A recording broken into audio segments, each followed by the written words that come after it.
know my mic volume's fucked up. Happens every time.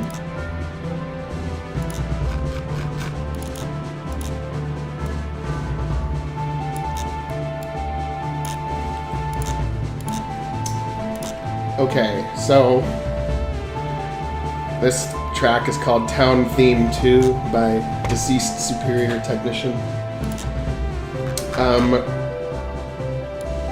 This last week has not been the best. It's been a busy.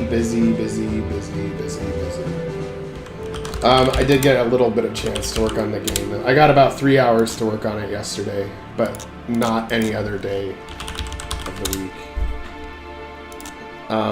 I got Scrap Springs a little bit more, it feels a little bit more lived in, and we'll give it a tour. But first we're going to do what we always do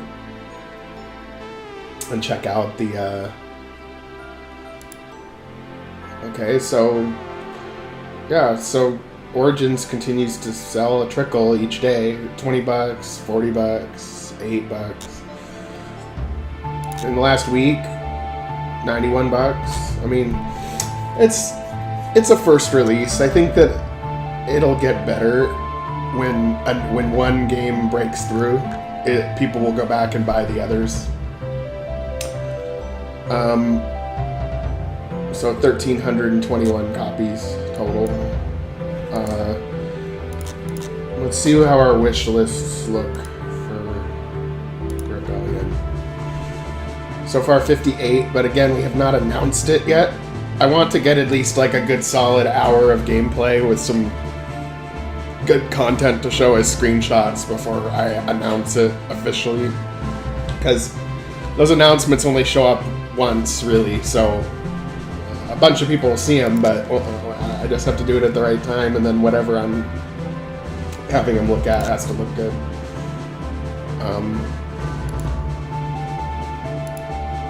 So I was trying to make Scrap Springs feel a little bit more lived in. I can't, we're today, just one second.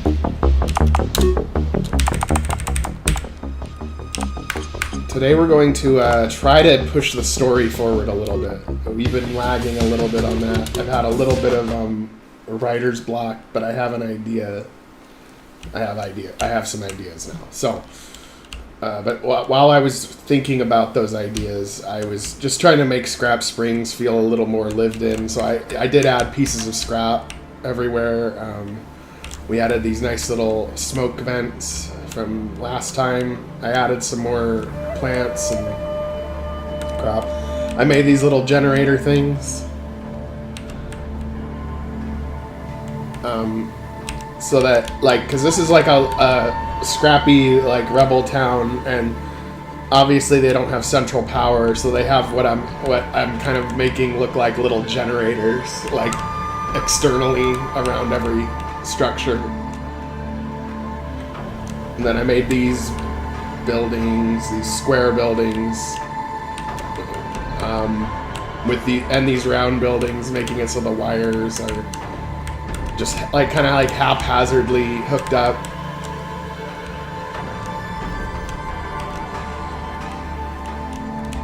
And then this area I haven't done anything with yet, but I want to. I replaced the wood bridges with metal.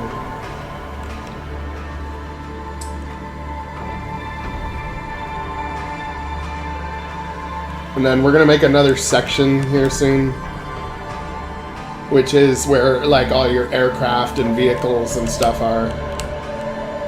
So like the town proper is here, but then I haven't made this part up here yet, but going up through here will lead you to like where the various aircraft are parked.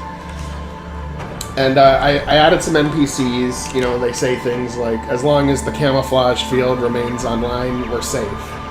So perhaps the city is camouflaged, so it's not noticeable by ESA sensors.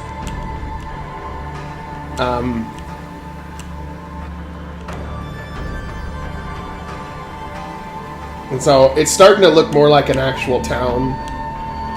We're not quite there yet, but it's getting there. But We got to try to push the story forward. So I was thinking of how to introduce this. And I think what we're going to go with is you get revived. They're going to explain that, they're going to explain how they couldn't get rid of the Molarian software, but that they could put a firewall around it, and it seems to be working. And they give you a default AI. And then what happens is, I think what I'm going to do next is, you know, we need to get a shipment of weapons or something like that, like a normal shipment. Because this is a rebel town. It's really scrappy, but like they're fighting these guys. And the town used to be better before ESA came. It like kind of went to shit after the ESA occupied the planet and they had to hide here. So the way that they get goods and services to this city is through black market illegal trade. And so that's how they get linked up with the pig guy, probably Zerkt. And he, of course, he's making bank on these deals by selling weapons and stuff like that. But I think I'm going to have it where you leave the town, you go somewhere to pick up the shipment, perhaps an official ESA port or something, ESA town, or just some pickup point. No, maybe some pickup point in the desert or something. And he'll be like, well, this is going to be the last shipment for a while. And you're going to be like, what? No, we've been doing this for years. Why is this the last shipment? Well, you guys really need to watch the news. You know, you'll understand.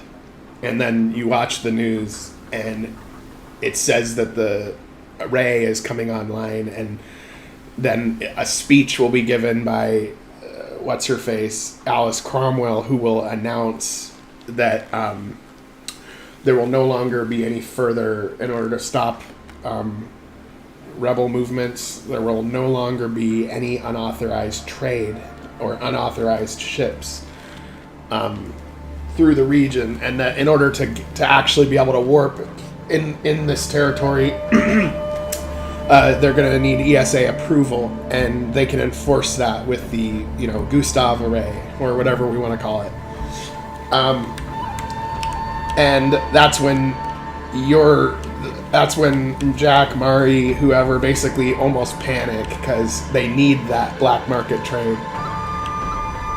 And then that's when they want to attack. They want to do an attack because otherwise it's going to be too late. And then after that, more unfolds. So I was kind of wondering what to do immediately after you wake up in this town. But I think that's how I'm going to do it.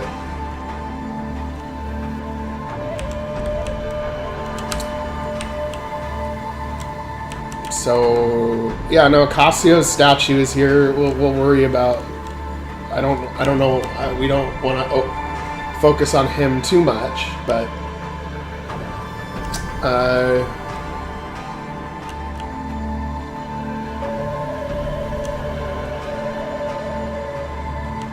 But yeah, let's do a little bit of story here. We gotta do a little bit of story of right when you get out of the thingy, and then they join you because you're gonna go somewhere and pick up some stuff. So I'll play the town theme that I was playing.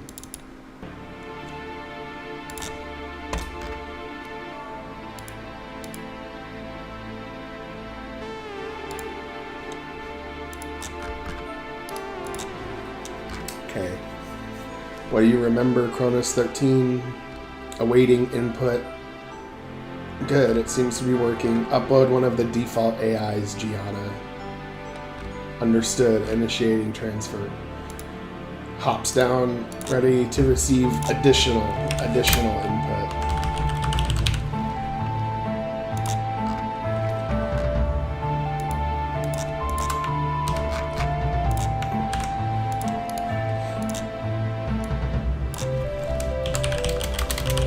Give it a little personality, Gianna.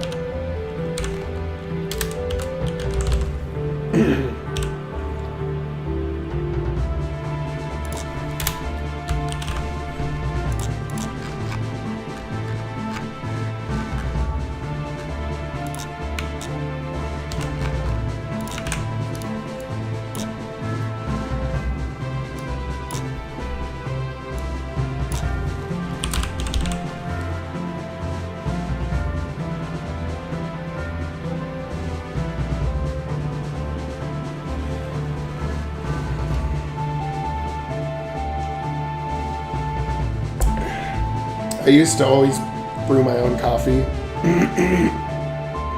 and it's better, but I'm just lazy. My main problem is time.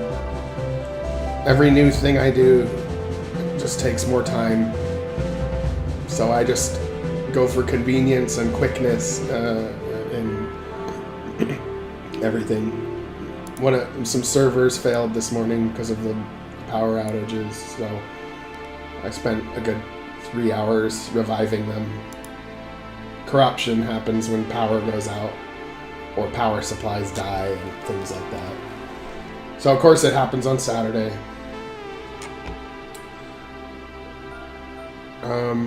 Let's see here. Give it a little more personality, Gianna. Understood. Initiating. Okay. How about this one? How about this one?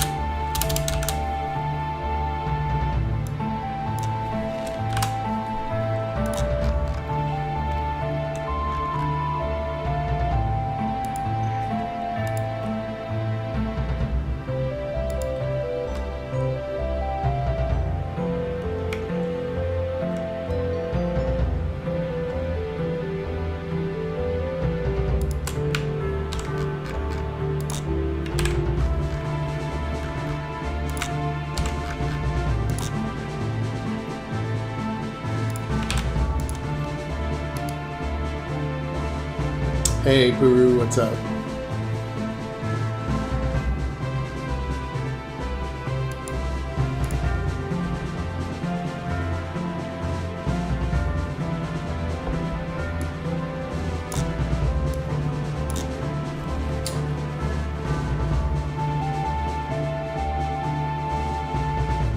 Plus, I felt like grabbing a sandwich. Sometimes I feel like it, sometimes I don't. Of course, I can make my own too, but... okay. Ready to receive additional input.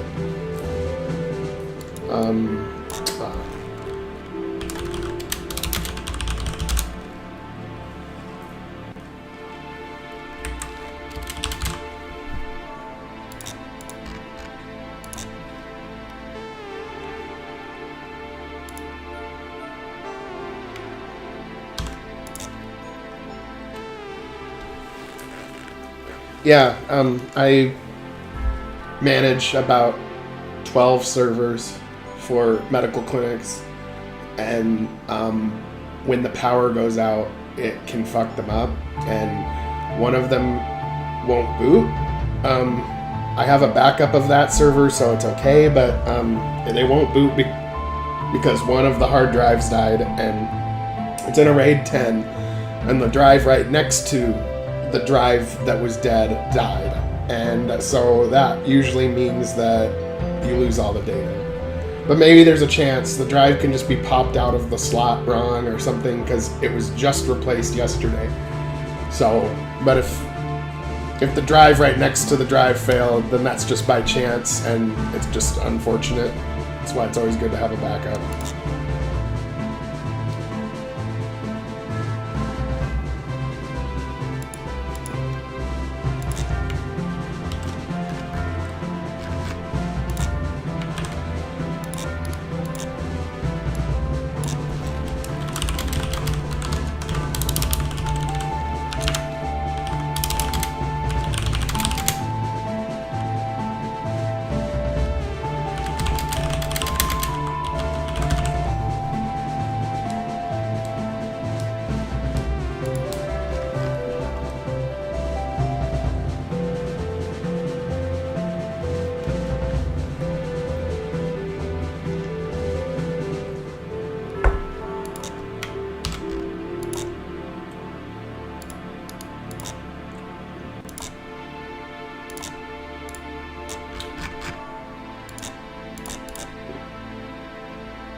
So yeah, today I'm not in an optimal state of mind, but I'll do the best I can, and we're gonna come up with something today. We got to push the story forward. It gets to the point where, okay, I can spend more time working on Scrap Springs, but if we're gonna get done by April, and hopefully sooner than that, but if we're gonna get done by then, we gotta push it forward a little bit at this point, because I think we're slightly behind schedule right now.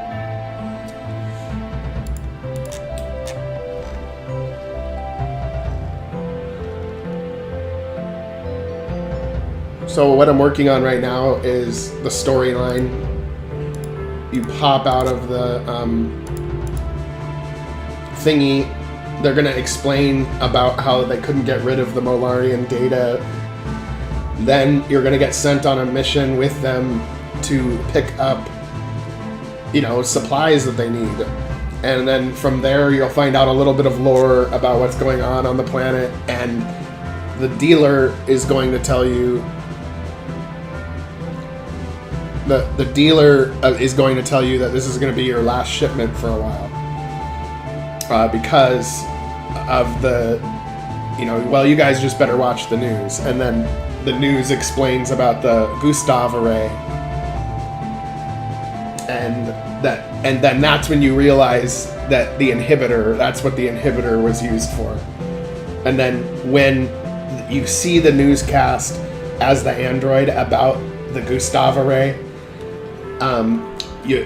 you'll like short out and have a flashback where you are the Molarian, and you're talking to other Molarians in the past, and then you'll wake back up again.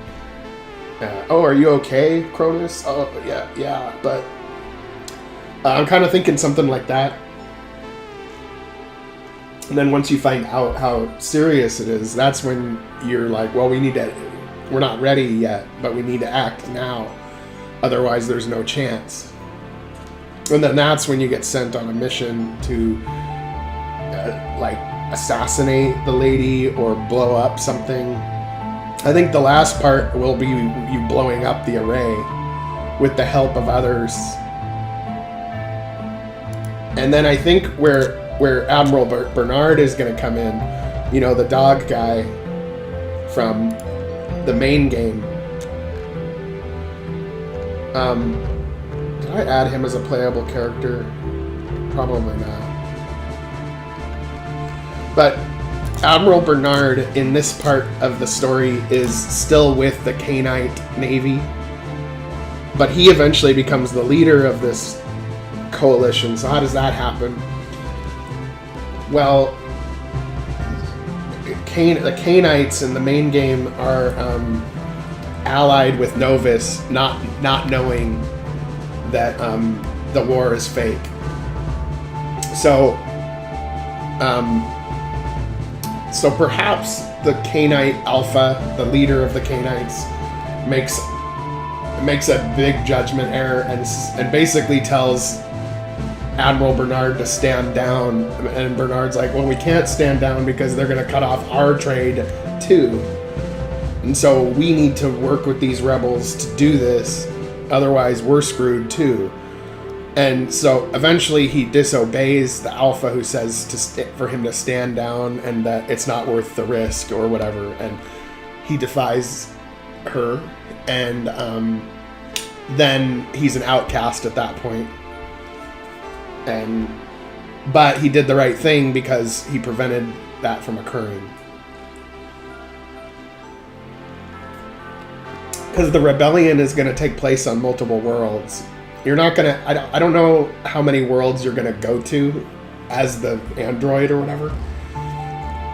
But there will be communications between different worlds to where you have like a scrappy rebel movement that barely was able to destroy this array.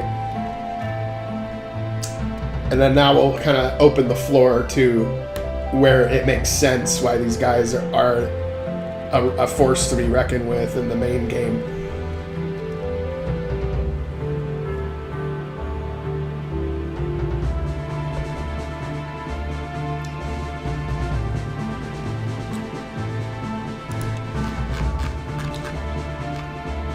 But I did play a cool game. I did play a cool game that I found on accident. This Detroit Become Human, and it's kind of helping me with the Android thing because it is about androids, and it's basically like an androids becoming sentient, and then they are wanting equal rights and stuff like that, and obviously humans don't react well to that. And so the story kind of starts off with you as like a police android, and you play the role. It's weird because you play the role of different androids. You play the role of like 5 different androids, and they're all from different points of view and coming from a different spot. And the way it shows how they become deviant, which that's what they're called when they don't follow orders anymore. And so like one example is you're an android that is like a housekeeper android, but then the father of the child is like, he's like beating his kid, so that causes that android to go rogue and like save the child and run away. And then you're the police android investigating murders and stuff, like why these androids murdered their owner. And then eventually you become an android that starts the android revolution. And when you start the android rebellion, you can choose whether or not to do it violently or do it peacefully. And the game has branching story arcs and stuff. I would say it kind of requires a little bit of stats. So like if you don't have a gaming computer, you probably wouldn't be able to run it. But it was a good game, and I'd give it a 9 out of 10 for real. It's a good game. But it's kind of like Life is Strange, where there's not combat mechanics in it. It's like a choose your own adventure interactive story kind of thing. Just like Life is Strange doesn't have combat mechanics in it.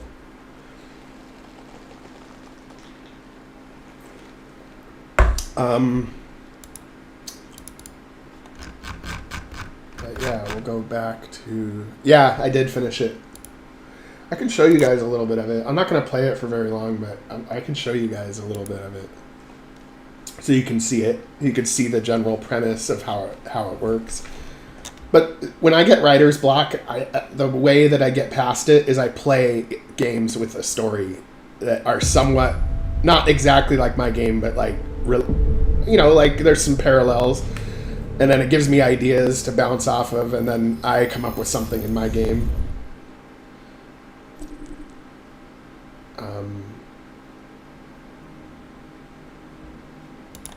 Yeah, sure. Hello. Welcome to the Detroit experience. I'm an android and I'll be your hostess. Whatever. Wait. Are you sure you should continue?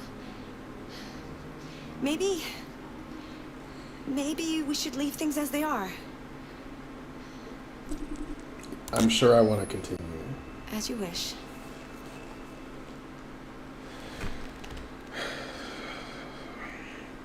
So I think this game started off as being console only, and then it got ported to PC a couple years later. Several sources report that CyberLife has provided Detroit police with a prototype detective android. Although police-assisted androids have existed for several years now, this would be the first case of an android being authorized to play an active role in criminal investigations. We've contacted CyberLife for comment, but no longer.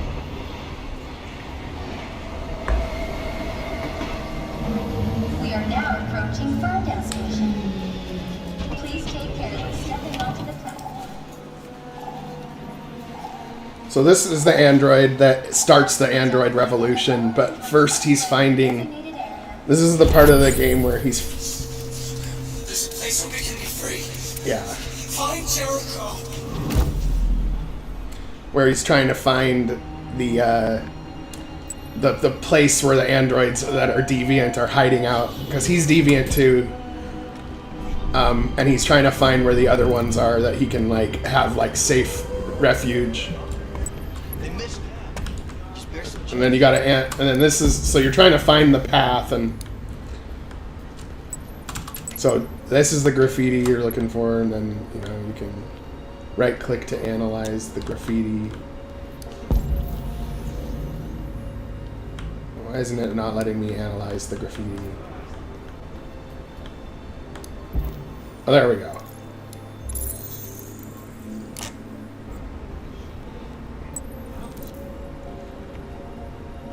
So yeah, it's a cool game. It's good. I liked it.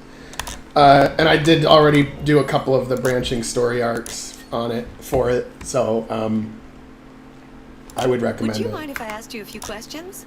God. Just to get to know you better? God, this lady. No, I don't. No problem. Maybe another time. And then you get to make like ethical decisions, like whether you shoot them in the head to gain information or whether you spare their life and all kinds of stuff like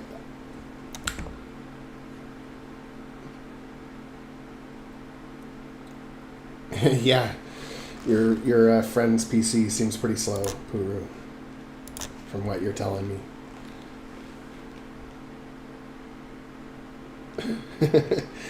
Yeah, my quote-unquote movie, but yeah, when you're making a game, like, you got to think of it like, when you're making an RPG, you got to think of it like a movie. Really, don't think of it like a book. I used to think of it like a book, and then that's when it was more boring. If you think of it like a movie, you know, you're building the sets of your movie. These boxes and junk, these are the movie sets, and then these guys are the actors. Like, it's more limited in a way, but in a way it's more freeing because you get to be the director and you know, tell the actors and sets, and you get to build it all, but it's more limited than, of course, a real movie set. But yeah, if people think of it like a movie, think of it like a screenplay, and you know, if you were watching this as a movie, would it be interesting? Would the plot make sense? But if you think of it like a book, what you're going to end up having instead is a character with a lot of dialogue where you're telling the player rather than showing the player. And so as much as possible, it's okay to have a lot of dialogue, but as much as possible, show the player rather than tell them. Have a cutscene or something rather than a long string of text from one character, you know, where everybody's still in the room or whatever. So, yeah. Okay, so we gotta do the setup here.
I'm glad you guys are enjoying it.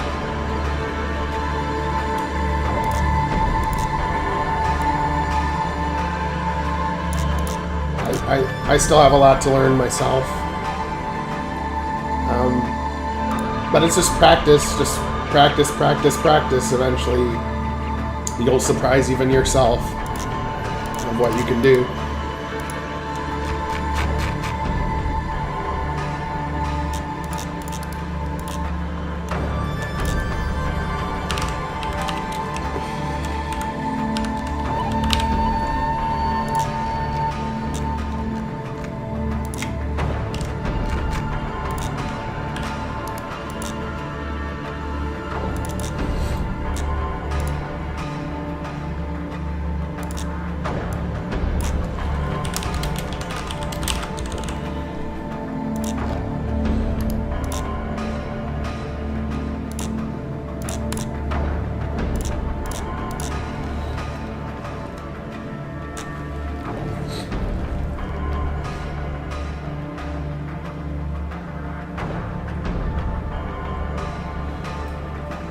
2250.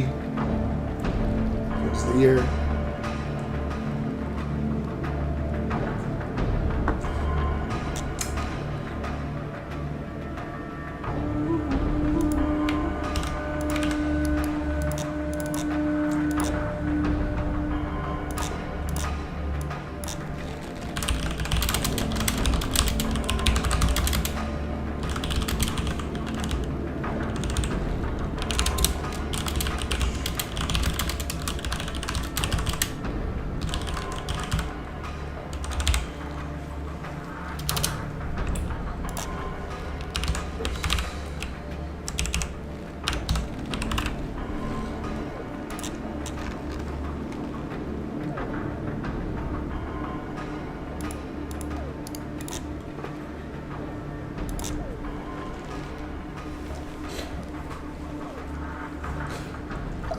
Puru, I think needing something is going to be popping up today when we start doing this first excursion of these characters.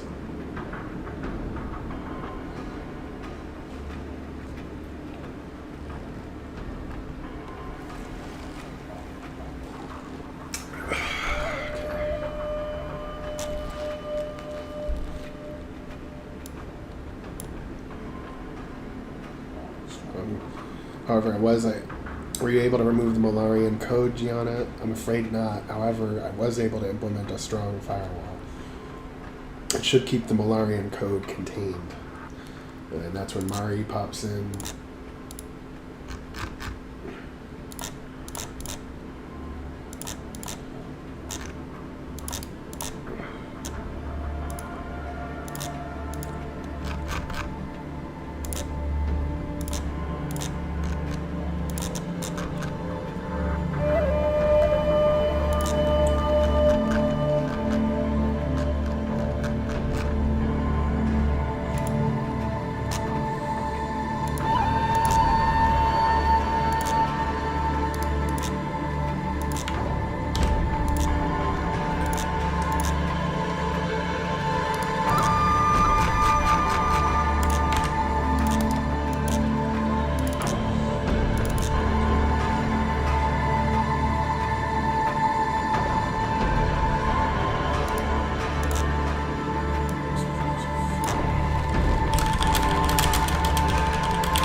This thing turning on us.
What? Okay, Puru, I have something for you. We need to make Molarian. We need to make a Molarian race. And of course, I don't think that they're going to be currently alive, but when you have flashbacks, you're going to be talking to other Molarians, and they need to look kind of like this. Kind of like a cobra head with a human face. And perhaps they could be like the color blue or something. But they need to look kind of like this.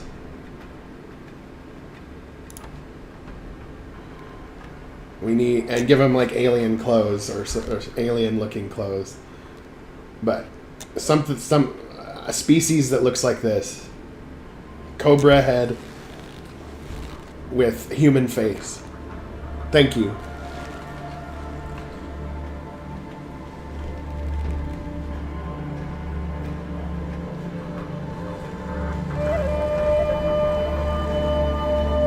And then maybe also make it so that the head can be exported separately so that we can make different versions of it. So we can make different Molarians.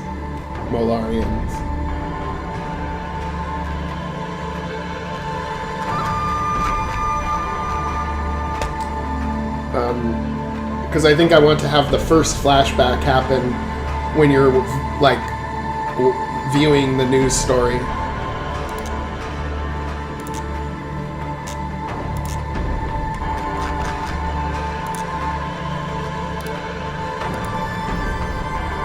Okay, thank you.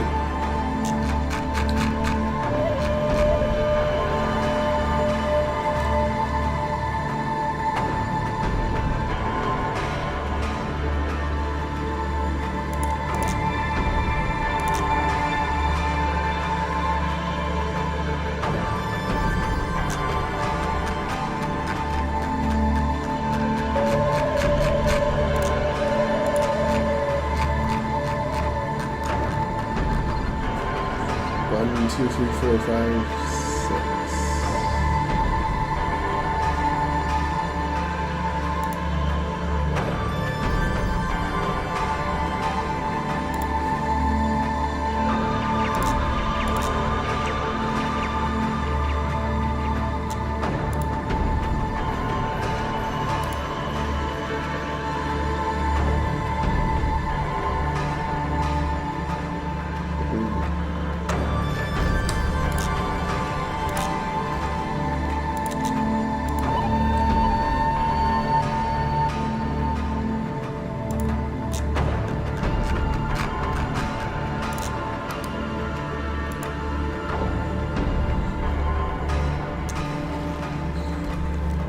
Now, one thing I think I want to add in this game, because we're gonna do it in the main game too, is I think I want to have a team member that's a robot, like a straight up robot, and we give the robot a separate skill tree based on,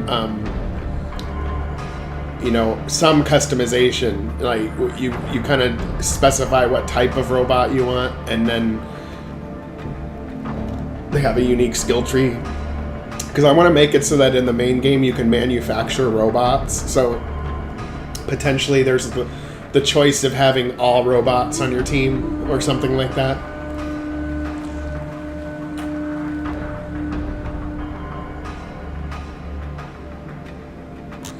Yeah, we changed the look of Cracks. So see, this is what Cracks used to look like. Right here. And now he looks on face. I did redesign it though, but I haven't uploaded all the art to. I haven't uploaded all the art to Steam yet. But if I go to our main Psychronic page, you can see we updated it with, and now Cracks looks like this. So, and I think he looks great. I like him. Unique.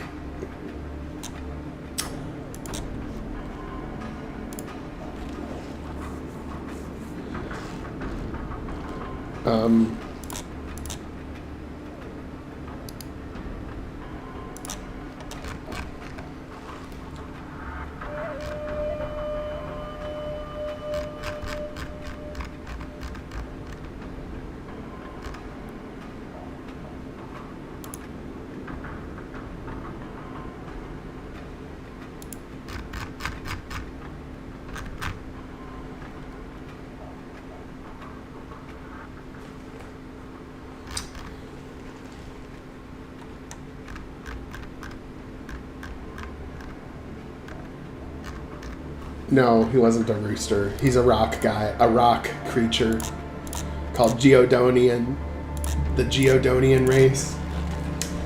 And they are extremely resistant to lightning attacks. So anything electrical will do very little damage to them. But they are more vulnerable to kinetic attacks. So a bullet or a railgun attack or whatever will hurt him more. And of course the ESA uses railguns, so it's not like he's going to be indestructible or anything.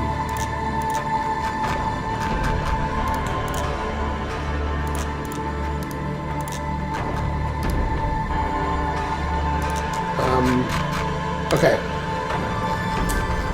Now we got to introduce the other guy, though. This guy.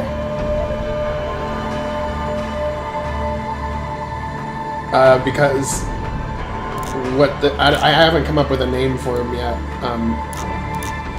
And that guy is gonna bust in here and say, "Come on, guys, we're gonna be late. We need to go." And then that will be when, well, let's test this android out on our way. And then you'll be able to go to the world map and go to wherever you're trying to get these trade goods.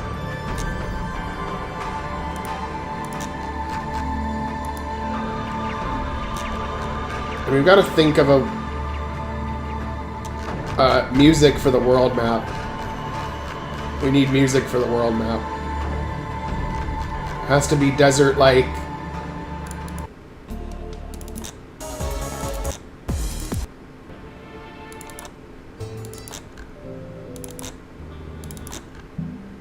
And I don't even know if I have the correct music that I want for the world map in my library at the moment.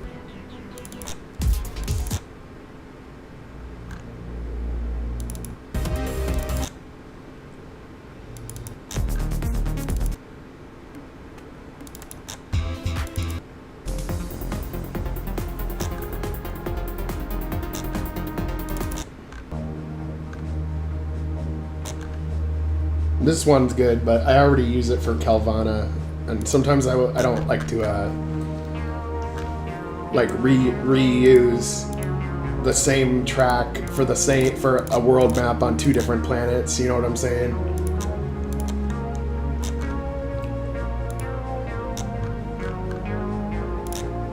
But I might use it as a placeholder while we look for one.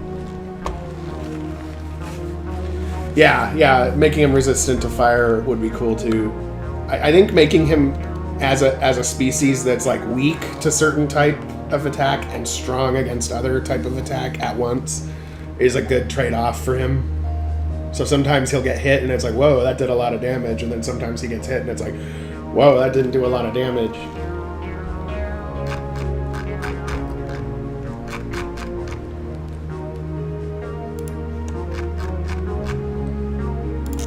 What is the sound effect?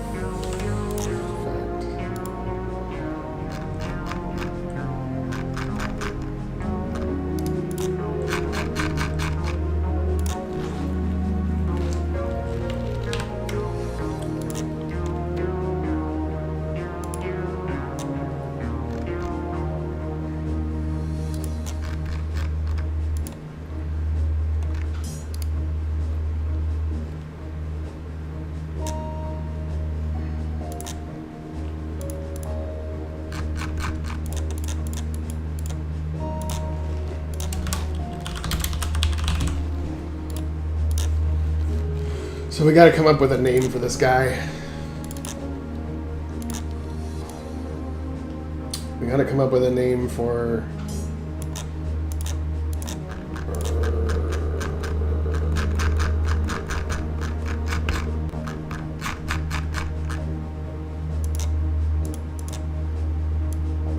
not that guy. This guy.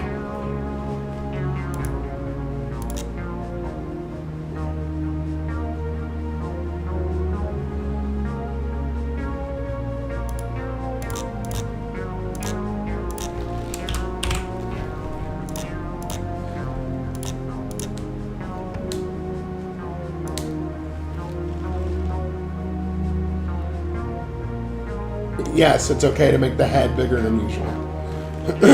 I believe the head would be bigger than usual.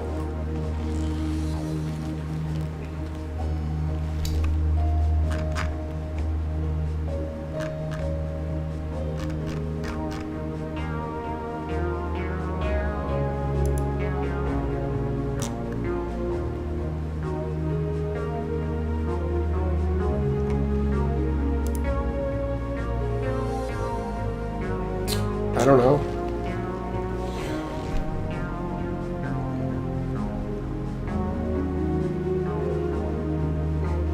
The order of them didn't really occur to me.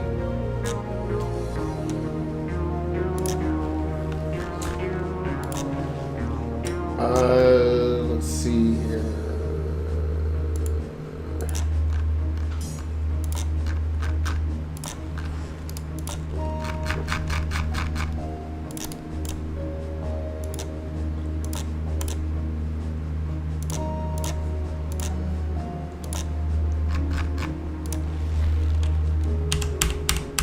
Okay, so now we gotta make a face set for this guy. I've been getting better at making the faces and actually just kind of using the generator, but like free drawing some of the stuff. The one thing we need though is eyes. We need some eyes, some better eyes. That's the part that is tough right now.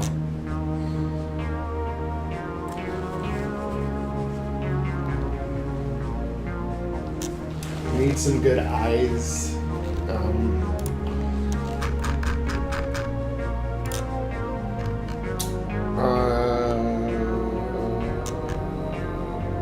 And you take this as an opportunity to rearrange the, keep refining this face generator.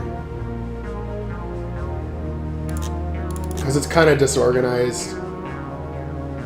And the mistake I made with it when I made it is I made different color variations when really I could make a color variation on the spot.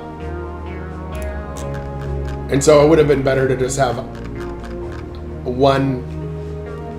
Actually, I'll just do that right now. I'll put the eyes. I'll put eyes 1 outside. And then I'll delete the eyes 1 folder. And then I'll do eyes 2. And then these eyes.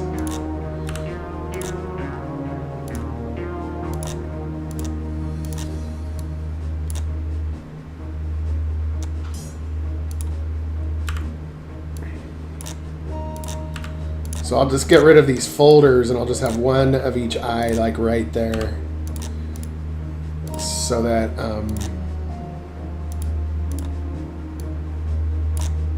it's easier, less cluttery.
just at the point where I have to organize it because it's getting too big.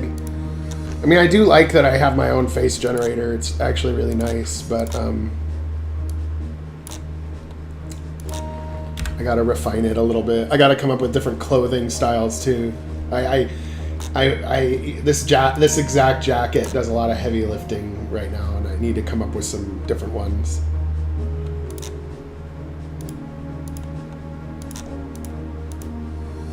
But some of these eyes are really bad. I need to find better ones. I'm not at the skill level where I can draw eyes yet. I've been able to draw the other stuff like eyebrows and mouth and stuff, but the eyes, I'm not there yet for sure.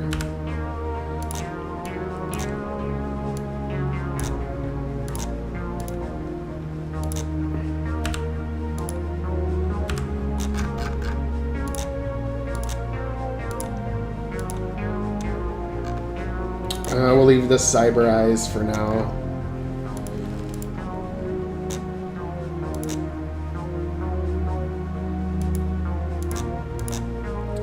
I'll not mess with those at the moment. Well then, please do. If you can draw good eyes, then please do. I need them.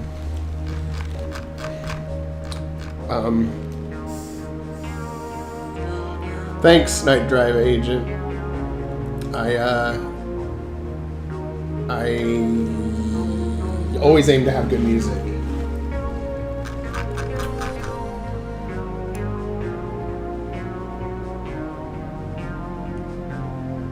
Now I gotta do the same thing with hair.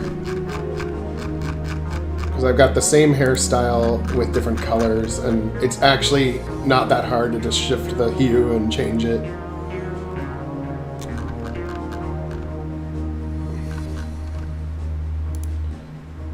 But I don't want to use the black one because it's harder to colorize later. So I'll use...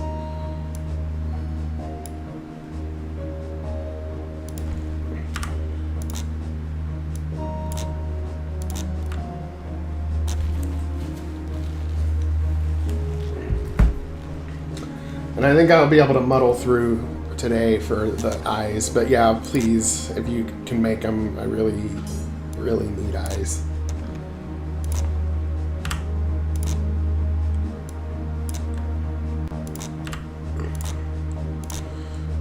I think once I get this sorted out, it's gonna be pretty good.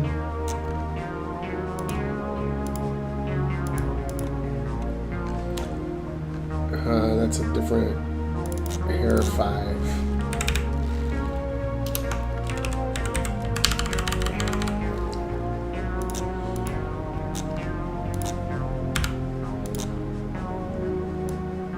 Hair 6.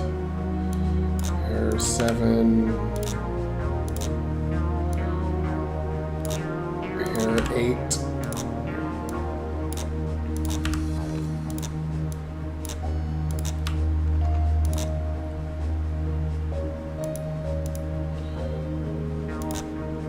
Oh yeah, Carol's hair.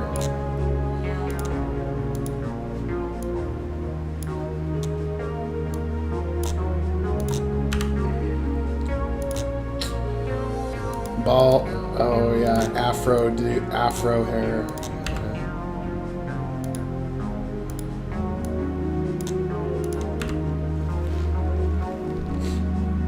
Ding ding ding ding ding.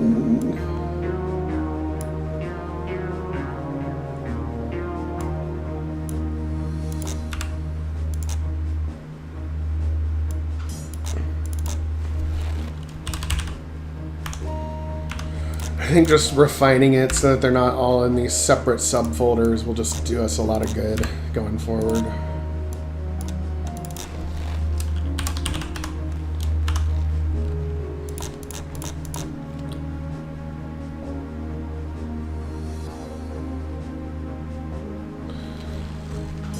Well, I think that the stress of being in prison for 5 years and not having any hair dye, you know, the pink part of her hair you know, obviously isn't natural. It's obviously dyed. So what, are they going to provide you with hair dye in prison? And yeah, she's the captain. So obviously she's probably a little older than the lower ranked officers.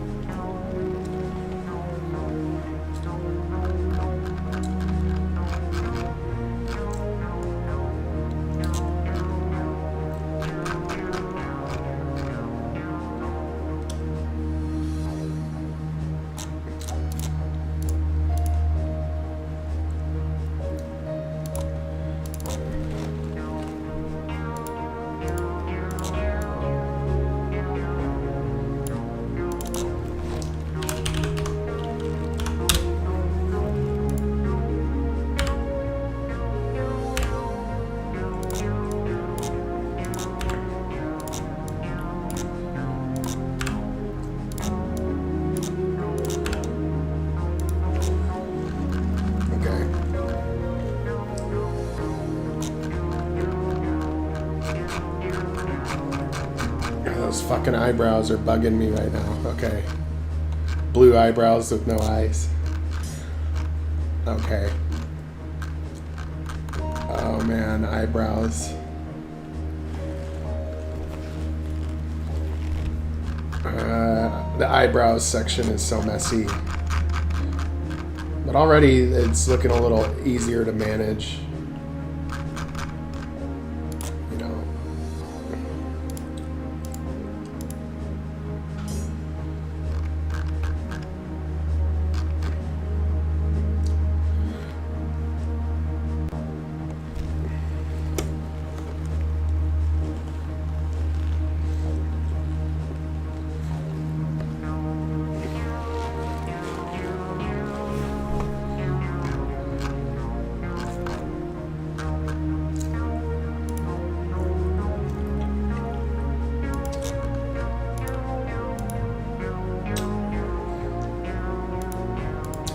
I might end up getting rid of these ones altogether.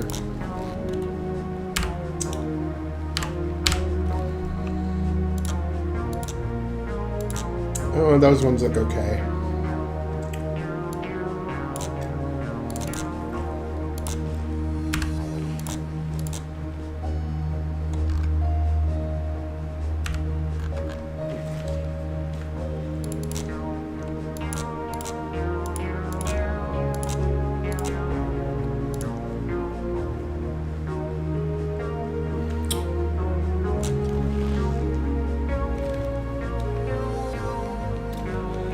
Yeah, you need to do like when we went through it last time, Puru, you need to do columns -1.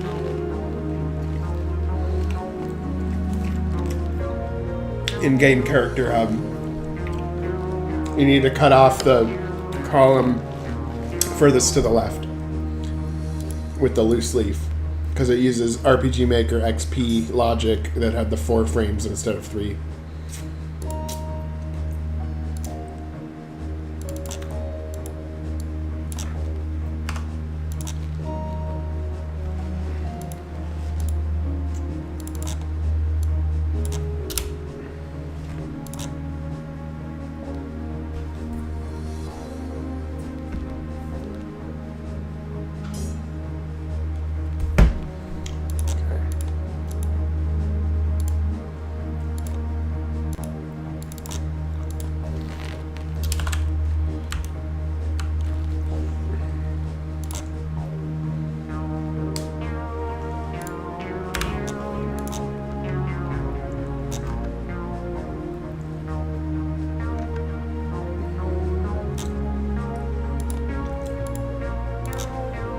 Rid of those ones. And we can keep those.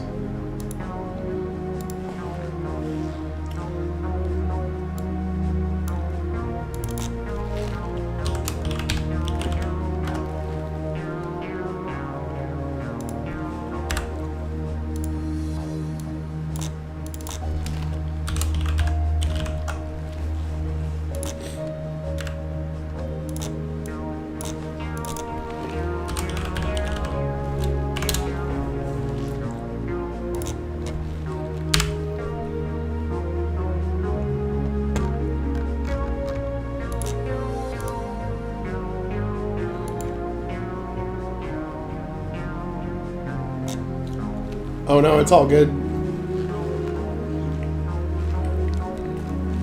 Those details are easy to forget. Yes. And make it 150% sized. But make sure when you enlarge it that you use nearest neighbor, because otherwise it'll look blurry.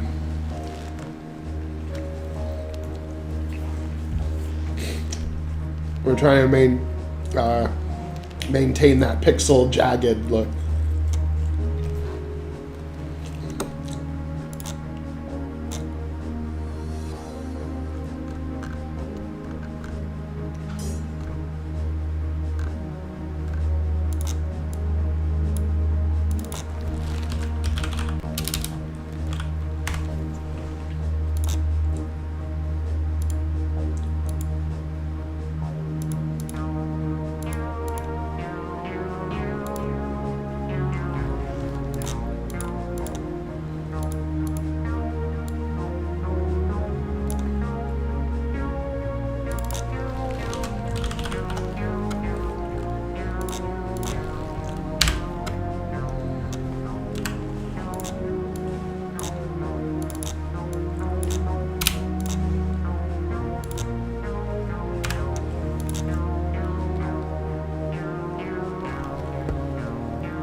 Now I'm going to import some of the faces or some of the face pieces I made in the female character generator, like the different eyebrows and smiles and stuff, because it'll still be relevant.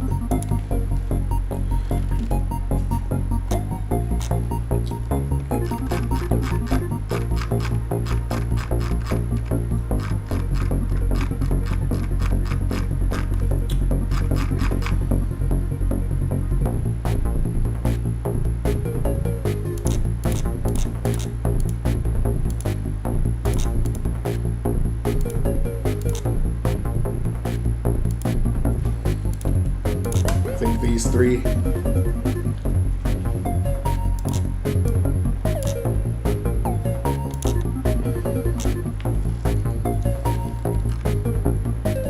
As well as these hats.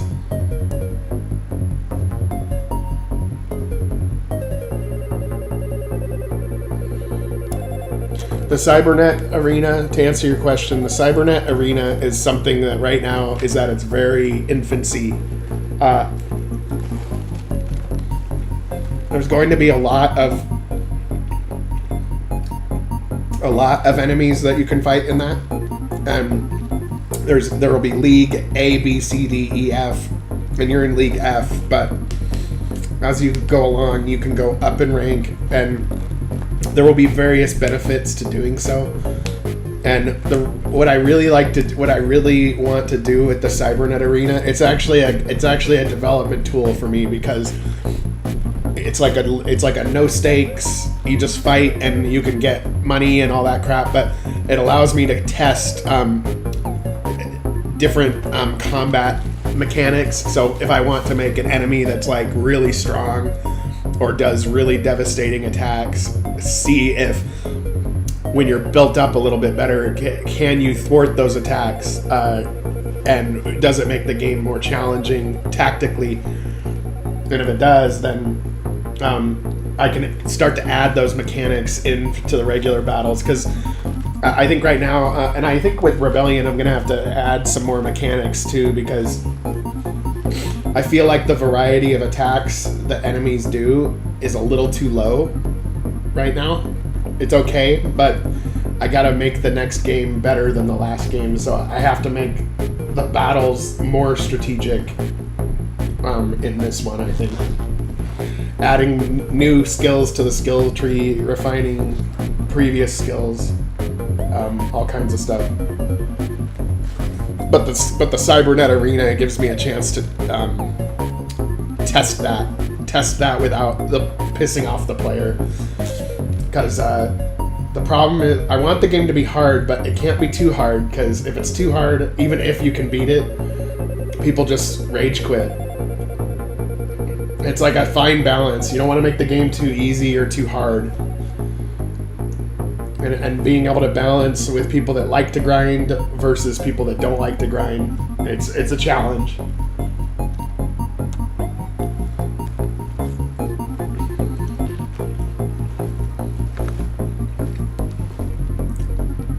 And I'm in the category of I don't like to grind when I play games.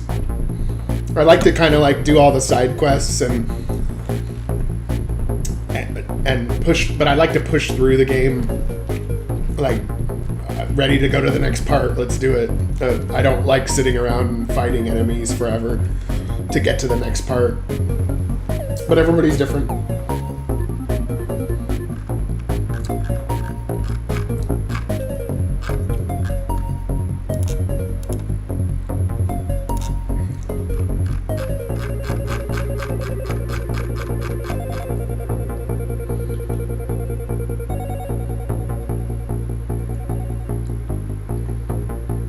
Yep, and I aim to do exactly that, think outside the box, because, you know, these games have been done many times before, so I'm trying to do something a little different, and so I'm breaking some rules in how I do my game. Like, and nothing too crazy, but like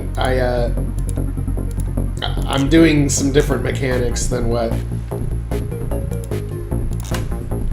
is normally done, I think. But it is a challenge. But it's cool. I'm cool with it.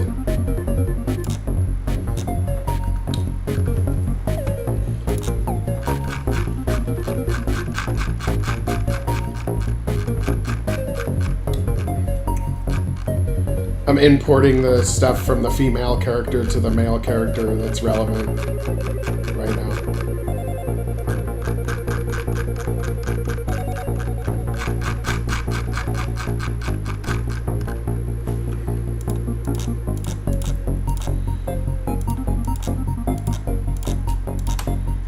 I think these are the noses that I...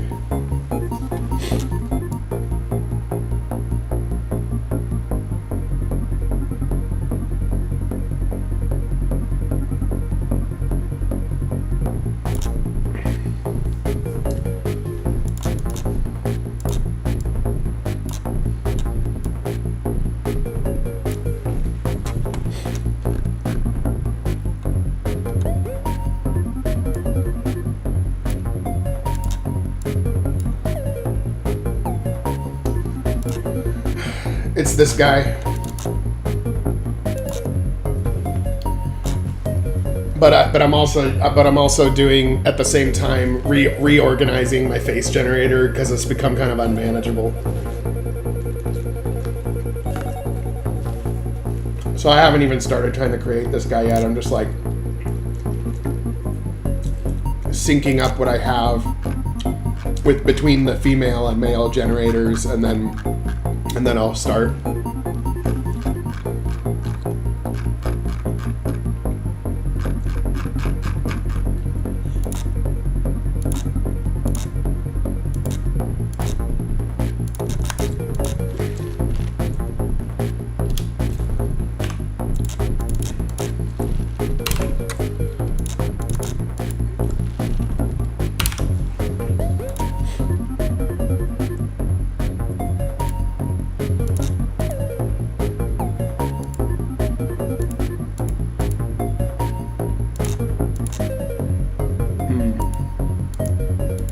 Nose 24 is the same.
I know this is a track you can kind of like. This is like the type of track I listen to if I'm like if I'm just like doing the work. And kind of whenever I'm doing work like this, or even making like a PowerPoint presentation or something, I like to listen to a track like this. It just kind of like puts me in a trance and like I start doing the work.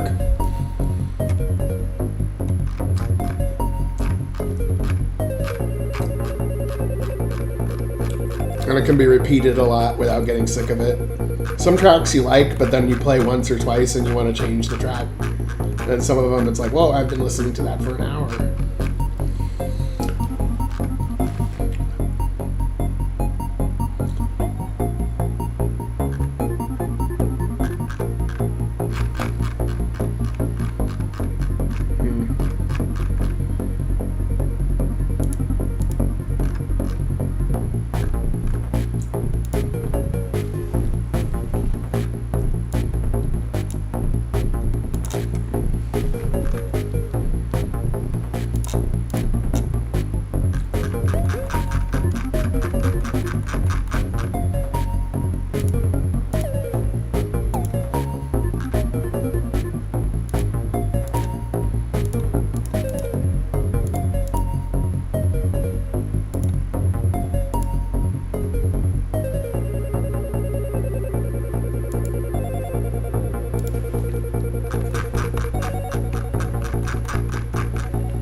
Okay. I'm getting close to being able to start actually working on this guy.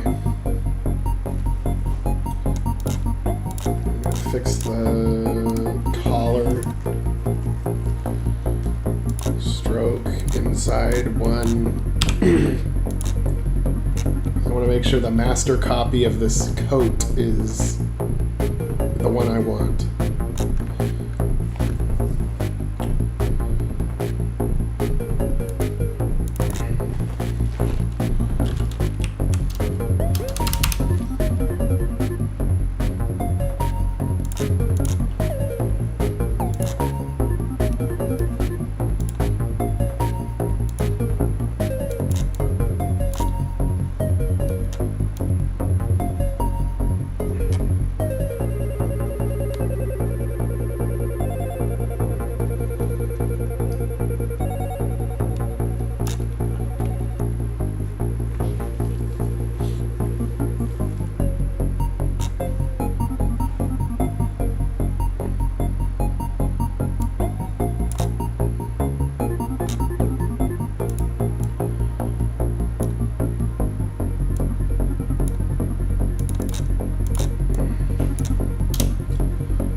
Space Coals. What is that? Space KOHLS.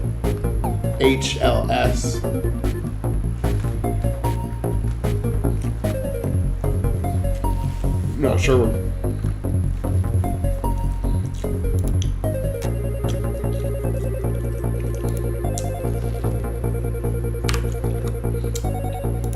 But hey, it's sci-fi. Anything that's gone might be able to come back somehow. why when a character dies in a sci-fi, it's like, they don't have to be dead.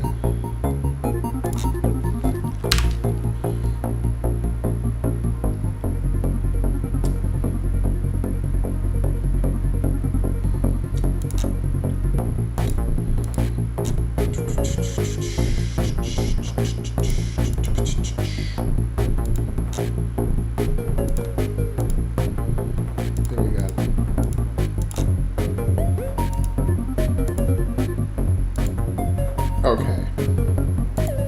I'm just going to count those as 2 separate clothings.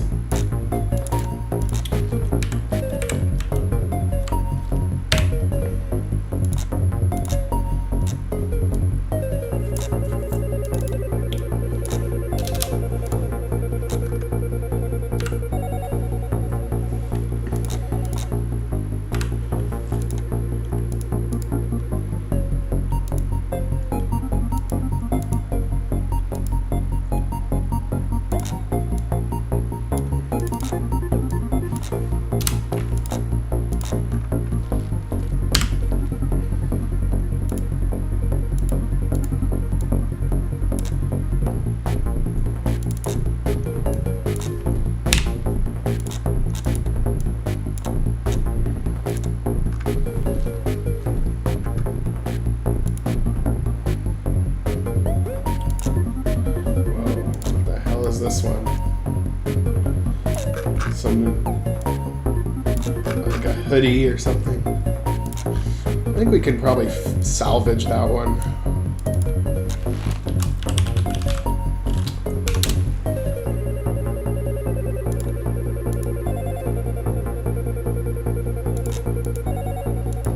I don't know about these ones.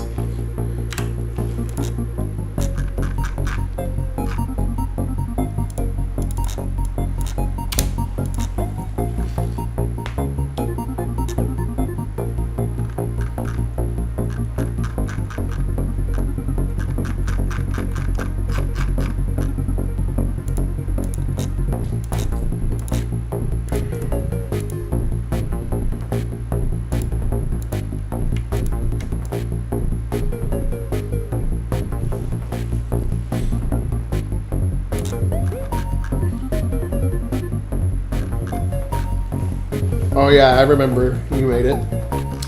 We can use it. I might have to color in some parts, but it does look like it works.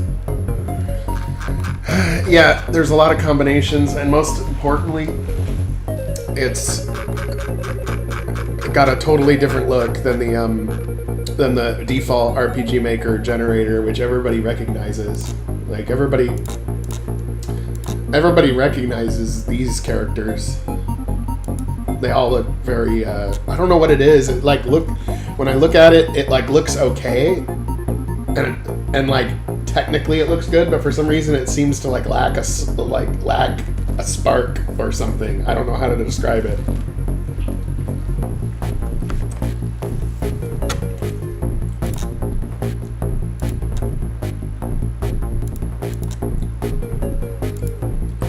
And so you can see though that. So a face like Jack's, or a face like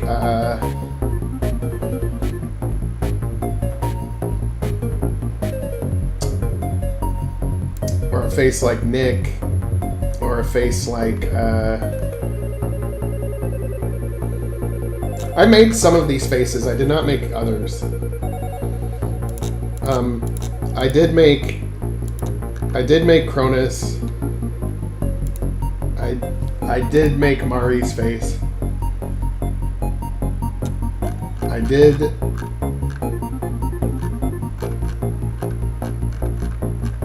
I kind of made Cracks. I modified Cracks from something I found on Pixabay. I did make her face.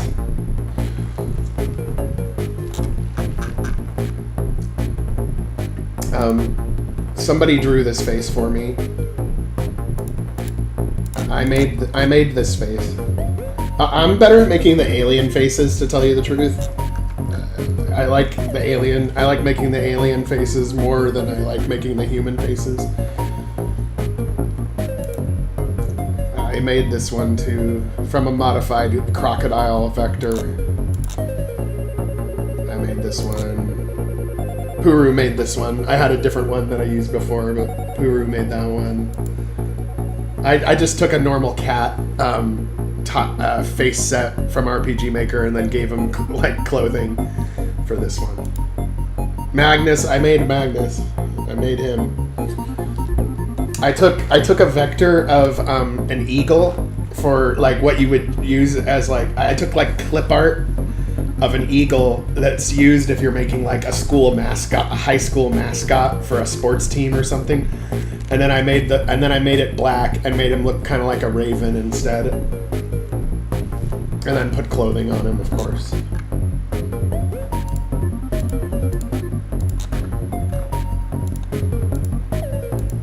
I made this guy. I really think this guy's weird. Like, looks like a pterodactyl with a purple wig, purple hair, human hair. But he looks like an alien, you know. Velnos.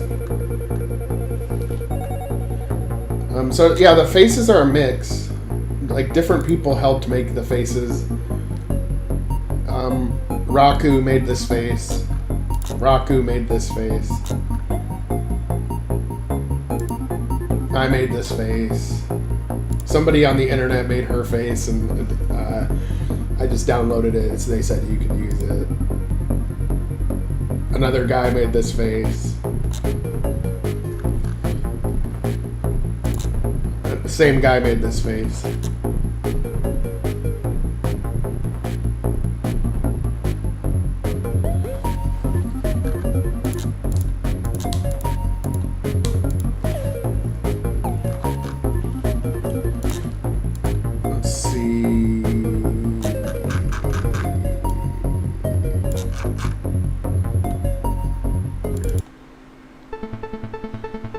Track that's similar that we played before. A little bit different.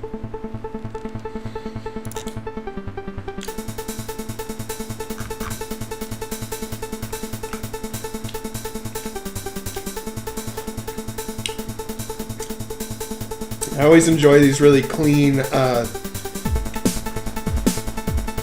synth tracks that sound kind of like the 80s, but with a little bit extra added on.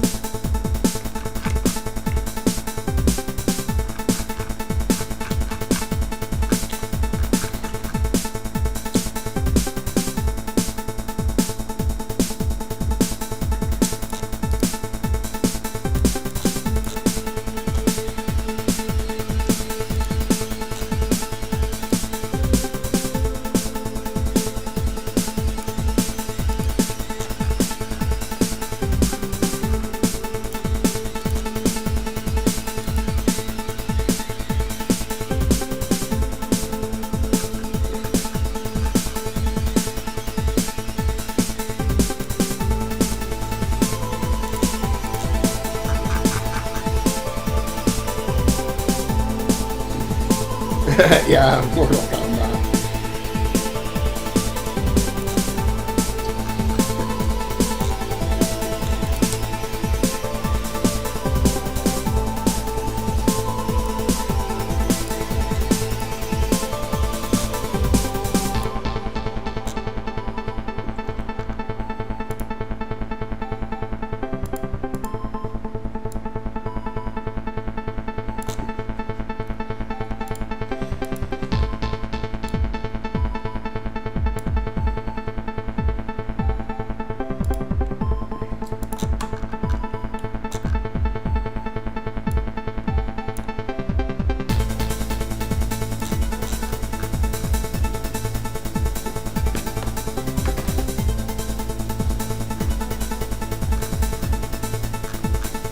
Let's see here.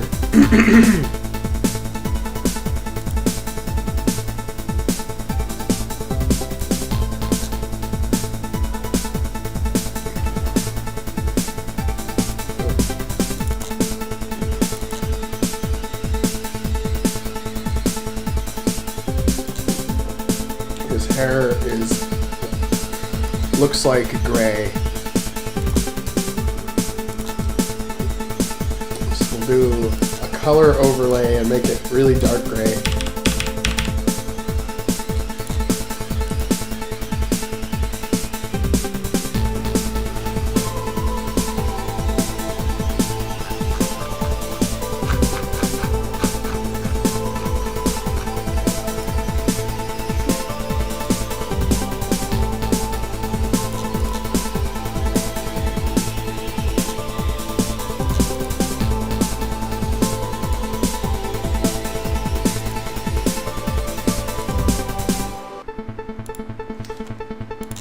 So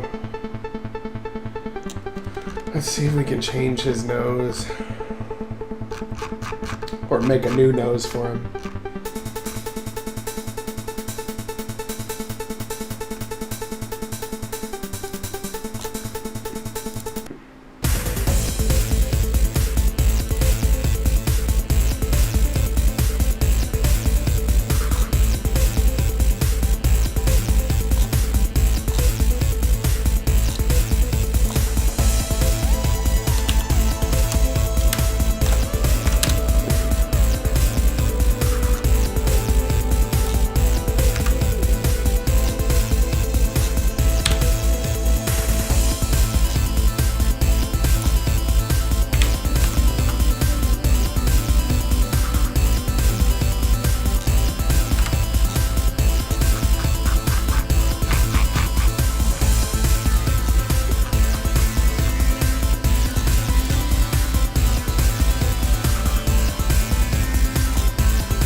I'm just checking out the existing noses to see if there's one that's already good, but they all look okay actually. But I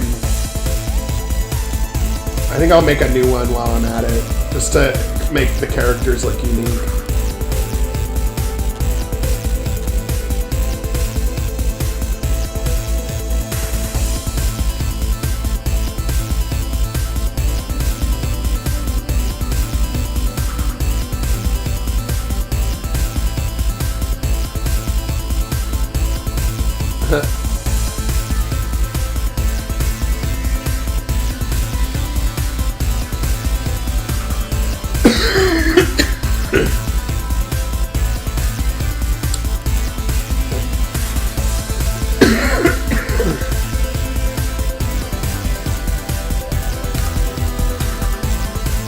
Now this is what I do on these.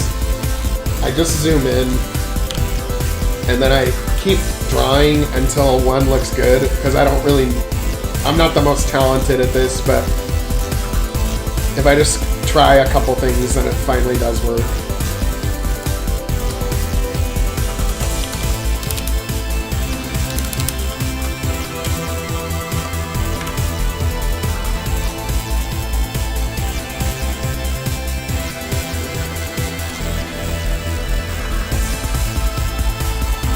Now the problem I have is that I think 4 is a little too thick and 3 is a little too thin.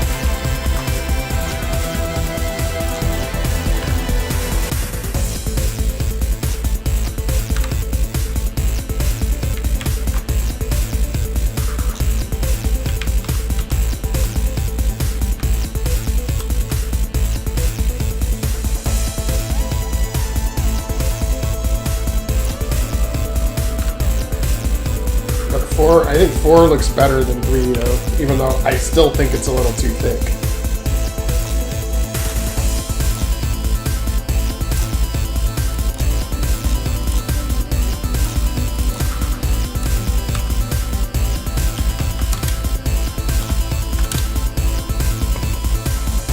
And it's smoother if I zoom in more on it.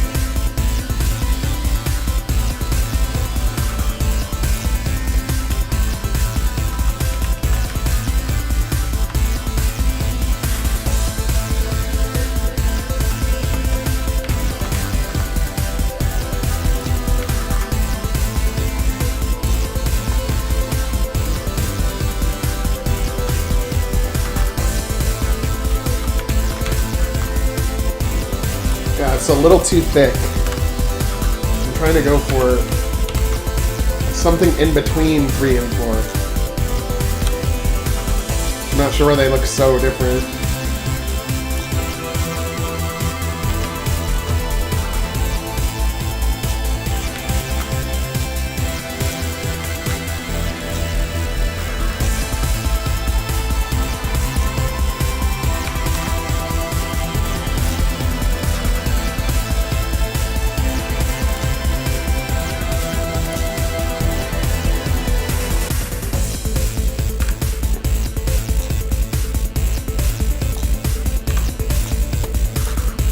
Yeah, and then once it's done, like once you have your nose, once I finally find one that works, then I can keep it for future characters.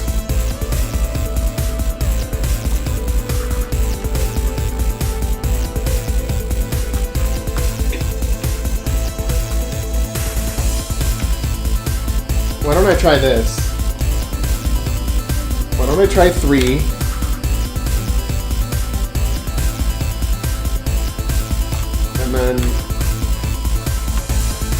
And then do a stroke on it of 1 pixel.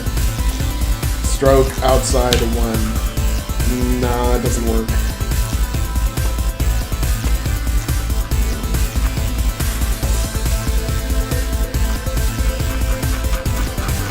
Gotta give this guy some hair.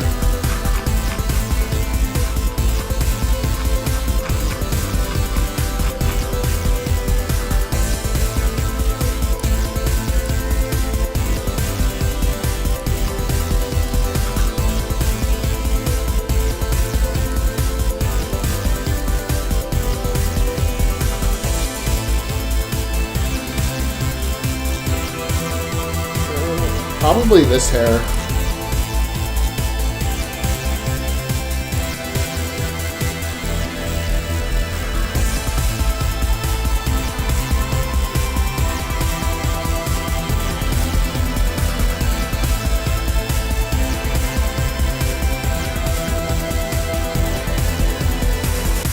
And then we gotta give him a hat.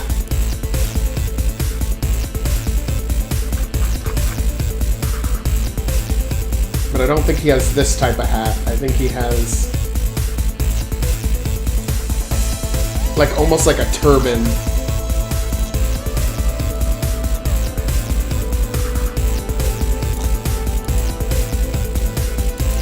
Yeah, he's got like a turban hat almost. You know, I think I used a hat similar to that in my krill generator.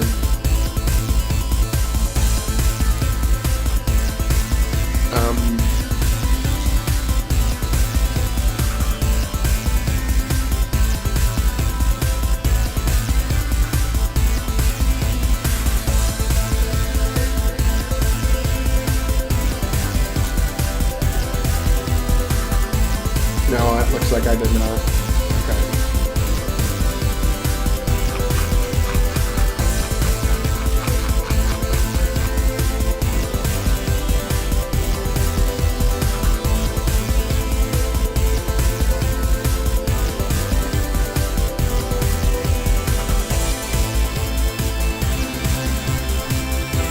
Okay, I'm gonna try to find a turban vector.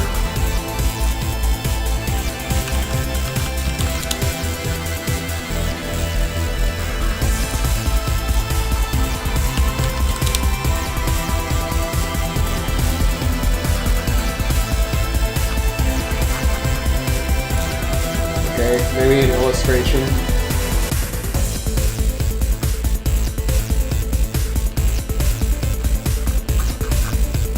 Okay, let me look on Google Images.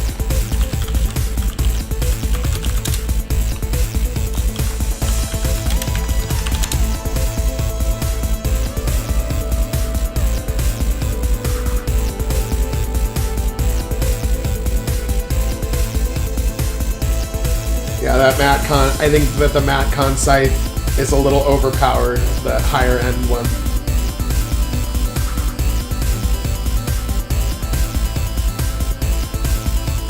Oh, this one might work.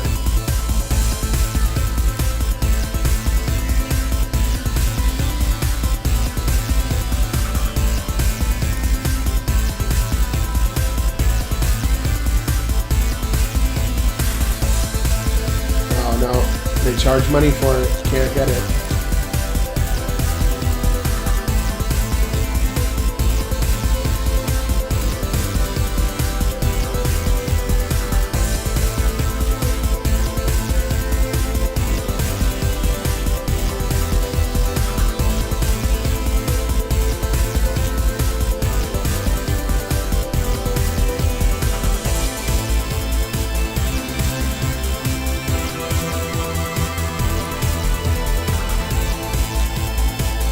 Watermark on it, can't.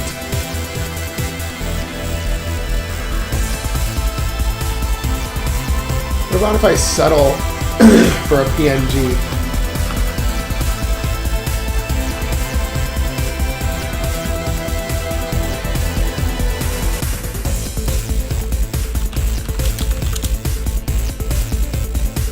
Oh yeah, lots of choices here.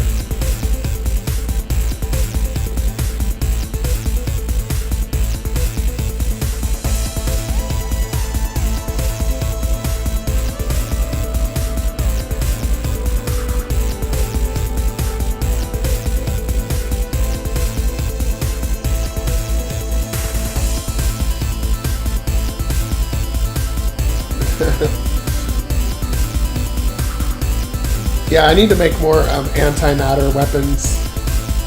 That would be cool.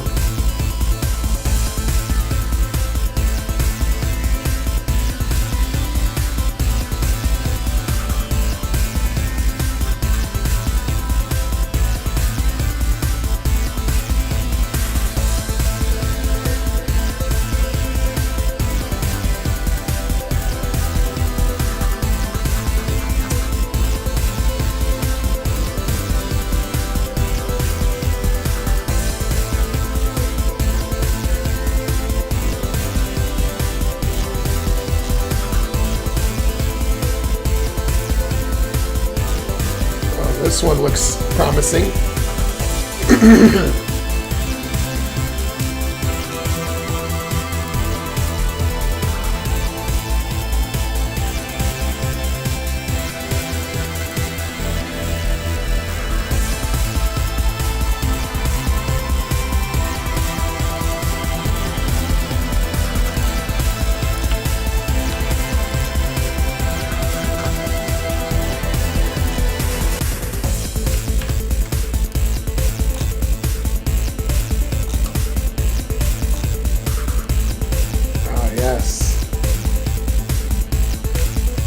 Does actually kind of work.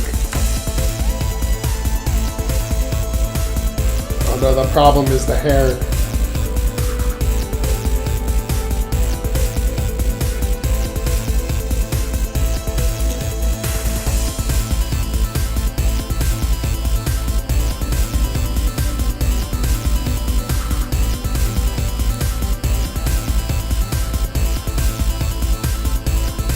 So we make a duplicate.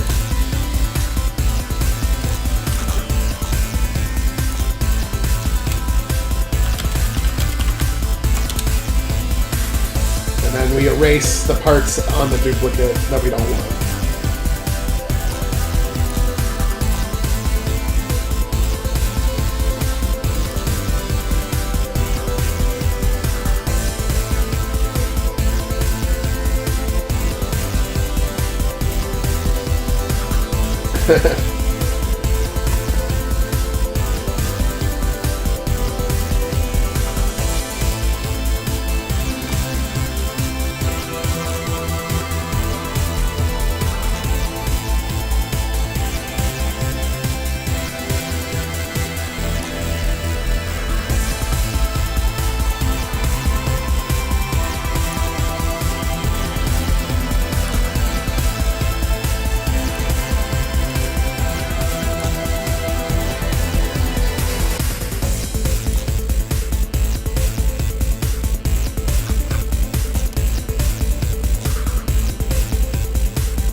do like this, but we have to rasterize it, and I have to erase the outsides.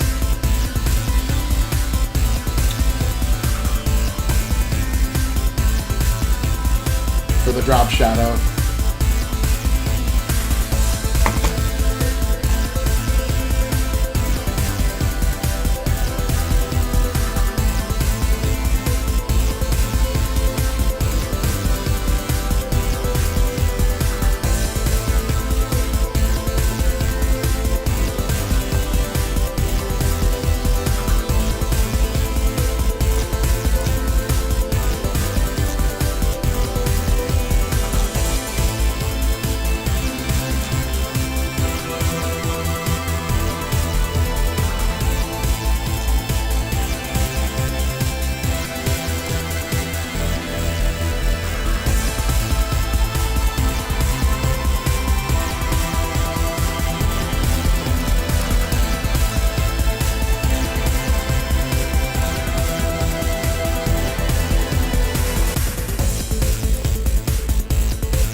And I made it so that the face generator in Photoshop is slightly bigger than the actual size of the face in RPG Maker face set, so that when you crunch it down, it kind of gets rid of all the little imperfections you see.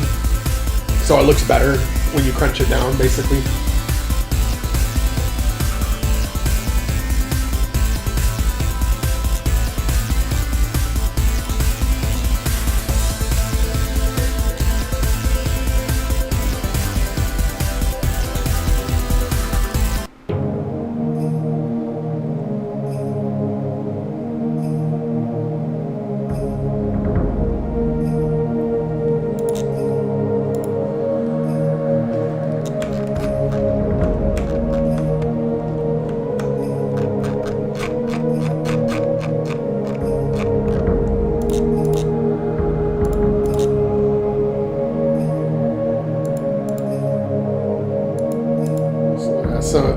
So my eyes could use some work.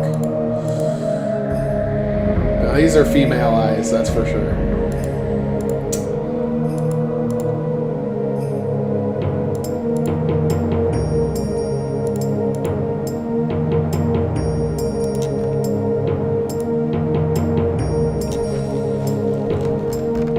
Oh, those ones don't look too bad. Of course, his eyes are green.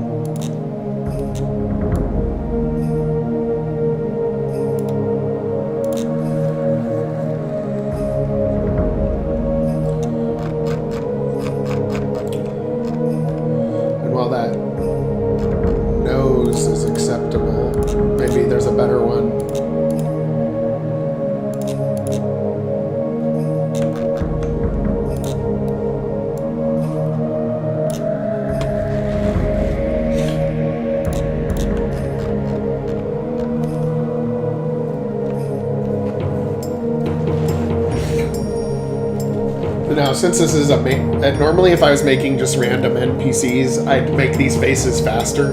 But since this is going to be a main character, I'm taking extra care on him to make sure he looks decent.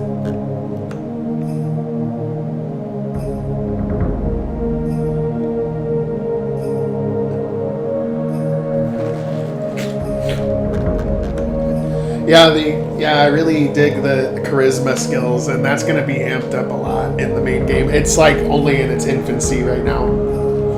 It's all stuff that I can add a lot to later. Oh, the Malarian that Puru was making.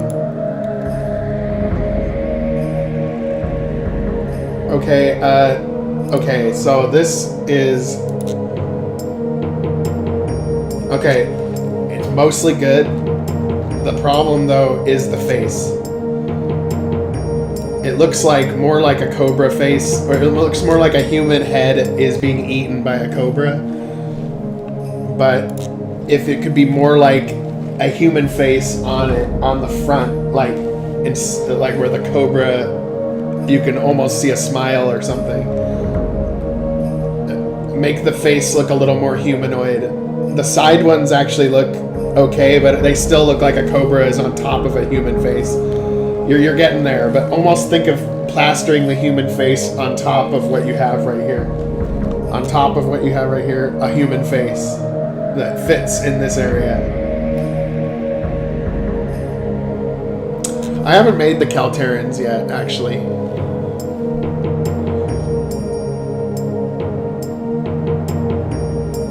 Although I did make them in one of my older RPG Maker 2000. When I had RPG Maker 2000, I did use the Kalterans in that, and I made them look like Predator from like Aliens versus Predator. Let's see if it works. I just want to see if my old project works. I don't remember exactly which project it is, but I think it's this one. One sec. I always like to revisit the past on these sometimes because it's funny. Because I look back and I'm like, oh man, my games have improved since when I first started making them.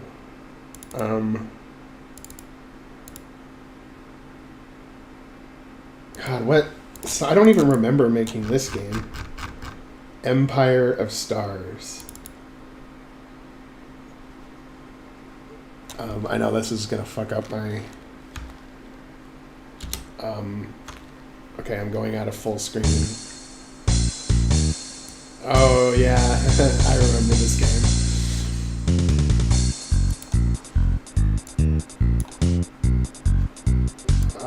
Okay, here, one sec. I'm gonna do window capture. Or not window capture, yeah, window capture.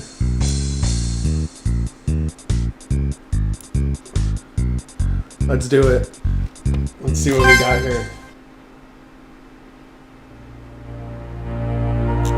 And of course I'm taking all the copyrighted music from back in the day when I'm like Xenogears music. I don't even remember anything about this game. I made it, but I don't remember. Earth is nothing but a distant memory. So I've kind of had the idea for Starship for a long time, but it was a lot different and a lot less refined. But I always wanted to make a space RPG.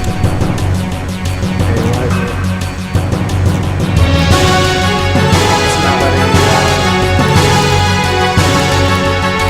there. I just want to see what my skills are like back then. This is probably like 2005.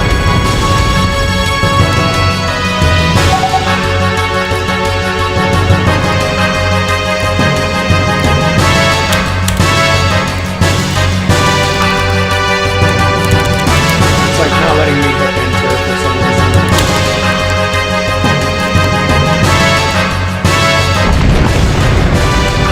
It only presses enter when I get out of it and go back into it.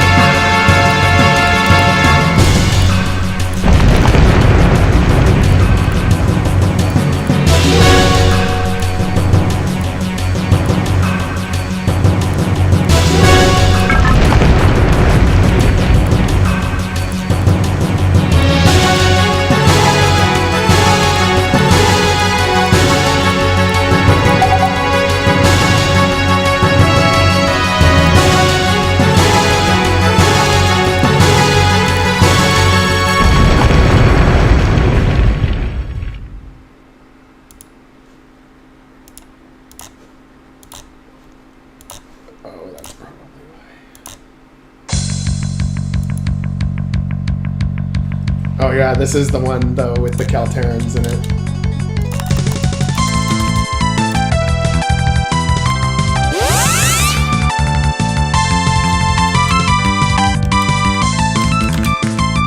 But I can't click it. It's not letting me click anything unless I like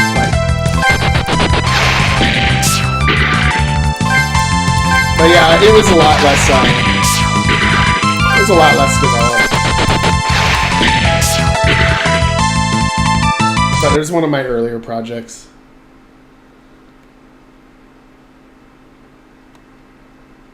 Yeah, the Super Nintendo style has a like nice charm to it. I don't know why it wouldn't let me press enter. But whatever. Back to this.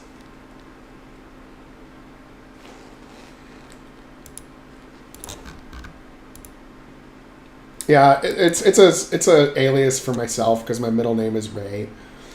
So not R-E-E-I, but R-A-Y. And so I used Ray Gustav as my alias when I'm making a character after myself.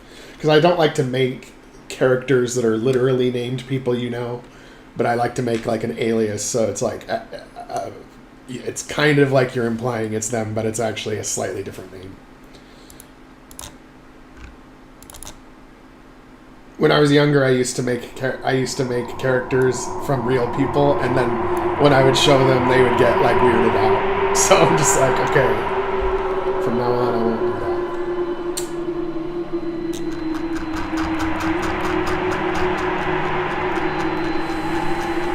Because people get especially weird if you make a character of them and then you make them do something that they wouldn't normally do. Then they feel like you're mischaracterizing them. It's weird. It's a human psychology thing, I think. I want to play this music like when you're having the flashback. Like when you're having the flashback and you remember being Malarian. It's like where it's meant to feel a little bit scary.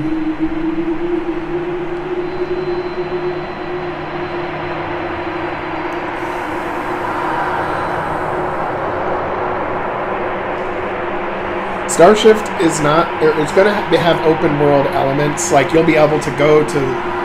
There's already some elements of it where you can go to different side quest planets and you play like a 3 to 5 hour story on that planet.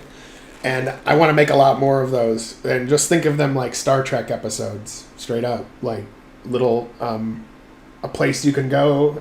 When you're done, you might get somebody new to your team. That world might join your little coalition that you create, and you might get a ship, you might get a character. It'll enhance the main story, but you don't need to play it at all in order to continue the main story. The problem in my plans there, though, is the number of maps that RPG Maker has as a hard limit, which is 1,000 maps. And I currently have around 600 maps. So I'm already more than halfway to the limit that RPG Maker has for maps. Now, I think there's a way around it. You can use a plugin, but it's really messy when you can't do it in the engine, because you have to load a different JSON file for maps 1000 through whatever, and then a different JSON file for maps 1 through 1000. So you can see how if you wanted to make it where you go onto your ship from a later map, you wouldn't be able to easily do that. So I guess once you reach 1,000 maps in the engine, it just won't let you make any more maps. It's just like a hard-coded limit they put in there. And then when people have talked about it online on the forums, that people just respond, the person's like, what if I want to have a more than 1,000 maps? And then people respond with the answer, nobody should use more than 1,000 maps. You should, if you have more than 1,000 maps, you've designed your game badly. And so I like that there's a limit for 1,000. And I'm just like, God damn it, you assholes. Just let them make as many maps as they want, and if the engine crashes or something, then that's their problem as the developer. But don't just go, well, yeah, like the engine will let you do more than 1,000, but let's just cut it off at 1,000 and prevent you from doing that. There's a lot of hard-coded limits like that in RPG Maker where they just set a number that's like that's the limit, and it's an arbitrary limit, and it's like there's no reason to do that. They just need to let people do it, and then if your game gets too big, it's just going to crash more and stuff like that, and then that's your problem as the developer to figure out.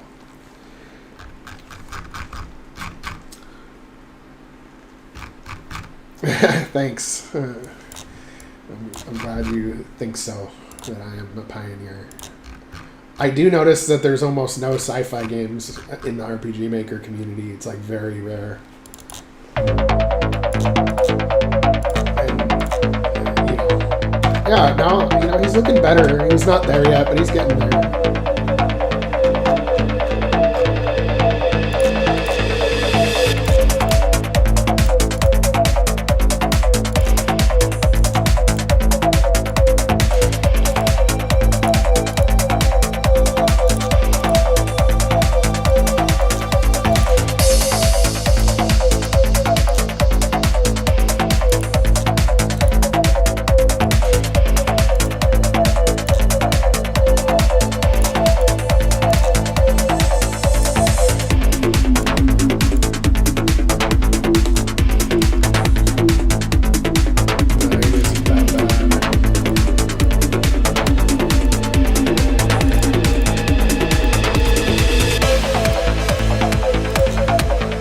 I like the one I like the one that I made at the end the most.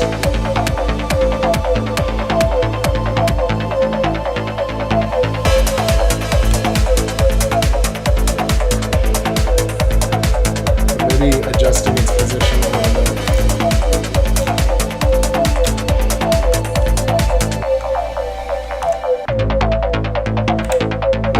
Looking at it when it's super small is how I prevent uncanny valley, because if I zoom in really close and I try to do the face, it's like no matter what angle I do it at, it ends up looking weird. But if I zoom way out and I'm like, oh, does this look good from this far out?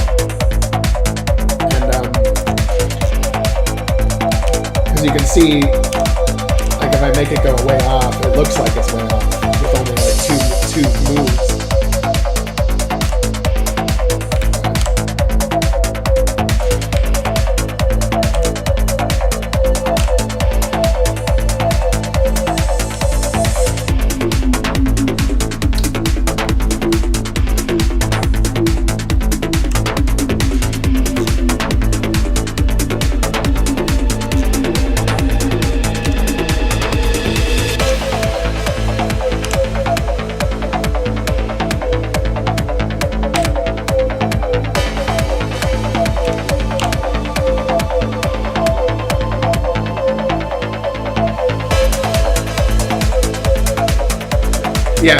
Yes, the morality choices do matter in the main game, but the game we're making right now is Starship Rebellion, and it is a standalone episode, just like Starship Origins was a standalone episode, and those ones are more linear, but they will feed into the main story. So for example, in Origins, the characters that are in Origins will show up in the main game later. And when they do, they'll have different interests than you do. And you'll choose whether to aid them or to have them get out of the way.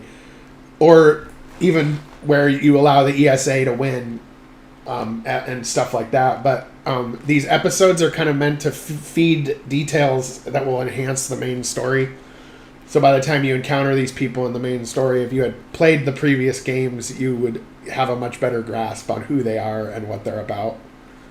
And that's kind of what I'm going for with it.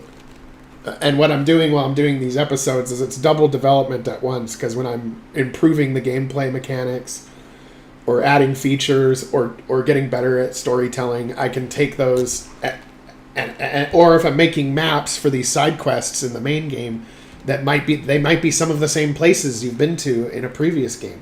So you can I can copy and paste those maps, and so I'm really doing double development at once. I haven't abandoned the main game, but I am my approach of how to develop it is changing a little bit, because otherwise I'm going to be sitting on it and developing it for years and then nothing gets released. This way, I can at least build up the franchise. So over time, more people will find out about the franchise. And then by the time the main game gets released, you have a bigger built-in fan base as well. That's kind of what I'm going for. And then that way we can release something every few months while we still can develop the main game. But the main game has kind of been a little bit neglected because of these new games that we're making. But we intend to go right back to it. The main game will be the best one. It will be the most ambitious one with all these different... It'll look like to the player that every game will be an upgrade a little bit from the previous game.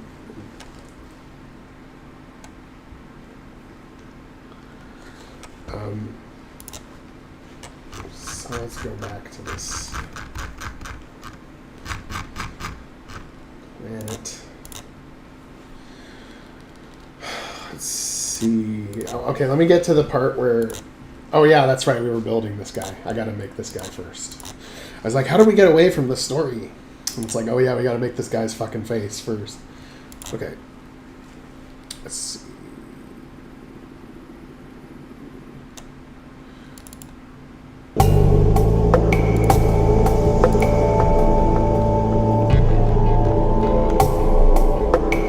Oh, you know what? I could probably use this music for the world map of this planet. Or the town, or the ESA town. I haven't thought it. I haven't decided yet.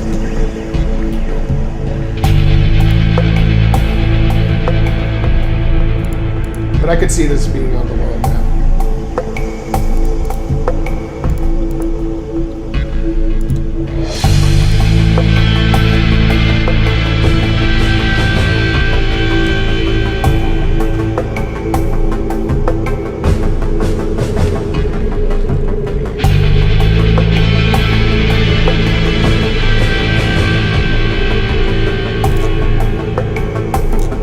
Make this guy a new face, so I think he looks okay.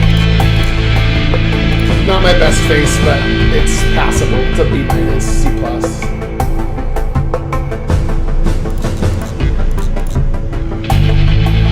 Now we gotta come up with a name for this guy.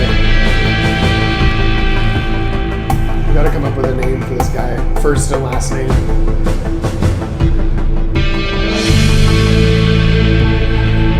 Trying to think, who can we call him?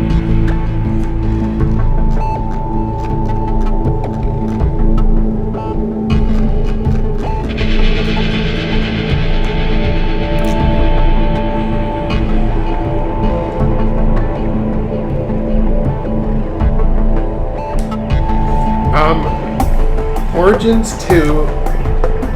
There's not gonna. I don't think there's gonna be an Origins 2, but there is gonna be where in the main game, when they pop up in the main game, there will be cutscenes and stuff where you find out exactly what happened to them, and then they join you. Because what's going to happen in the main game is that they know where the Raven is. It's in a safe place. They came your way because you have the Dauntless, and of course they're still trying to restore their timeline, and so you either work with them or you oppose them. But if you work with them, they will get the Raven. They will be commanding the Raven. You will be commanding the Dauntless, and with both ships together, it is enough to cause a serious threat to Kern and ESA. And of course, Archer and Carol might join you as the Outer Rim Coalition, and you'll be able to find out exactly what happened to them. And Keldar is going to come up too. Keldar is going to come up as a younger Keldar in the main game, and he's anxious because he knows who he is, but he doesn't want that responsibility. And it'll end up with him getting sent back thousands of years into the past, and then everybody will know what happens next. But you'll run into the young Keldar and have to kind of convince him that he has a job to do and he needs to go back to keep things intact.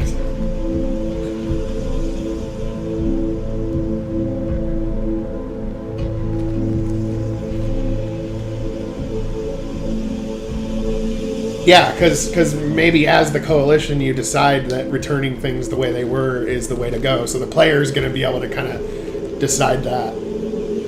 Just like the part in the main game when you run into Captain Murphy, he's helping them.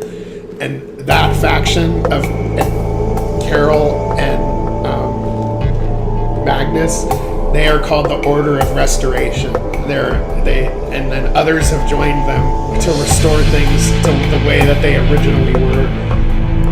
So Captain Murphy is on their side, but Admiral Murphy is on your side. So it'll make for an awkward. And then Commander Murphy is on ESA's side. So there'll be a point where all three Murphys are in the same room and they all disagree with each other over who to support.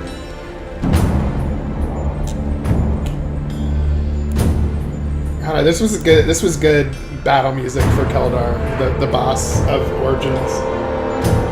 Like, I really like this track.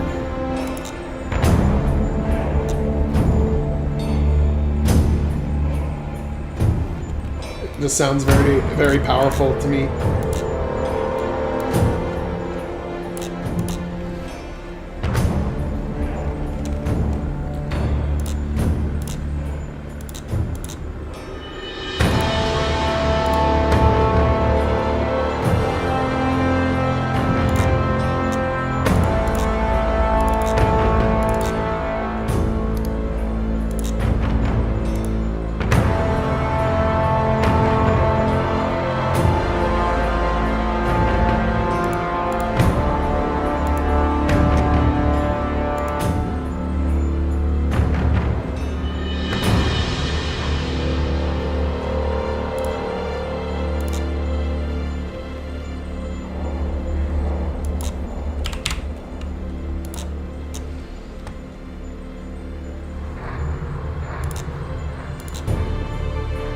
We gotta come up with a name for this guy.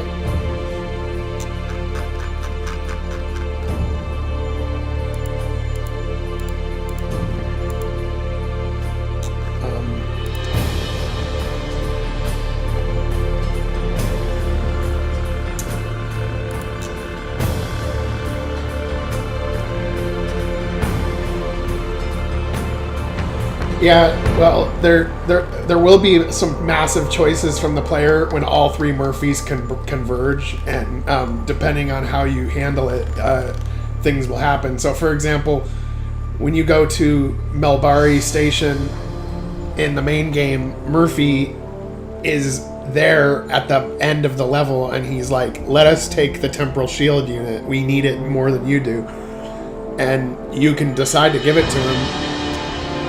And then later, if you decide to give it to him, or you decide to fight him, that will determine what happens later when you're trying to get them all to agree, but they won't.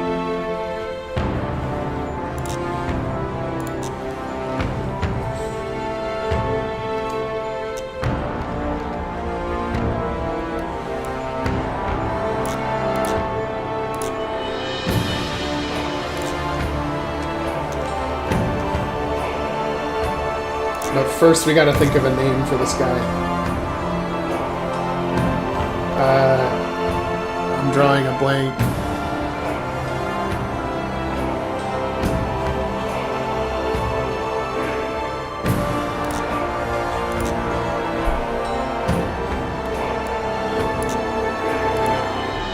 Yeah, and I think Admiral Murphy is, he's been through a lot, so he's probably changed his mind. Like, so Commander Murphy is younger and he still supports the ESA and hasn't, like, come to grips with it yet. And then the Captain Murphy is like, no, I'm part of this other faction. And then Admiral Murphy is like, no, actually, I was wrong on both counts, and I now need to support the coalition. And of course, at their different age groups, they disagree, but also different things happen to them. So the sequence of by them doing all these things, it's constantly changing the sequence of events, and almost like it's getting out of control kind of thing. It's meant to be like the snake eating its own tail and things getting out of control. temporal explosion.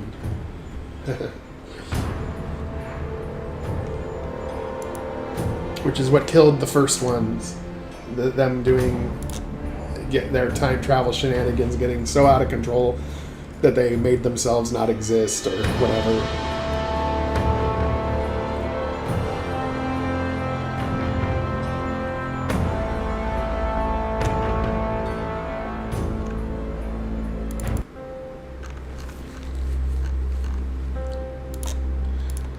Okay, so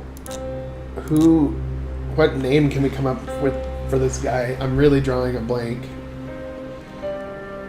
He's gonna be a combat character, combatant,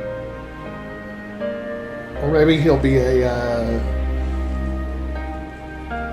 maverick or something.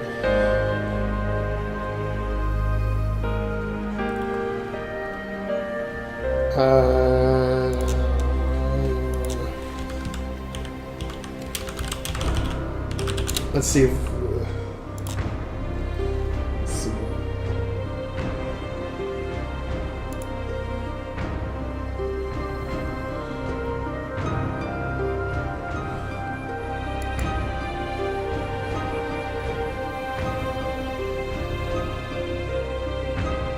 Xander. that might be good.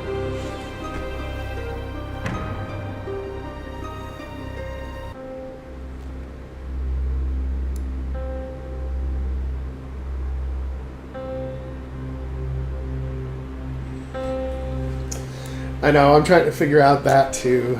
But the main thing I can say of the rules in mine, okay, because this is how I try to restrict it so that the time travel technology can't just have unlimited power.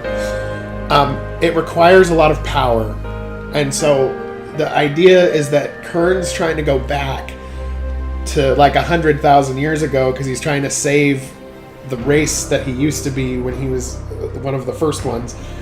But you can't go that far back because it requires so much energy, and the amount of energy they have right now only lets them go back a few hundred years at most.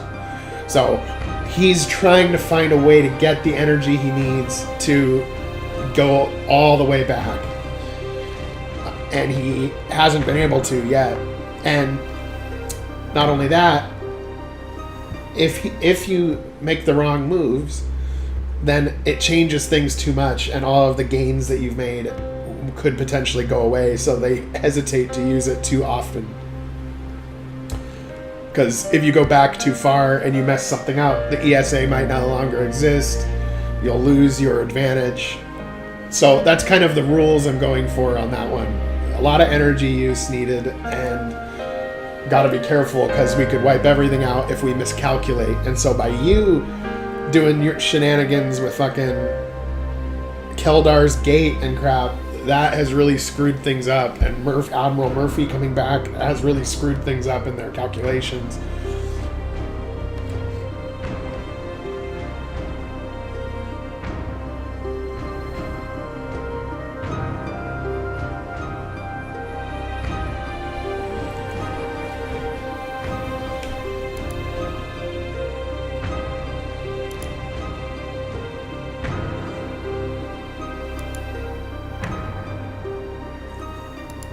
So far, the best name I've seen is Xander.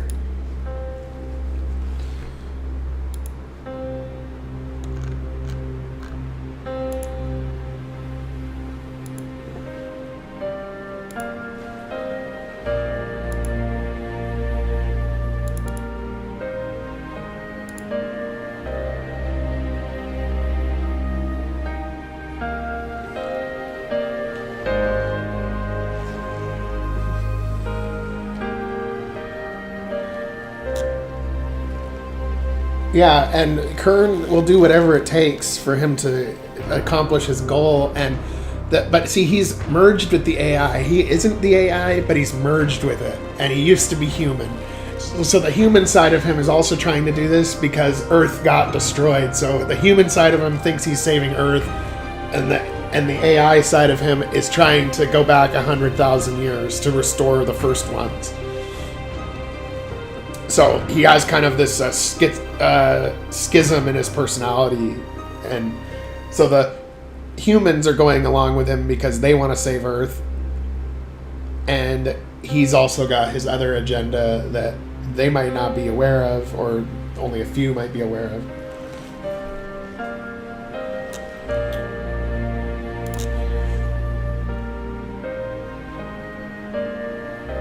I know, maybe we could make something where you get the younger Kern on your team, and he's like, oh my god, I would never do this. I gotta stop me.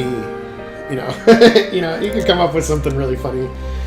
I just like to make the game full of twists and turns that lead to twists and turns.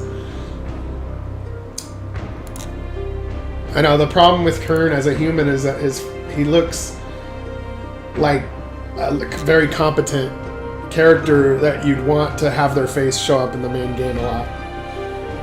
So we might have to make that happen somehow.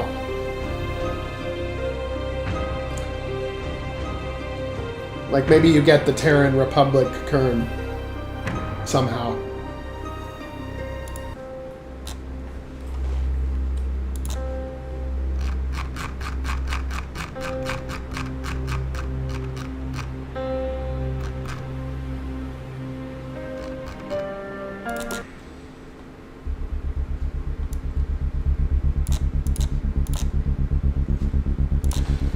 All right. Well, I guess I'm gonna name him Xander or something.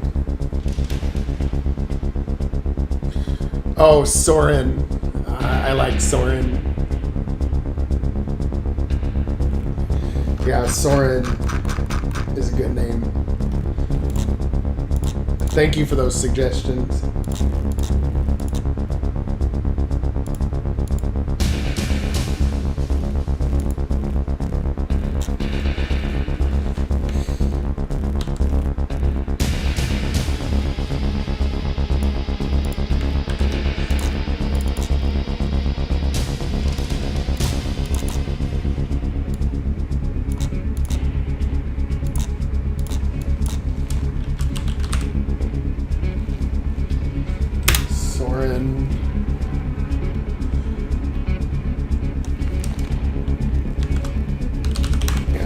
Soren Xander. That name works. We'll use it.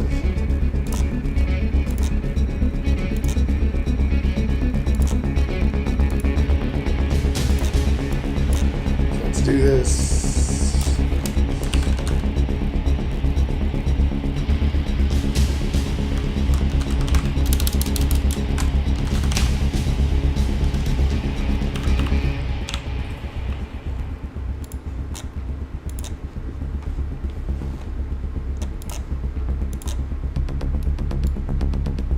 I could see this track being good for one of the army battles, where you got like the tanks and the aircraft fighting each other on the tactical map.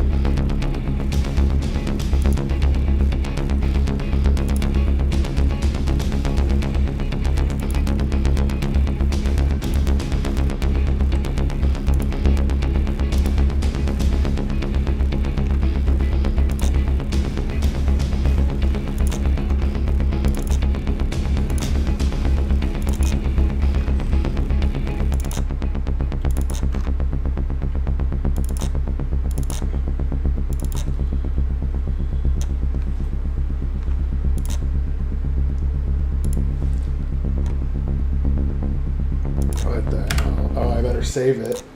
God, this is always the time where Photoshop crashes or something when I didn't save it for a long time.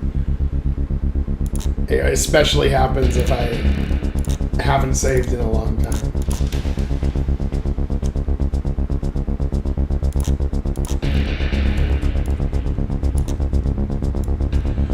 See, when we make them smaller, some of the little imperfections get kind of ironed out.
looks like a okay placement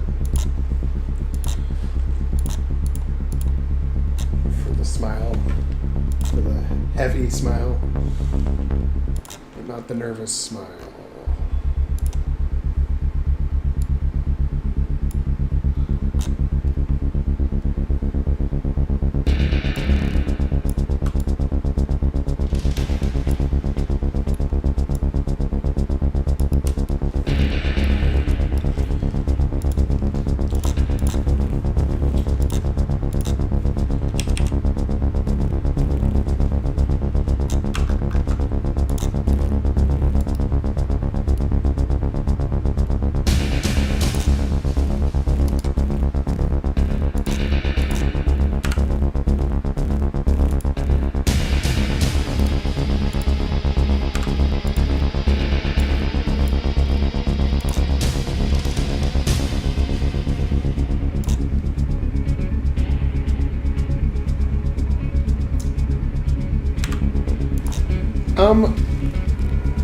I don't know how it's powered actually. It kind of seems like antimatter would make the most sense.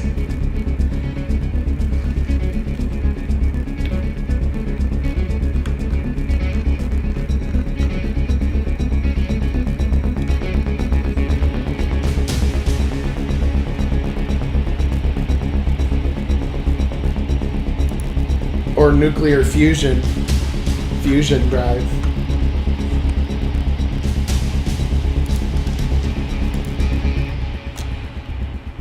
But I think antimatter sounds cooler.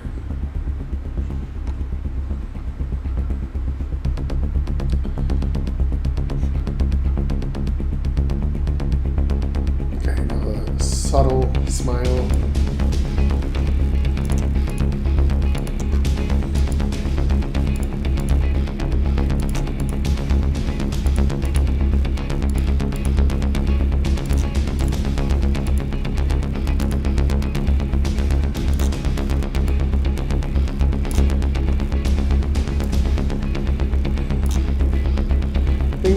Number 8 actually looked the best.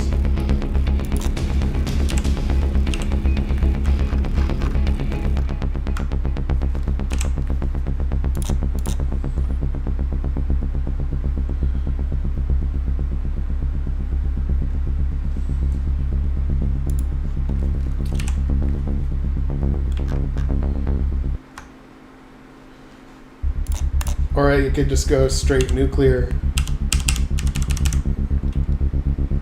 Tried and true energy source.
Nervous smile. So now we go to the eyebrows and we change them to the nervous ones.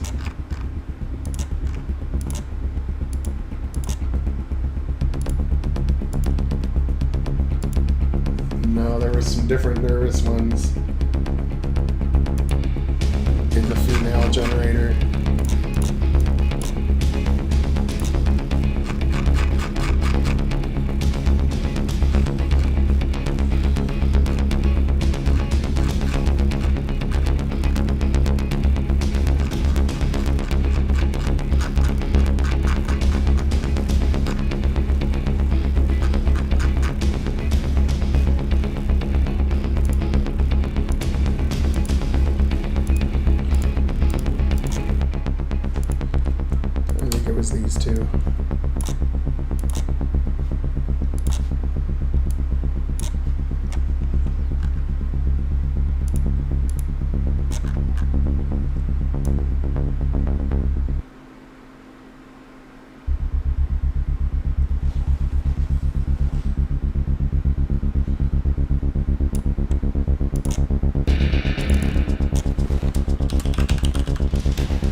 face with a slight frown.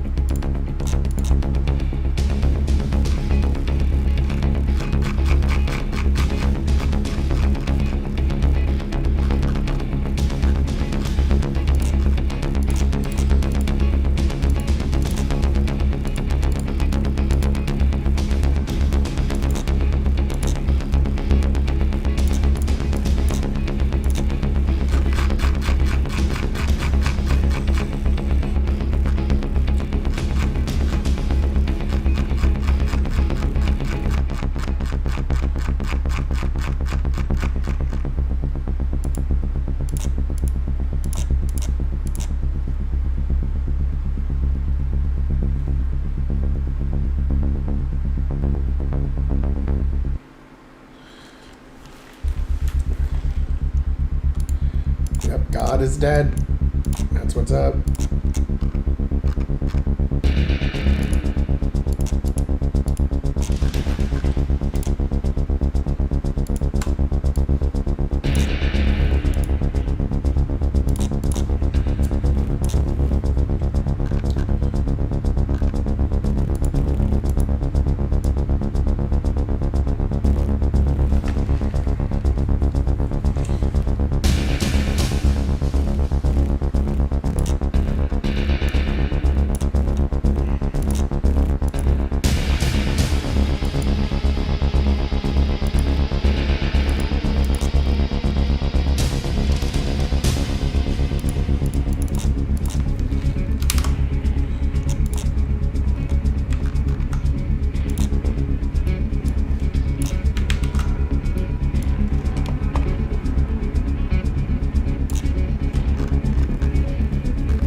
Let's just do that for his shocked face. Let's do that.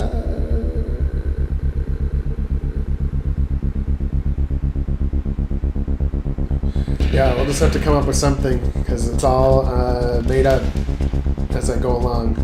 And we just have to come up for excuses for how it might make sense. And then that will be the story.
Yeah, and since the term Calterran has the word Terran in it, I kind of took it to mean maybe they're called calculated Terrans or something related to humans. Maybe helped create us, but we were an inferior product or something.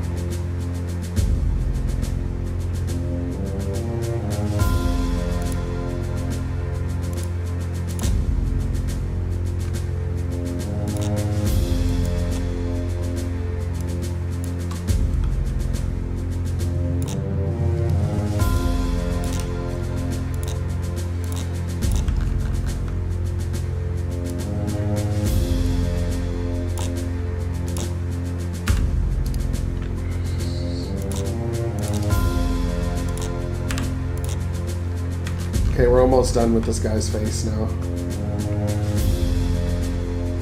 Now we have to do the angry eyebrows.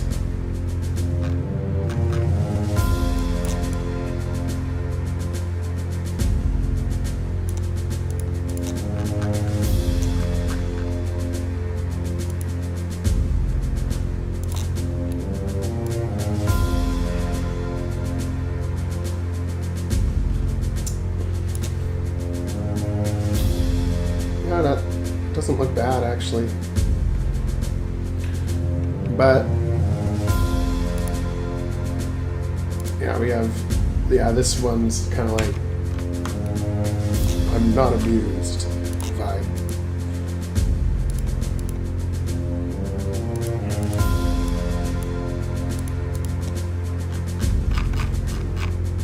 Anger.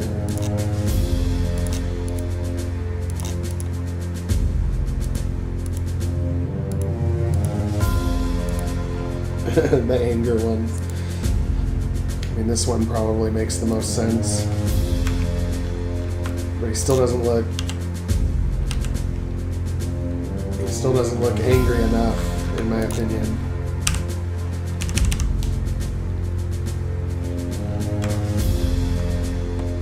Without anger, I'd almost rather use the subtle anger. It makes him look even angrier than anger does.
That one's probably the best one.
Yep, that could work.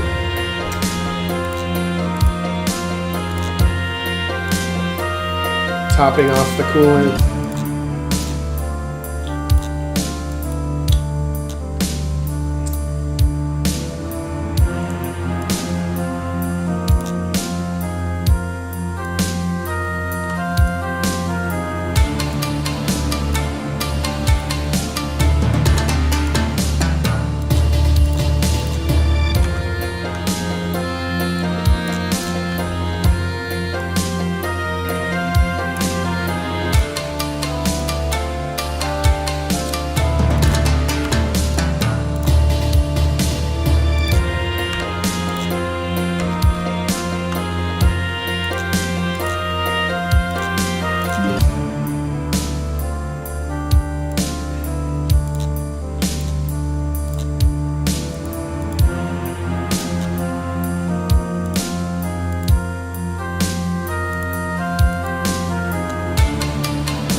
Now back to this.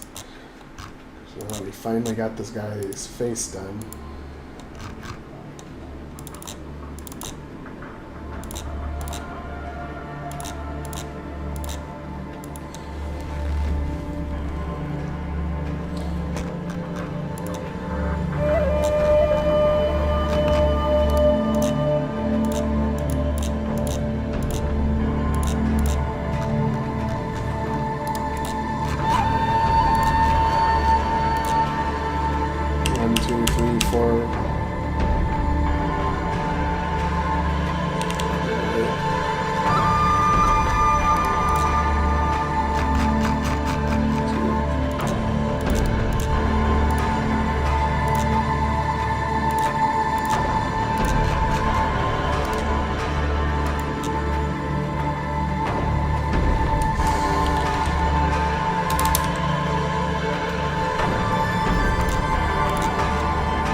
I don't know. I think Commodore Wellington, though, is going to show up in the main game.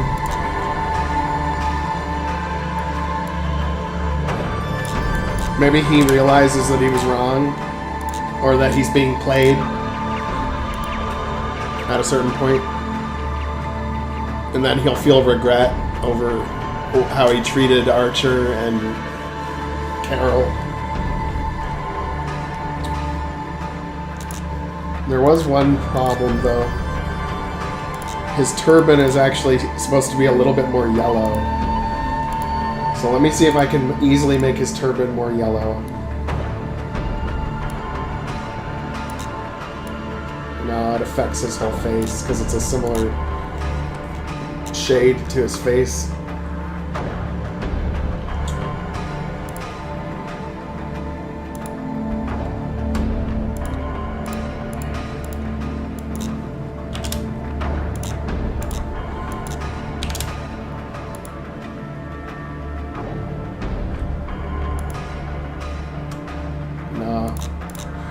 Okay, so here's what we'll do instead. Maybe I'll get the sprite and I'll make that turban a little less yellow. Because I don't want to redo all his faces again.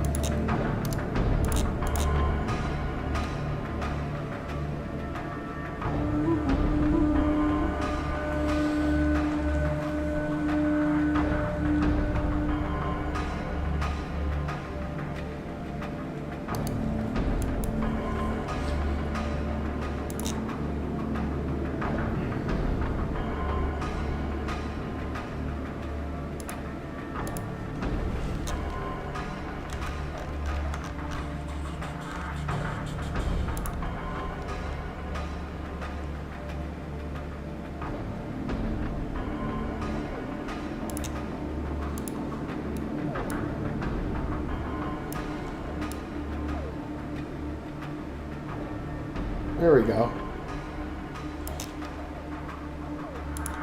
Although it makes the rest of them a little bit less colorful. Right. Let's see if we can select just the turban parts. Ah, damn it. Keeps selecting like pieces of the other parts. Okay, wait. Maybe if I do it more broad-based, but contiguous. And then I'll just have to manually,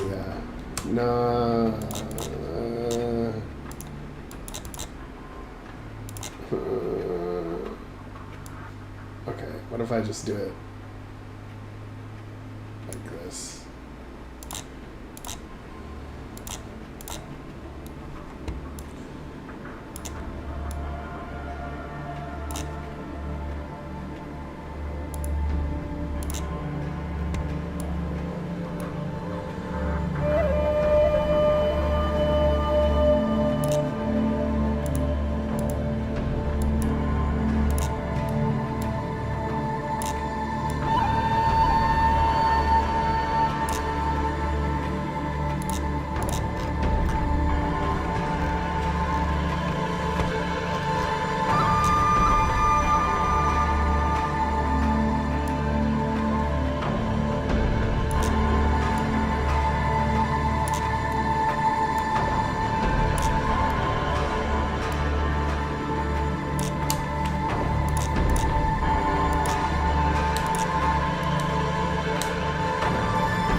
There we go.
Are we ready to go?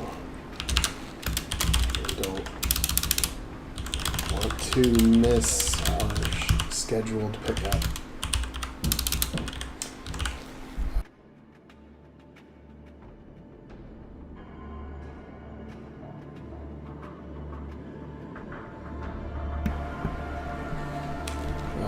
Okay.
Yeah, I agree with you, Night Drive Agent.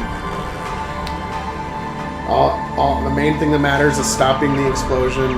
There's already been too much changes, too much damage. Trying to go back might actually make it worse. So, too bad for the Terran Republic. But they just can't let go. They love their world and they miss it.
Yeah, I do want the player to feel the tension of that line. Some things will seem ambiguous and like where they won't quite know which direction to go in. And then, oops, I made the wrong decision.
Yeah, it is complicated.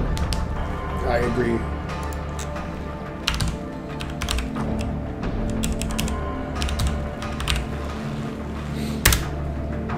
Freedom.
It's true.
Oh,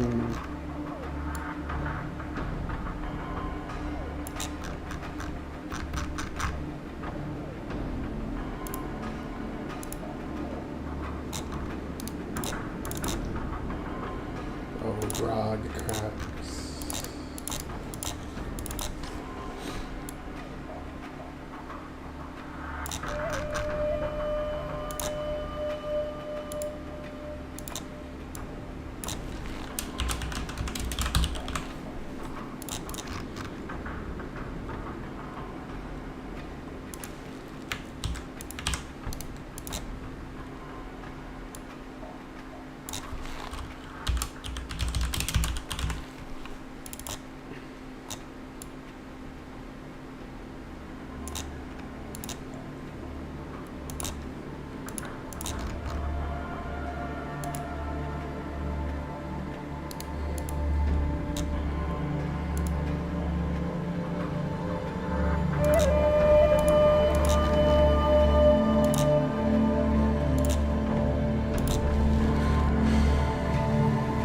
Okay, let's see what this looks like now.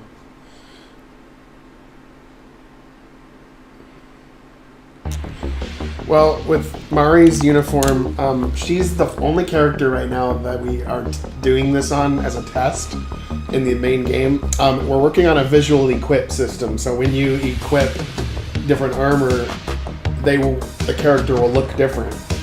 So the ones where she is topless are when you're equipping an armor that I didn't create a graphic for yet for her. But we do want to do a visual equip system if it's not too hard to do. But we literally do have to make separate sprites for each of the characters, and so it might be too much. But I'd like to do it, if possible.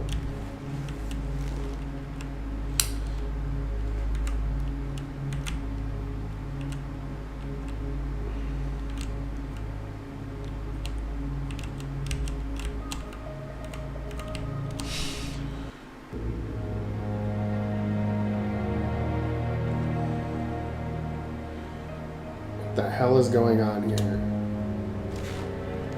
Did the android kill the team? Advena. What did it say, Kratz? You speak our tongue. Is this thing a Molarian? Perhaps the memory of one. 427 years have passed. Our mission was unsuccessful. The Advena now have the inhibitor. What does this so-called inhibitor do? It was to keep the Advena out of reach. Now all is lost.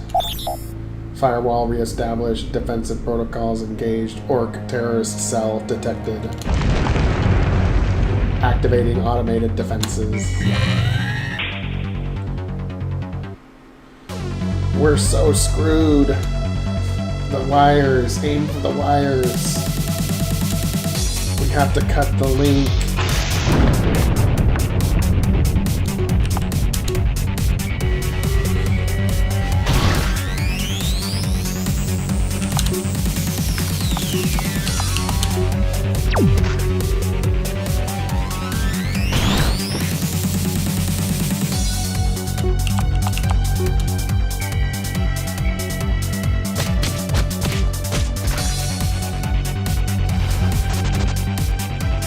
You're going down.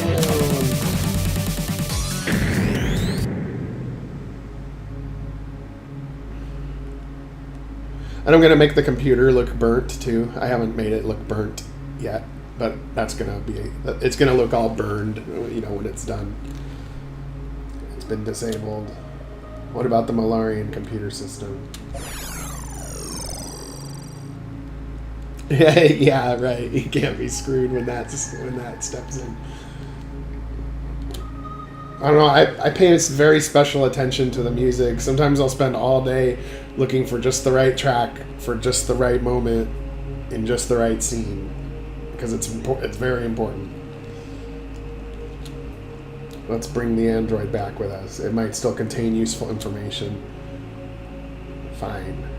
But we have to ensure it won't turn on us later. Don't worry. I have a few friends who should be able to help. Come on. Let's go. I think we've had enough action for one day.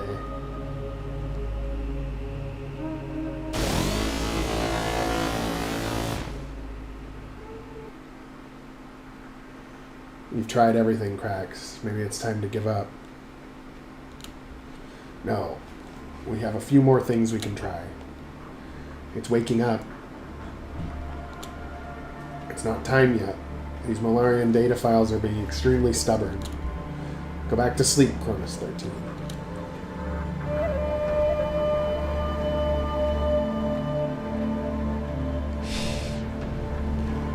What do you remember, Cronus 13?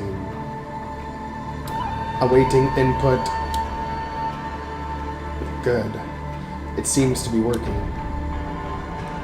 Upload one of the default AIs, Gianna. Understood. Initiating transfer.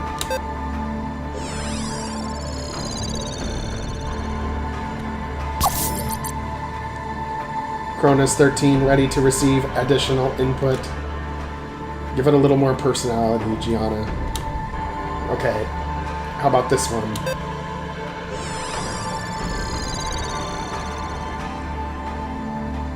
What happened to me? You were damaged. We brought you back here to be repaired. Were you able to remove the Malarian code, Gianna? Oh, the sweat drop happened above the android instead of Gianna.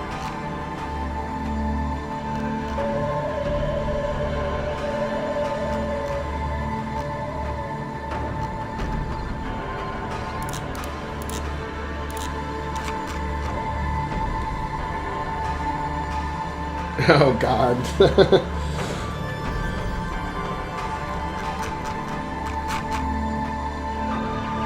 Oh, I didn't name Gianna.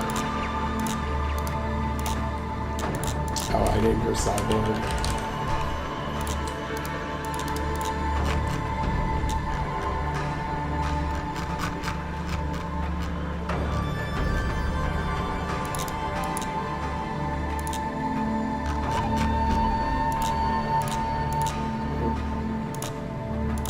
Afraid not. However, I was able to implement a strong firewall that should keep the Malarian code contained. That's what I was afraid of. I don't want this thing turning on us. It's good to be cautious. The potential benefits outweigh the risks. It does have ESA command codes built in. We could definitely use that right now. Oh. His little turban is in the computer console. Are we ready to go? I don't want to miss our scheduled pickup.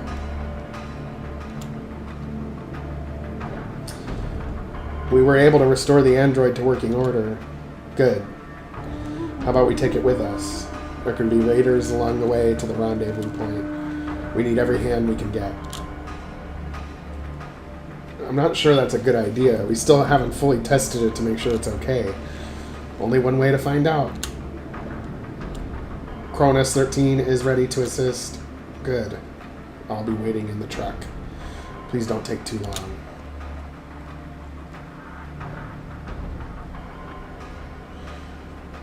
Come on, let's go.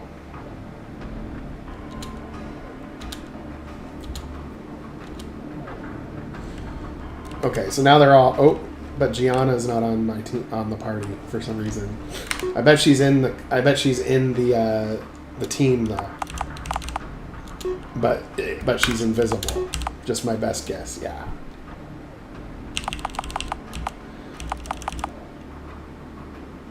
And that's because I didn't initialize when I added her. I didn't initialize.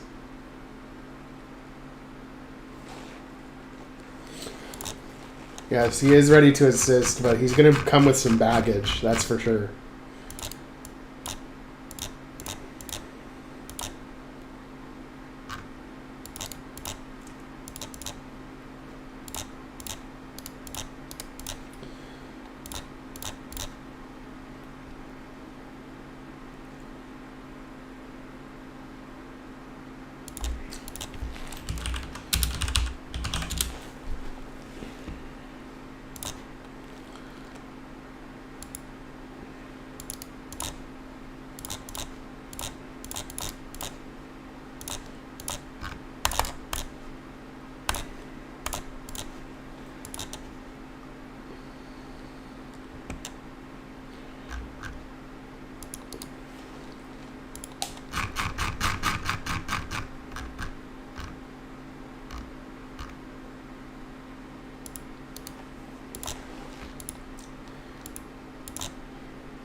file 30 won't work because of the autosave. Actually, I did 2 autosaves and I really need to just do 1. Oh wait, the autosave will work. Although I think for future reference, I want to take this autosave out and just have it so that the scene starts at where they're standing over you in the hospital, or not hospital, but chamber thingy. Okay. The wires. Aim for the wires.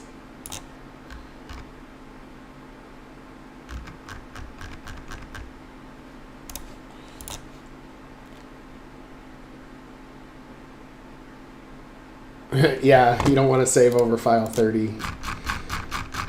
I wonder, it'd be cool if there was a way to make it show up above 1 and have it say autosave next to it, but I can't figure that out. I don't know if there's a different plugin that'll do that or whatever. I'm using Yanflies, which is like the main one people use, but I have seen it in other people's games before where there's a separate slot above slot 1 and it says autosave in the save menu. As soon as I figure that out, I'll do it. But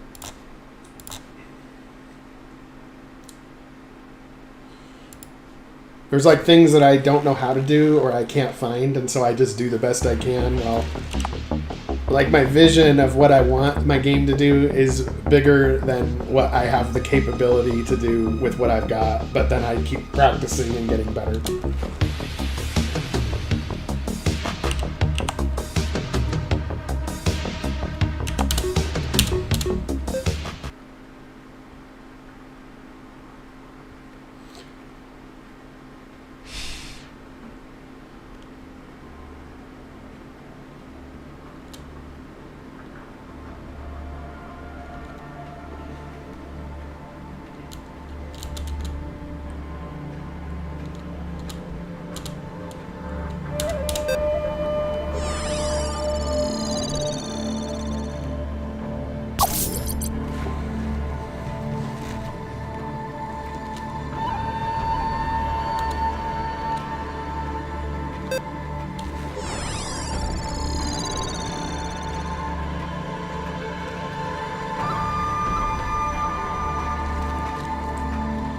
But with practice, you'll be surprised what you can figure out.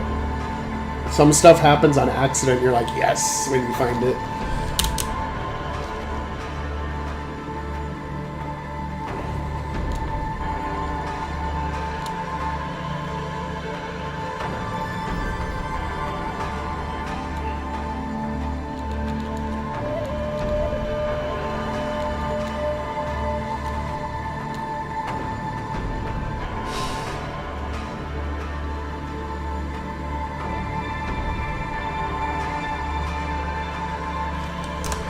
I know what the problem is with these characters. Well, first let me see if this works. We're gonna have to do this one more time, but the characters are placed differently because I named them wrong. You'll see.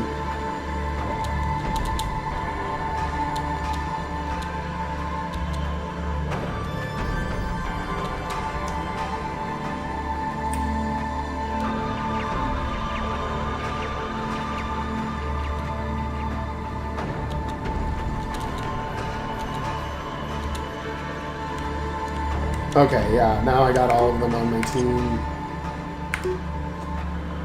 And I bet that their skill trees are wrong for Gianna. Yeah.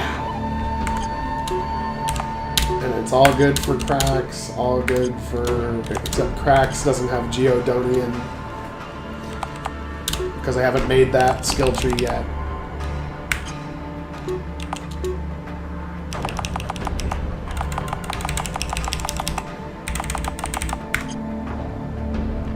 So I gotta give Gianna the default skill trees, Gianna and Soren. So 81, character 81 and character 82.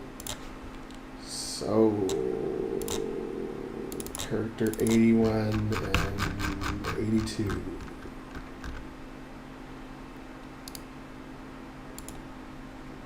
Character 81 and 82.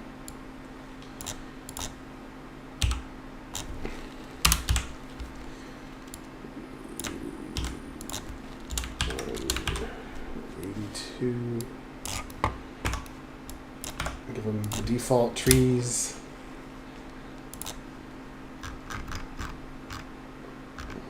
So far in the game we have, I mean, these are not numbered in full order, but 60 to 110. So 110. Oh no, wait, all the ones that say default trees. So 20, I'm calculating how many playable characters we currently have.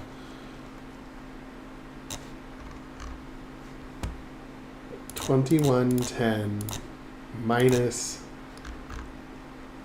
2060 minus 1, 2, 3, 4, 5, 6, 7, 8, 9. Minus 9. So right now we have 41 playable characters. I'm going for 100. So my end goal is about 100. But we've got 41 currently.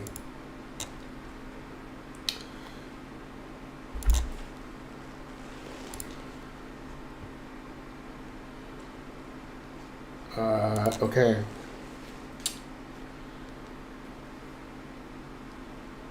And then since she is a subclass, she's got to obviously be a technician. 54.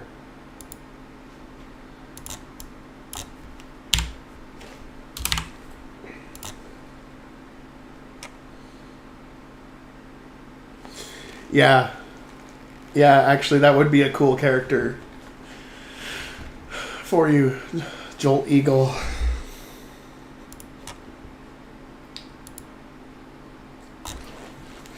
But would your name be Jolt Eagle? Or would it be a different name?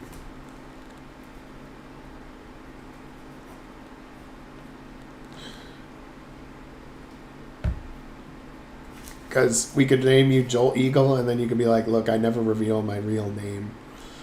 You can call me Jolt Eagle. Or something like that. I could see him being, yeah. I think we can add you in as a character. I really do. We'll add you in somehow. It'll happen.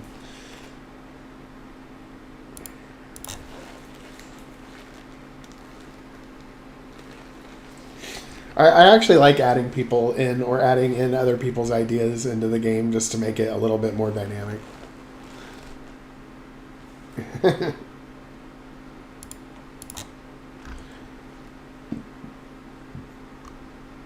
Okay, so then we got to do one more thing for Gianna.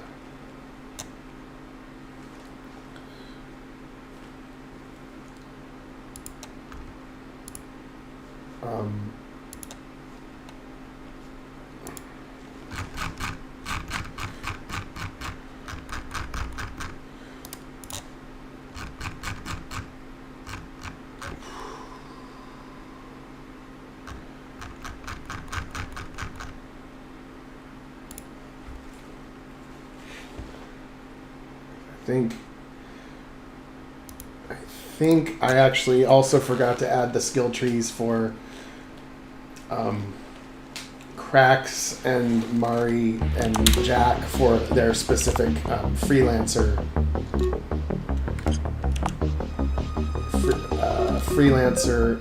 skills.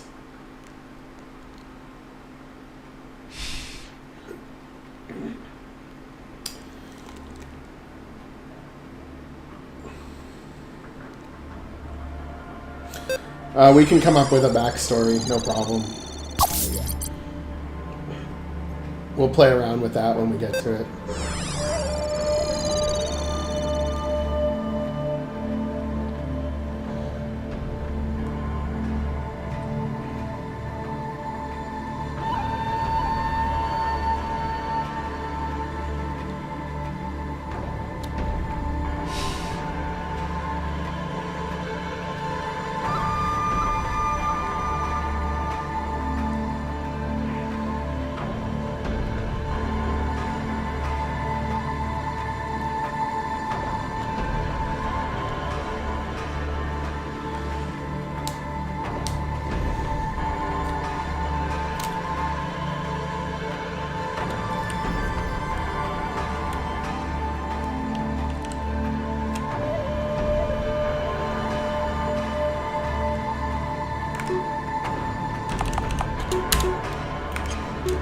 Yeah, they don't have their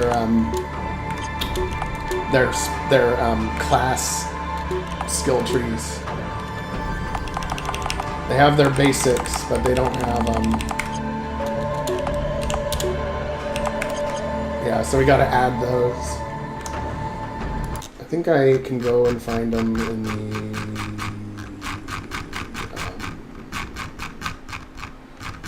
previous code that when we added them on the Dauntless for Origins.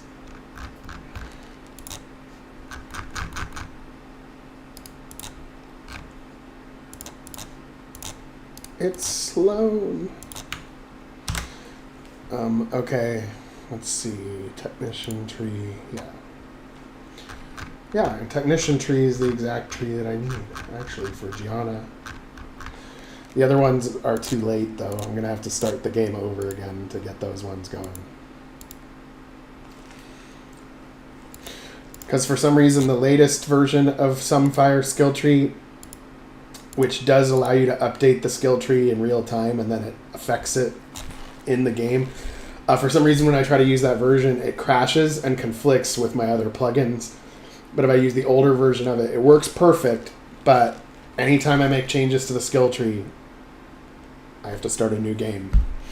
So I try to make sure I have all the skills in there before I release the game so that it's pretty solid by the time that somebody plays it and they won't run into that problem. But it's unfortunate. If I could figure out how to make it work on the fly like that, that would be ideal. But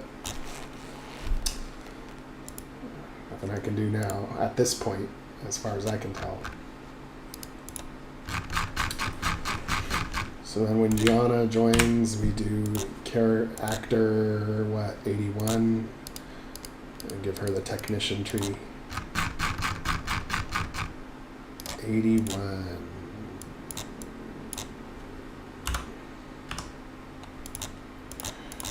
And then we have to give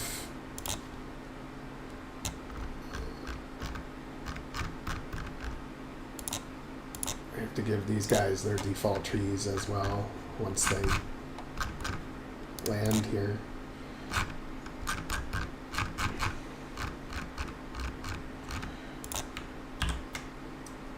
So freelancer tree. Freelancer tree for Jack, and Jack is number 3.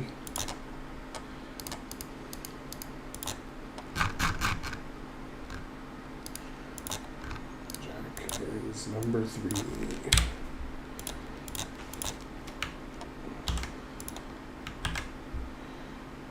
And then Cracks, I believe, is 80, but I'm going to double check. Yes, he's 80.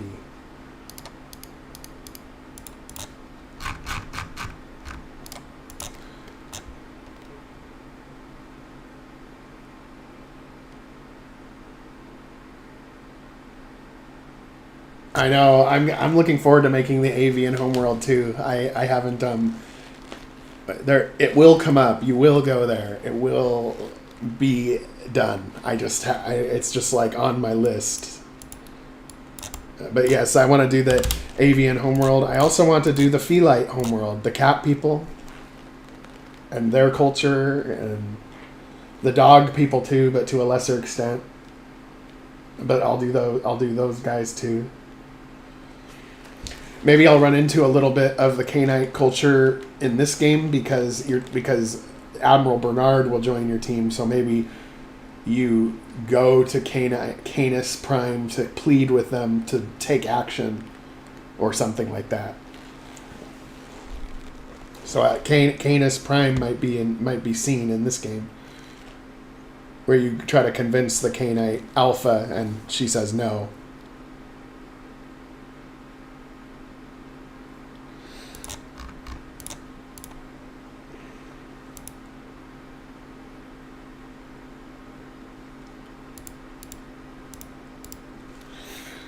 No, the Avians are actually on the other side of the galaxy. They're on the side of the galaxy that's pretty far away from Cassio's planet, so they wouldn't have a problem with that planet. This is like a useless Dust Bowl planet. There's nothing special about it other than what's under the surface from what used to be the Malarians.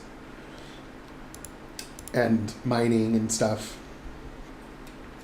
And then it's kind of like the Wild West a little bit, this planet. Really far out there. ESA definitely doesn't take it seriously, underestimates you, and that's the only reason why you win. Because they underestimated you. Yeah, they underestimated you.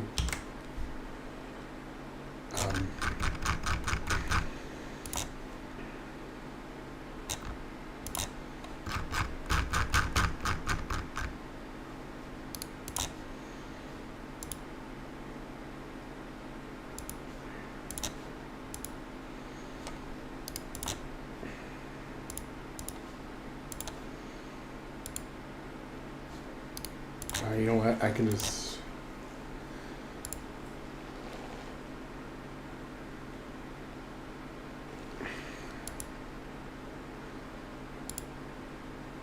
Well, I just don't want to center the game off of one person who's in real life and, like, is kind of like a cameo, but it's not like we don't need to, like, make this game about Casio or anything. Like, it's all good.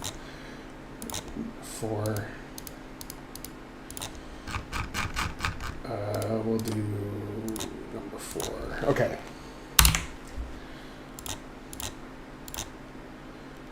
There we go.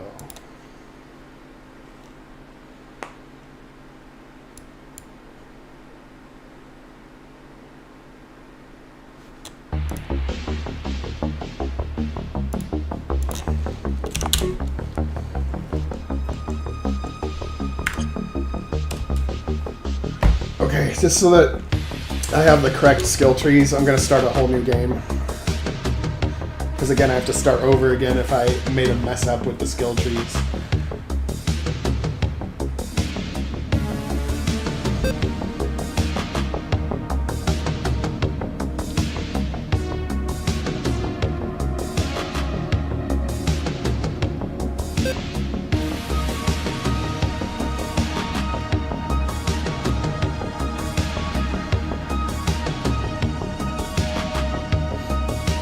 Yes, I can.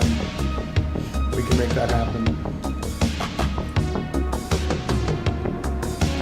What I would probably think about with the Kiyasu one is think about a side quest. Like, just imagine a side quest where you will be somebody that joins the team after the side quest is over, and you can make your own little side quest. Like, how would you get involved as your character? And that's what I would need to amp it up.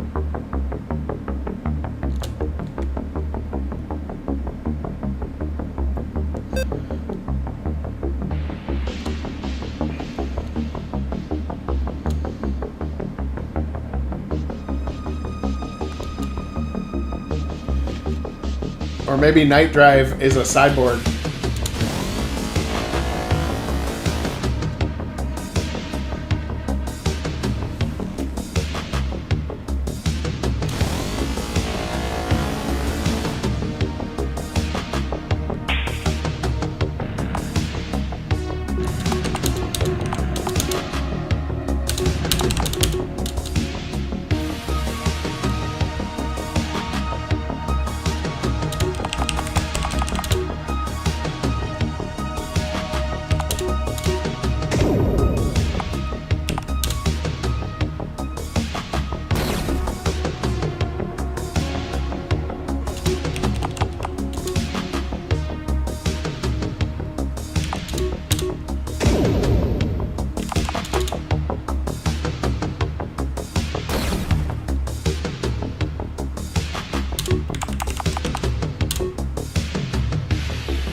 I don't know, that's up to you, Kiyasu.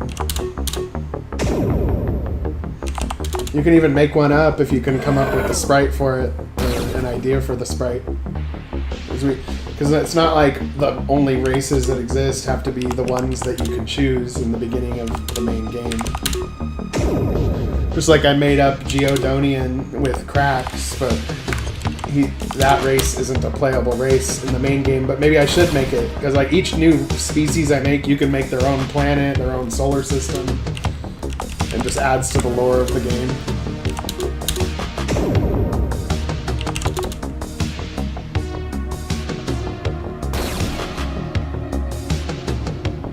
Yeah, cyborg, not android. A night drive agent sounds like a cyberpunk vibe to me, which makes sense as a cyborg. Night drive agent, it sounds cyberpunk to me.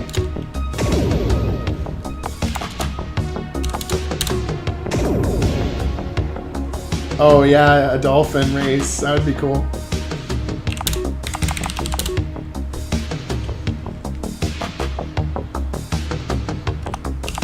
Yeah, and we can turn that into a side quest. But yeah, but we would have to come up with some sort of plot that would make sense for it, or a narrative that would make sense for it.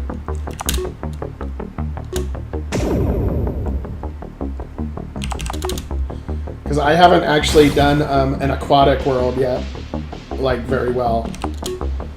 Where it's like an ocean or aquatic world, that would be cool.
But so far, this game is already looking like it's a little more. It's a little bit more psychological than Origins is like feels more like action to me. This one's gonna be a little bit more surreal or a little bit more psychological thriller vibe, rather than. It'll have lots of action in it, but like a little bit different.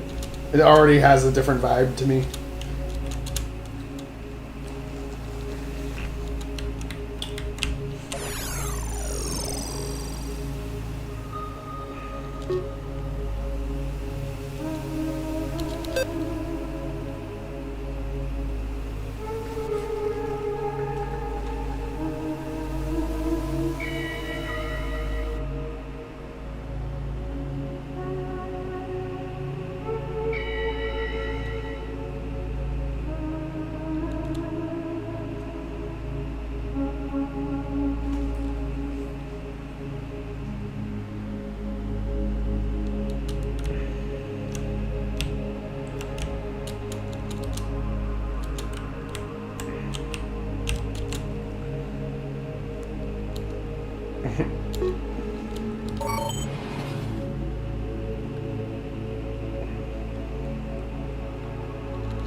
I don't know what he's for.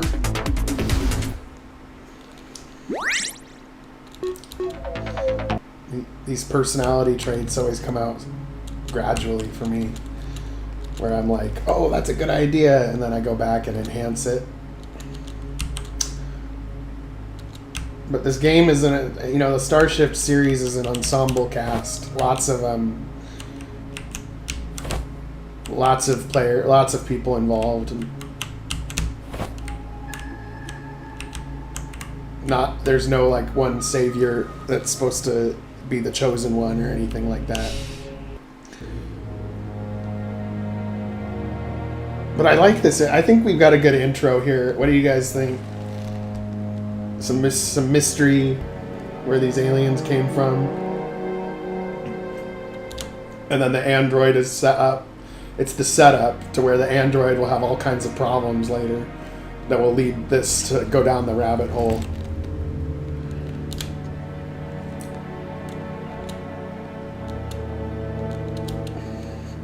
And then how Krax knows their language. There's going to be something as to why he knows their language, but I haven't figured that out yet.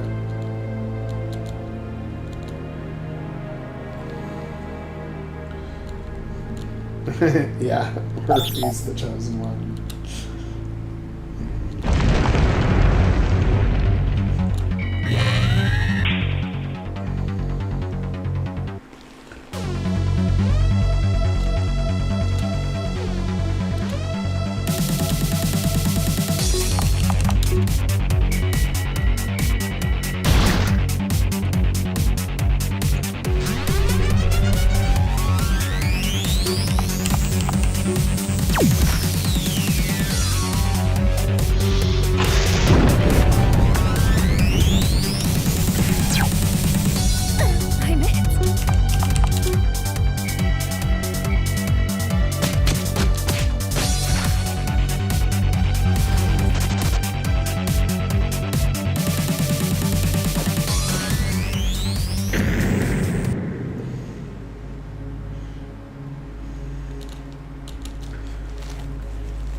Yeah, it actually does add a nice little touch. I've started doing it more, where you actually have like talking in the battles with some kind of other objective than just attack a little bit.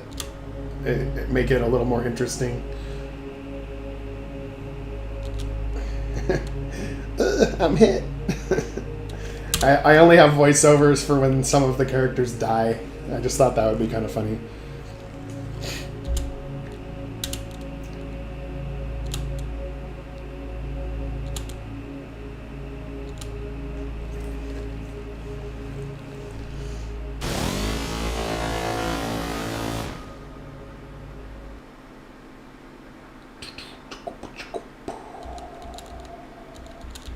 And now we'll finally have the correct skill trees and the correct everything.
I've got to fix that guy's graphic.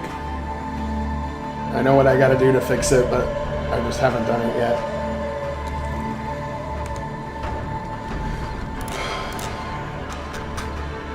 I accidentally made them with exclamation mark rather than just dollar sign.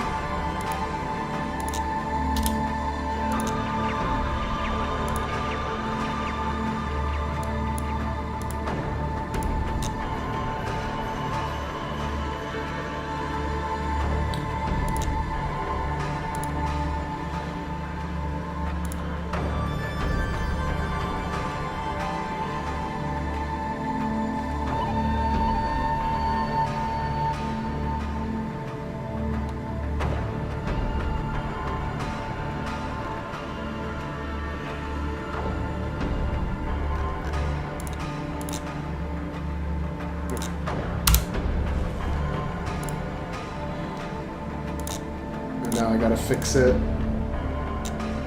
because the characters won't exist with that graphic, yeah.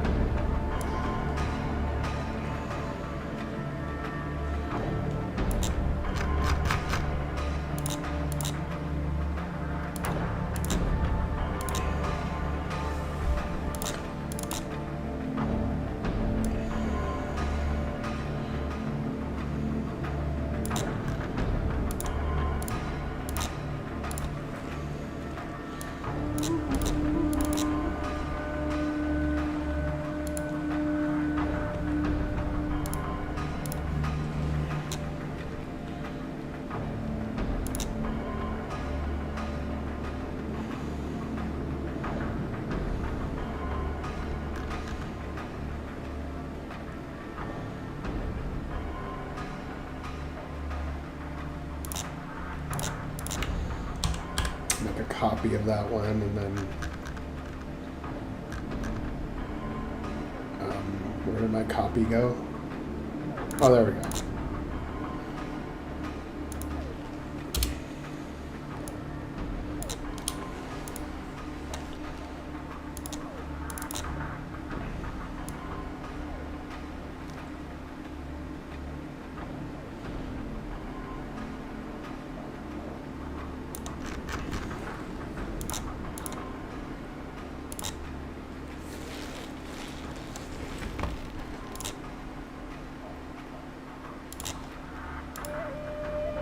Now I need to make a temporary thingy that I can just touch. Will change my graphic to the right graphic, and then that way I don't have to restart off the game all over again. But when you do restart the game all over again, it'll all be correct.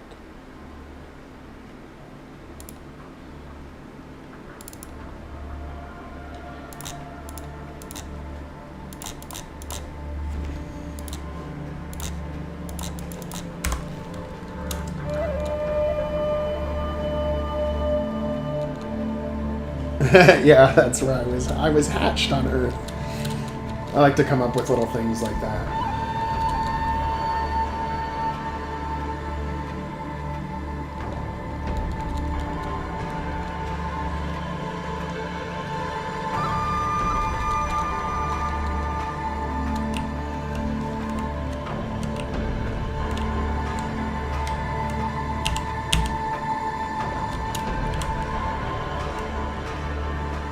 Yeah, now they're all aligned properly.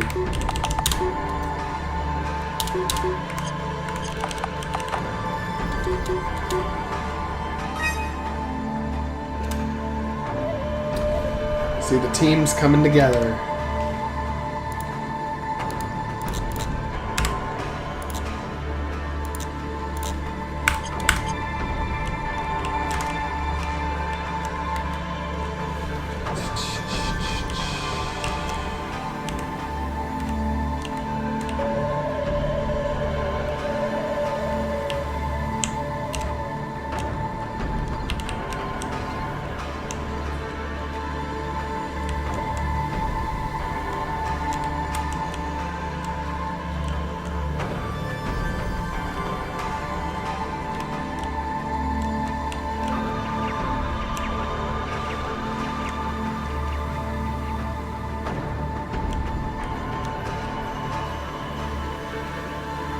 And these buildings are going to have signs on them.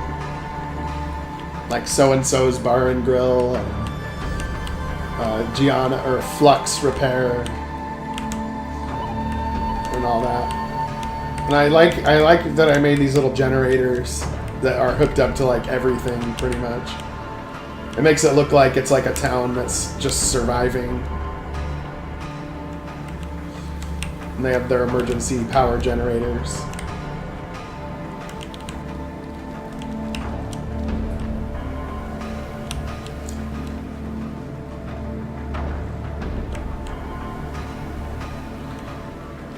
Oh yeah, we need a toad or frog race. I do have a few of them already made, but we could refine them.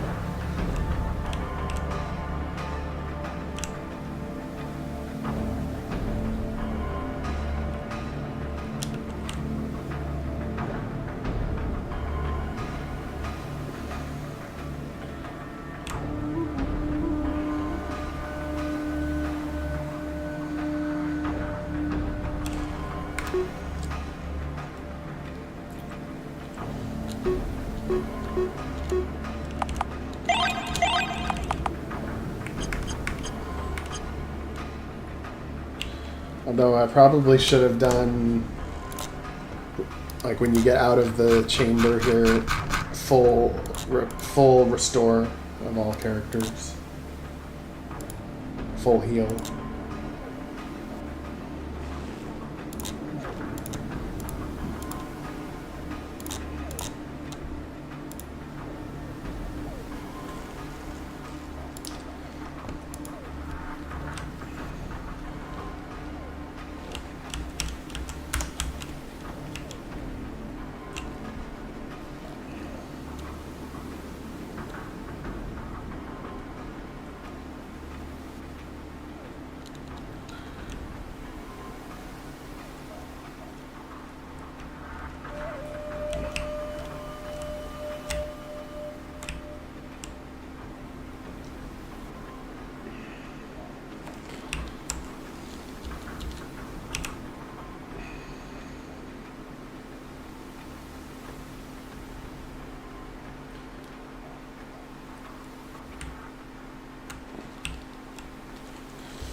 But this town is starting to feel a little bit more like it's really a town.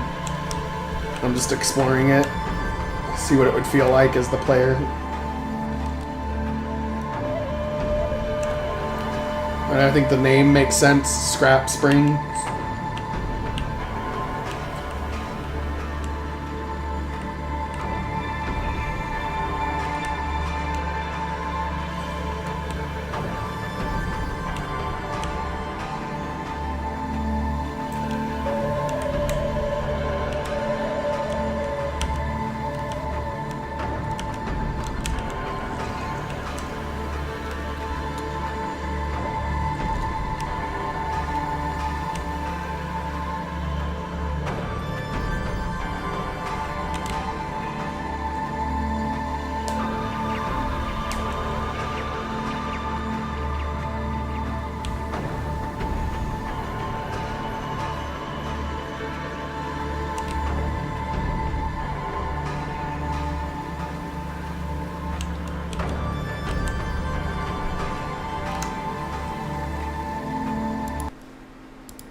Alright, now what we want to do is probably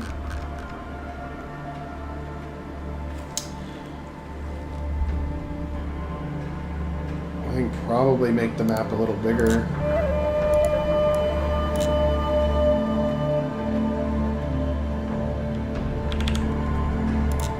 And then we make a part where there's like a vehicle waiting out here.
I got to make another version of the computer that faces the other way.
Although I think I'm gonna move the computer to up here instead.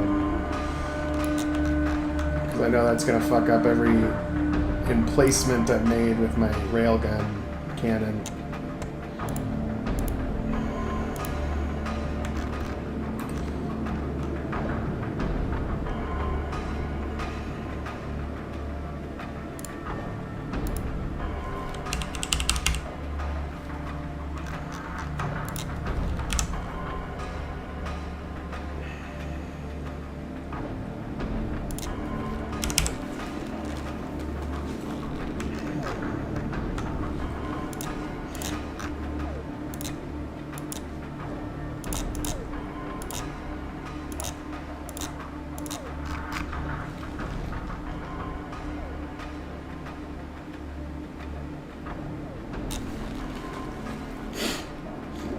Meme lord material.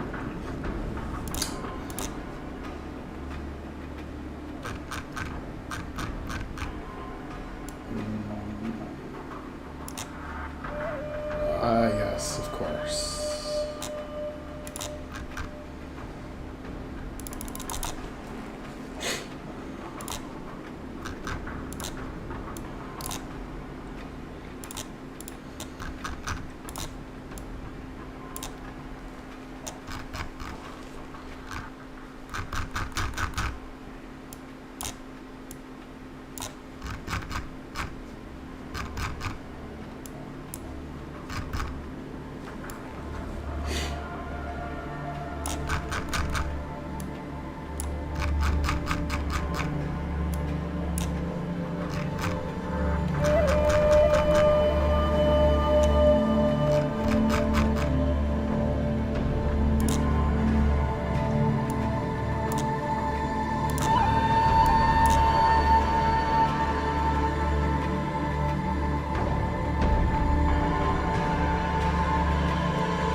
Yeah, I've run into that too, where if I do the not needed files, it always makes one go missing, and then it's like, okay, I can go through the whole game and try to figure out exactly which ones are missing and which ones aren't.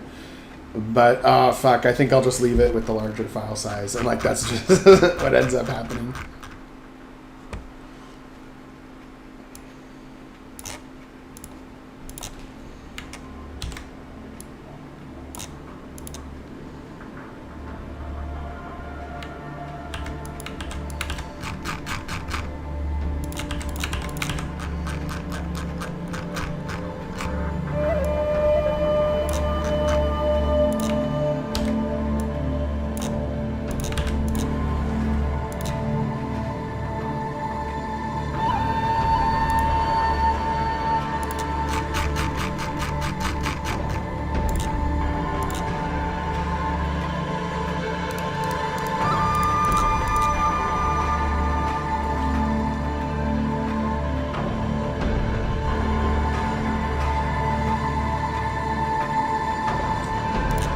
Well, yeah, I think that's the case with every game. I mean, if you look at games, they're as diverse as you can possibly imagine, and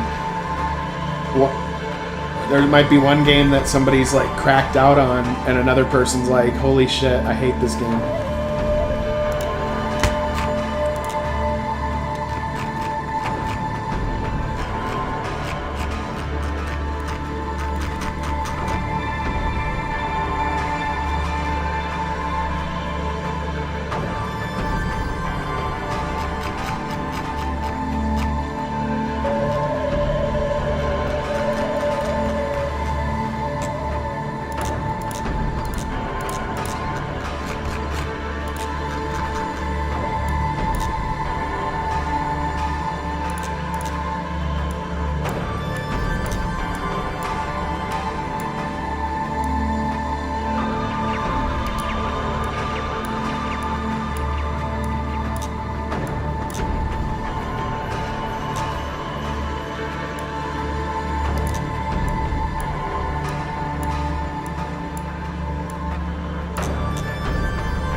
Well, at the end of the day, the thing that's most important is the story, honestly. If your story's good, you can always update your graphics later and make it pop. But having a good story is key. If you have an RPG with good gameplay, but the story sucks, it's worse than a game where the story is good, but the gameplay sucks. Not on all types of games, but on RPGs specifically. In my opinion.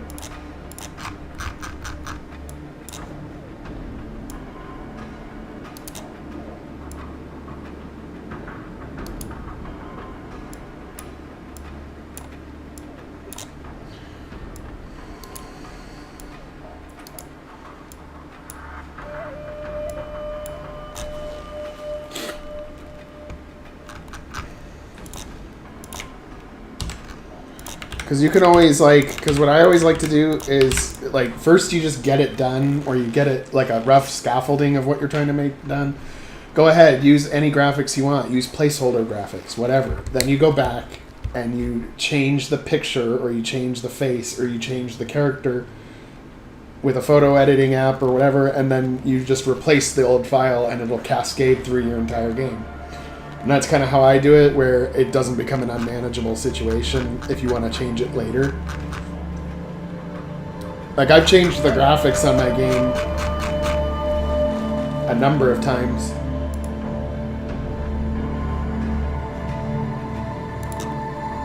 Like, let's see if we go back to one of my earlier videos and see what the graphics looked like then.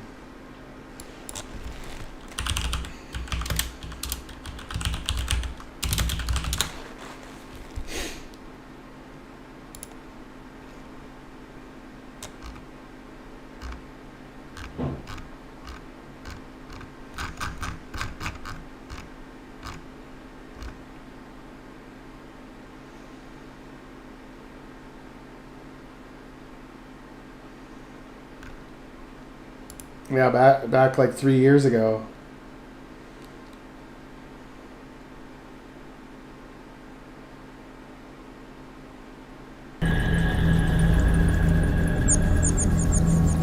Like, it used to look a lot different before I was good at, like, making my own graphics.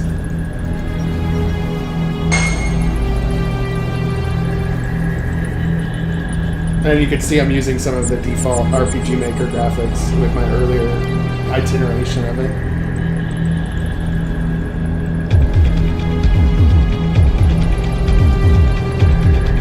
I've changed the overall graphical style probably like 3 to 4 times of like almost everything.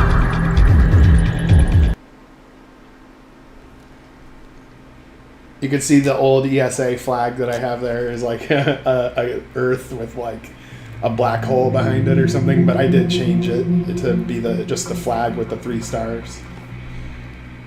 And then look, this is the intro scene for the main game. I used to have this as the intro scene, but I felt it was better to add it as a twist later in the game, and I don't disagree with that.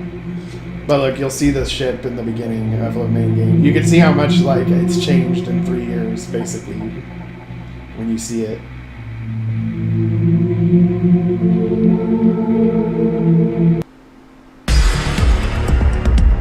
So see, that's what it used to look like.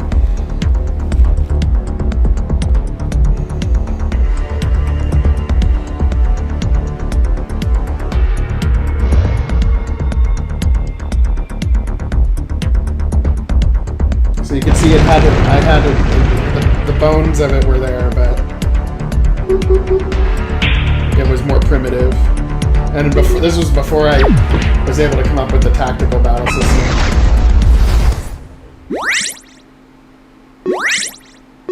But I'm looking back at it now and just kind of laughing.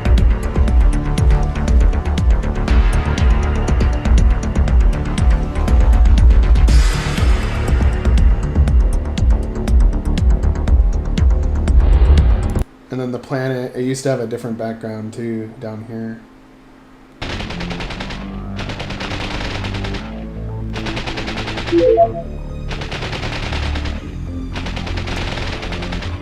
Let's see what the early battles look like.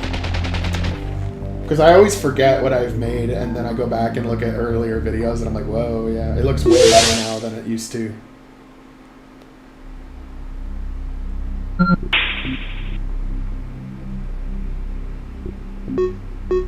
Yeah, I can tell how much I've continued to refine it.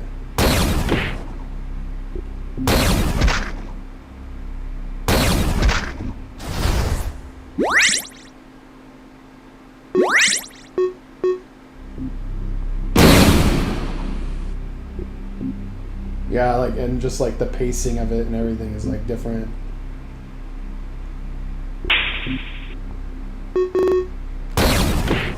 I definitely think it's a better game now, that's for sure.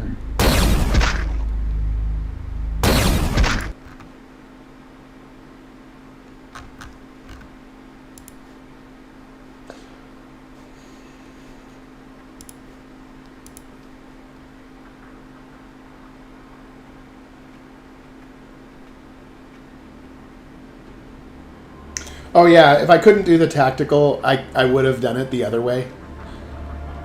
But I did want to do tactical. Even in my head in the beginning, I was like, oh, I want a tactical space battle system in addition to the normal whatever.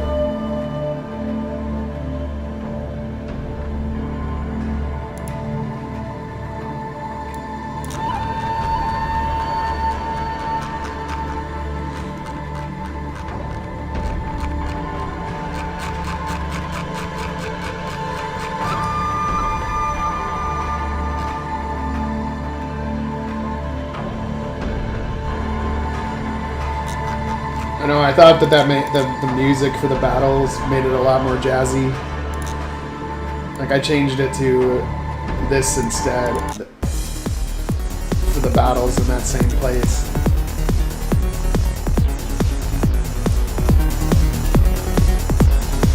Like, it gets you kind of amped up to fight.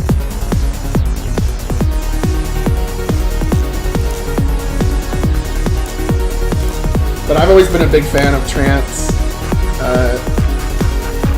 like more than dubstep, really. But that's just me.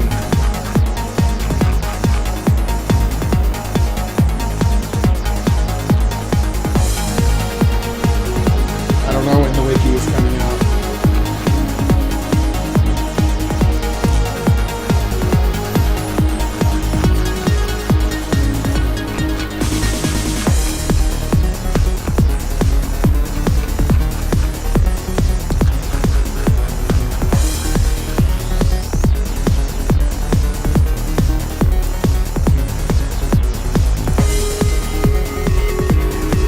I have to go to the bathroom. I'll be right back.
Sec 50.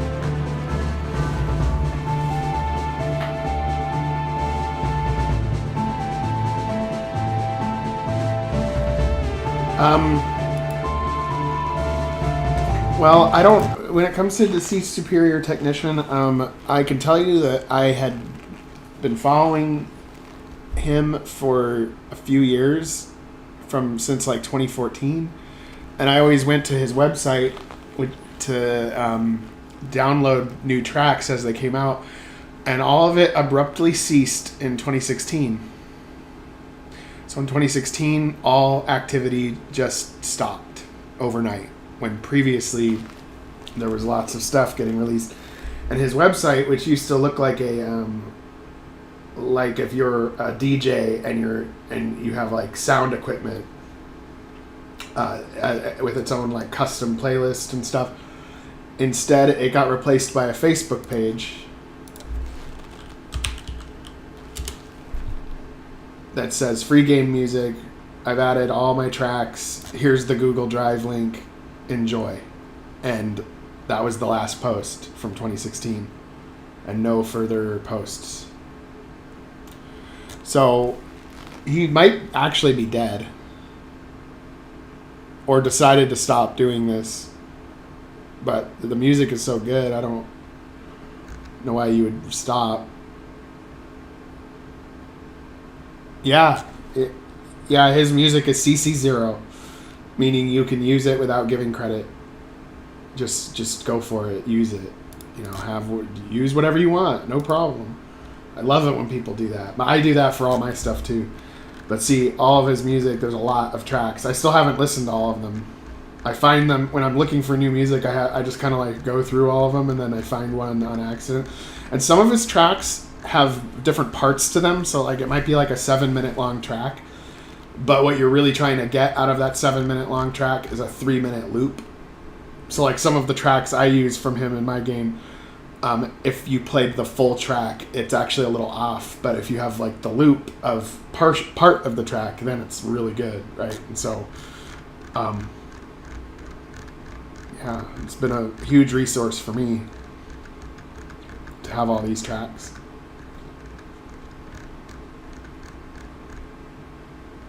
Yeah.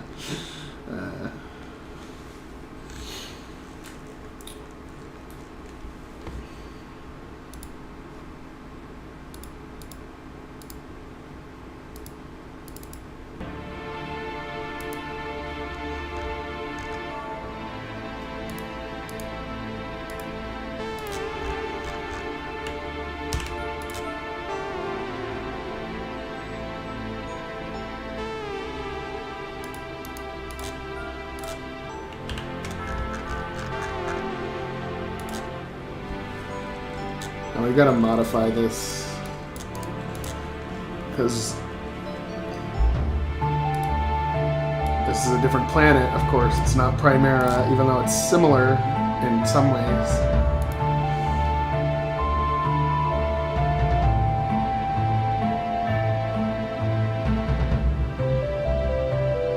Yeah, well, depression sucks. I've usually been pretty lucky in that department.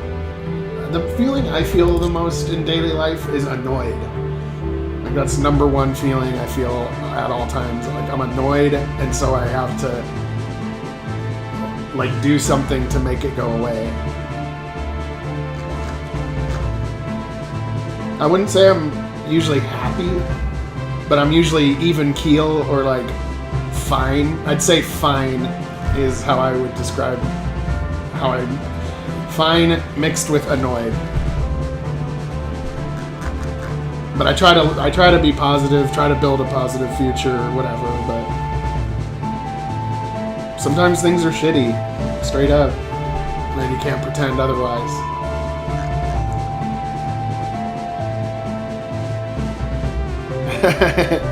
yeah, maybe. The future doesn't. The future doesn't look super bright to me. It seems like, but it's not black and white. There's some things that are better about now than in the past, but I'd say that the stuff that we're getting right is all the stuff that's not basic needs, like new distractions, new games, new ways to divert ourselves, entertain ourselves. But at the same time, the bread and butter issues like being able to pay your bills, clean water, food, transportation, infrastructure just seems to be getting like crappier and crappier. So like the important stuff seems to be getting worse. Or yeah. But maybe I'm just being negative.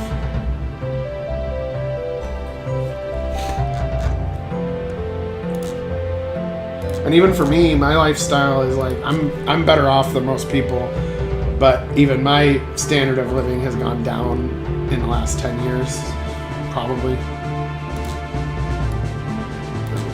I mean, I think it's part of the reason why I'm able to dump so much energy into my game right now, because it's like, what else am I gonna do? Like, there's not all kinds of fun gatherings to go to, or like that, so it's just, it makes it easier for me to focus inward at that point.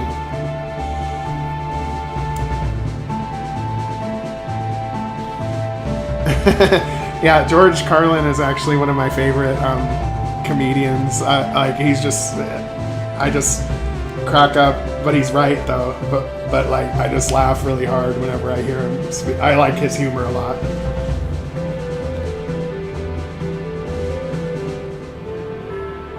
Yeah, it is complicated. I don't look at it with, I look at it with a mixed view, like you say, and try to make the best of it. Like, I just try to think long term and make the future as good as I can, while not knowing what's going to end up happening or not. But at least I'll try.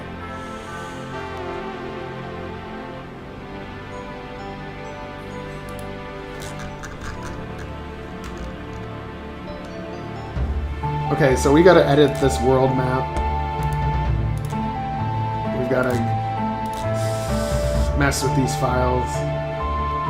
World A1 can probably stay the same. World A2... World A2 needs to change.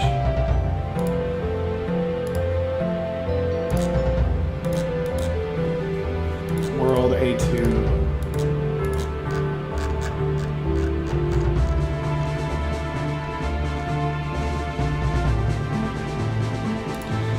And I don't know why they took world maps out of RPGs. Like, I always really liked world maps when I played games when I was younger. And then they just took them out. They just stopped doing them, and they started doing like either like a list of here's the 20 places you can go to, which is really lazy. Or they make it open world, where it's like so open world that you're basically living in a walking simulator.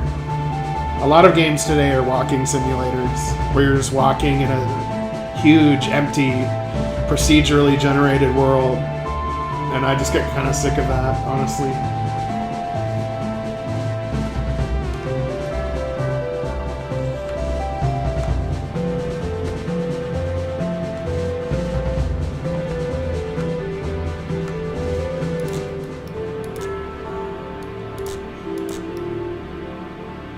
Yeah, FF13 sucked.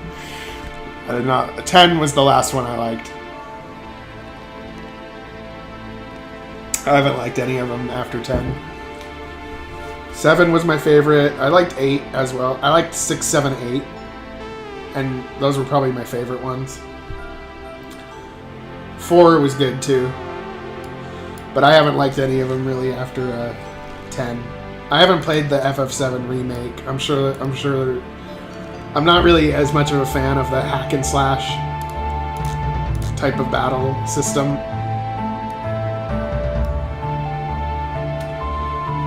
And like those, they're like all hack and slash now, pretty much most games.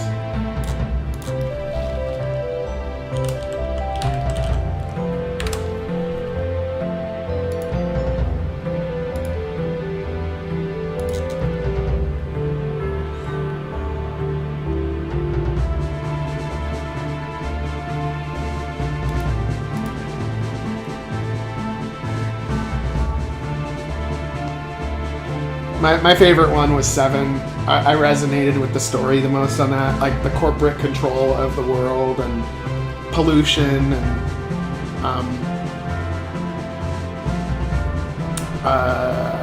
terrorist attacks, stuff like that. But it's like a rusty, it's like a sci-fi setting, but it's like in decline. Like the world is already in decline by the time you start that game. But I always prefer that more sci-fi setting than the high fantasy setting. Like FF9 was a good game, but like it has the high fantasy setting, and it's not my favorite setting. Even though if it's a good game, I'll still like it. And then after sci-fi, my second favorite setting is post-apocalyptic. I like straight sci-fi, like aliens and shit, but as a second place, post-apocalyptic or cyberpunk or whatever. But I do actually prefer the sci-fi that is where the future is still functional, where it didn't fall apart. Maybe there's problems, but it's a real society that continues. That's why like Star Trek is the one that I like the most, like as far as the one I go back to the most.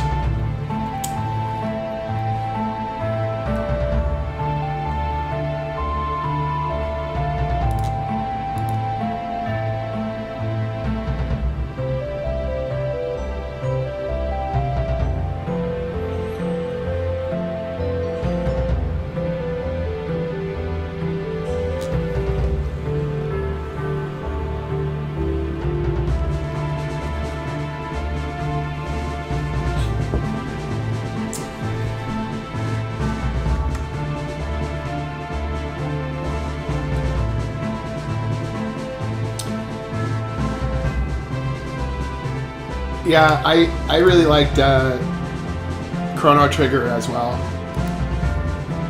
I actually really liked when you went to it was kind of unexpected, because when you play Chrono Trigger, it feels like it's going to be almost a medieval setting, and then you go to the like way future where it's post-apocalyptic and everybody's homeless and shit. Like I thought that, and then where you get Robo and crap, I thought that was cool.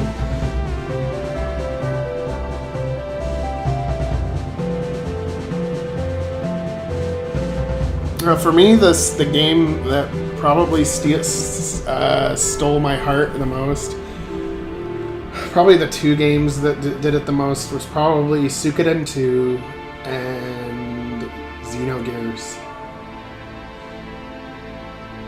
I like those 2. Like those are my top 2 as far. And then Star Ocean Second Story, I really liked that one too. I liked the other Star Oceans as well. Number 3 I really liked as well, but I haven't liked any of the newer ones. I thought that they haven't been that good. And there's a lot of games, yeah. There's a lot of good games that I really enjoyed.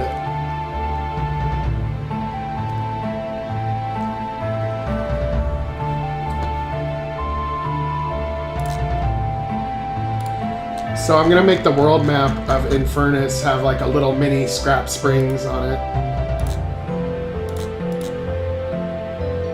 I'm gonna recycle some of our other pieces here. And of course the second story is the one that they never remaster. They've like, except on PSP, I mean they've remastered all of them again and again, except the second story, which is the best one out of all. They need to bring that to Steam. straight up. With like that nice, cool remastered look. They need to do like with Star Ocean 2, like what they did with the Saga Frontier remaster. Saga Frontier, they remastered that really well. It maintains the exact feel of the old game, but it just looks good on PC. I hate when they actually remake games and change the mechanics. And so like Secret of Mana, for example, the original was so much better than the remake. The 3D remake was crap compared to the original, the 2D one, in my view.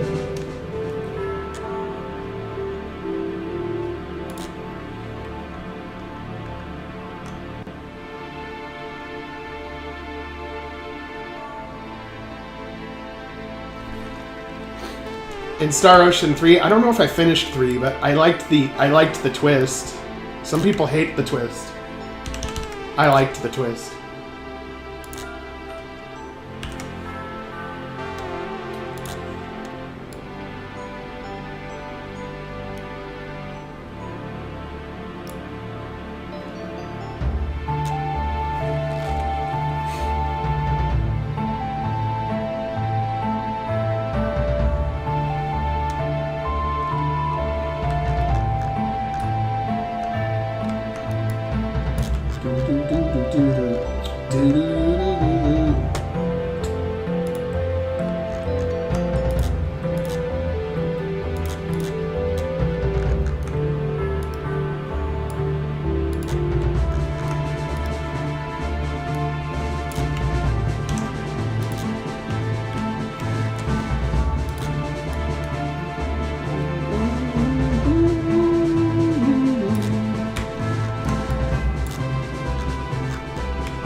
Yeah, I gotta replace it with this red one.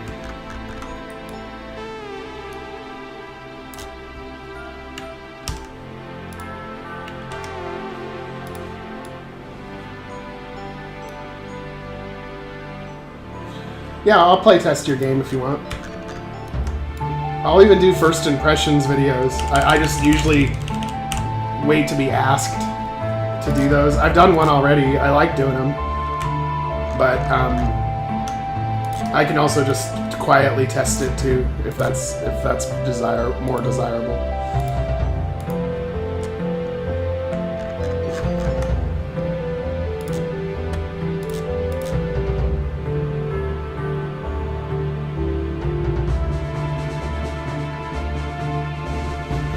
$15 hours, that's decent. But is it a good 15 hours? That's the question. I'm sure it's got some merit.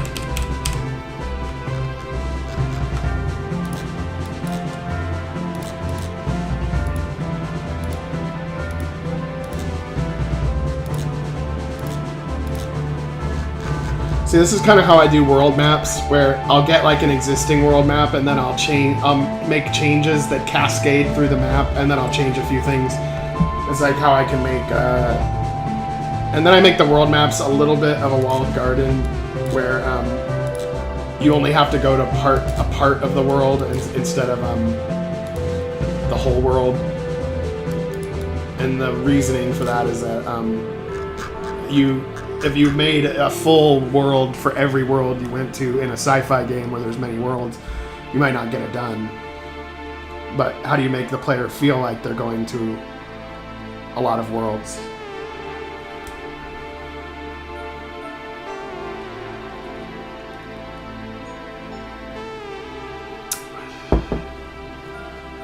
yeah, just send me a copy. I'll check it out.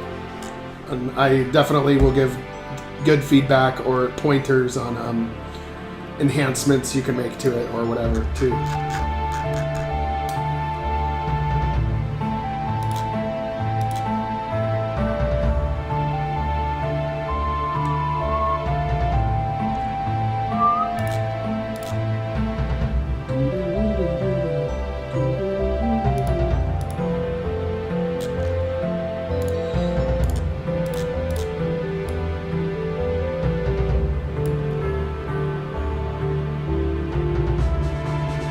Yeah, and I've played a lot of games, and I like giving players feedback, especially on games that are not done yet.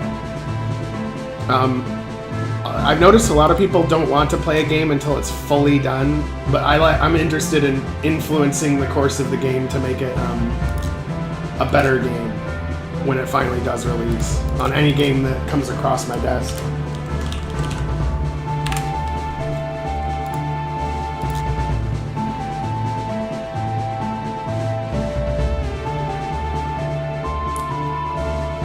Yeah, send me the latest version you have, for sure.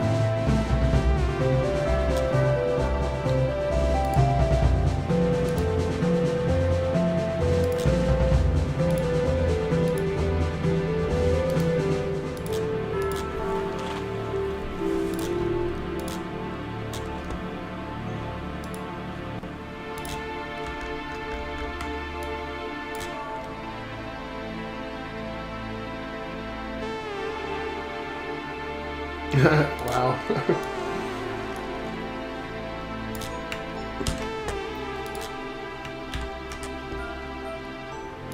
Ding, ding, ding.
City B.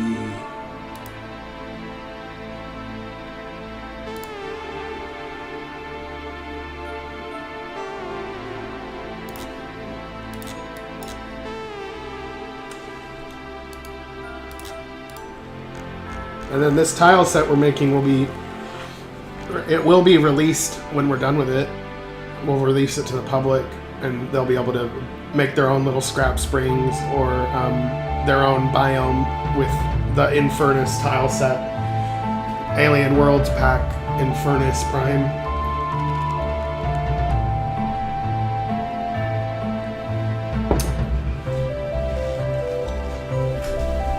It's getting hot in here. Take my heavy leather jacket off.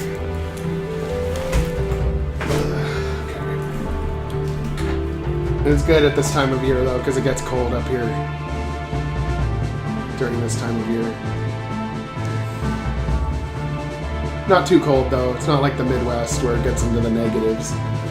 But we do have about 5 months out of the year, 6 months out of the year where I live, Bellingham, Washington, as where it's like rainy and like 40 degrees Fahrenheit, which I don't know how much that is Celsius. 40 F to Celsius. So about 4 degrees Celsius, 5 degrees Celsius, and rainy for 6 months in a row. We get snow usually, but like for about 2 weeks out of the year or something, typically.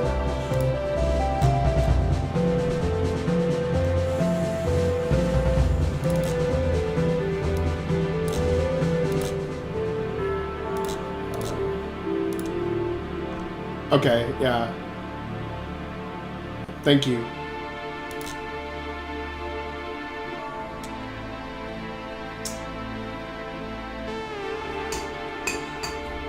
But I do like where I live. It's a nice place.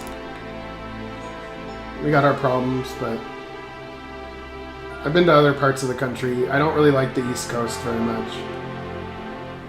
I haven't been to the Midwest at all. I've been to the South. I've been to the Southwest. I've been to, yeah, mostly the Southwest and California, Nevada. I've been to Georgia, Florida.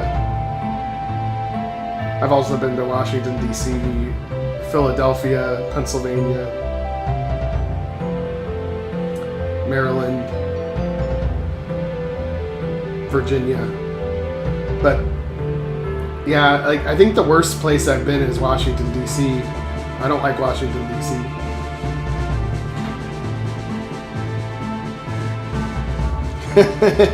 Yeah. The Pacific Northwest is nice, but it's a little expensive to live here. But it seems like that's happening everywhere.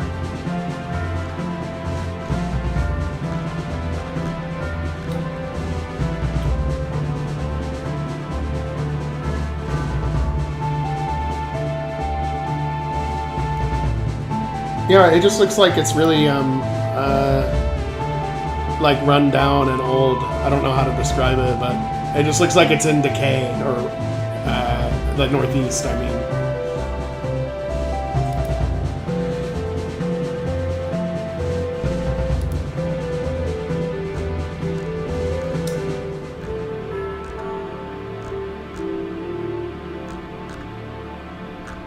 Where did this guy go? I mean, he makes such good music. Where did he go? I'm curious. I try to credit him everywhere I can because I don't see much of it. I would have thought that his music would be used in other projects a lot because it's that good, but not many.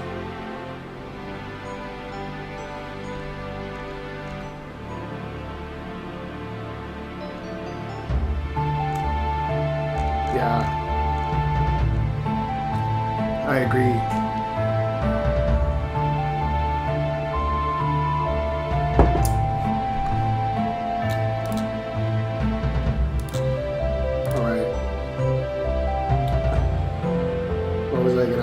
Oh yeah, I was gonna open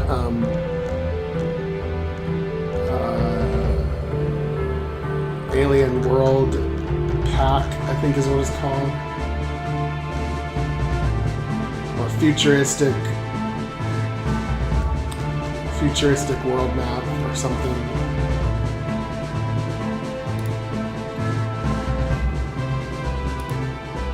Futuristic World Pack.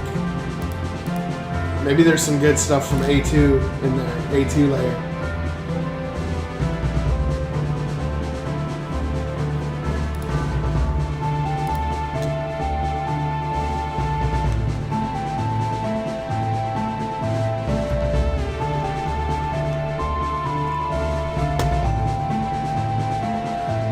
I could probably make use of these purple palm trees in our A2 layer.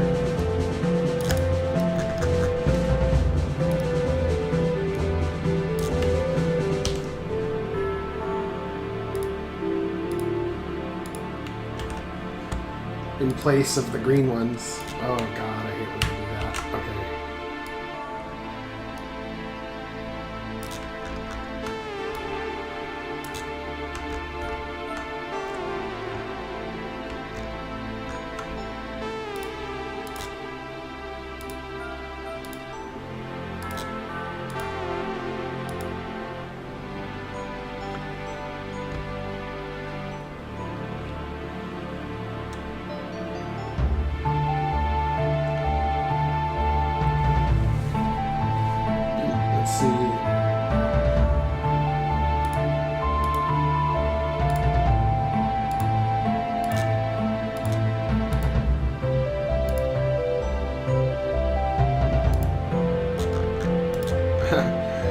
That is starting to look a little bit more like Infernis now, with those purple trees.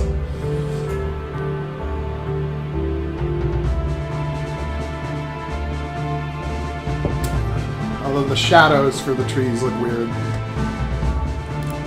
Might be better to just take them out. Oh, they look weird because the trees underneath it have a shadow too. So it ended up being a double shadow. My bad.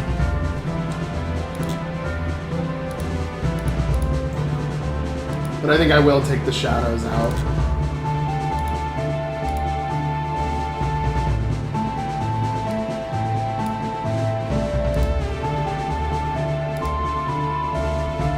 Or at least part of them. Ah, but it gets the trees too.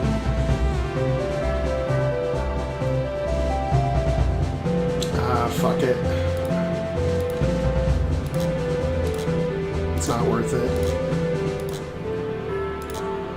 But it'll look a little bit better by it not being too shadowy. Oh no, never mind, it looks the same.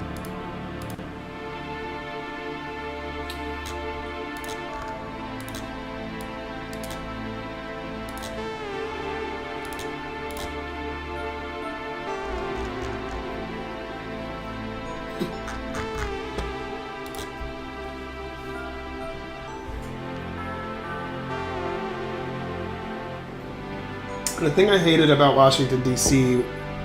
specifically is how it's a microcosm of the nation, of the problems of the United States.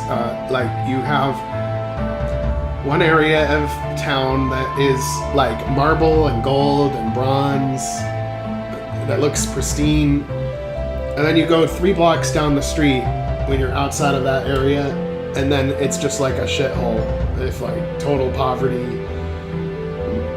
broken down buildings with holes in them, cars that are just rotted. It looks almost post-apocalyptic in the poorer areas. And you'd think with all the resources of this country, they could make the nation's capital look a little bit spiffier. Just my thoughts.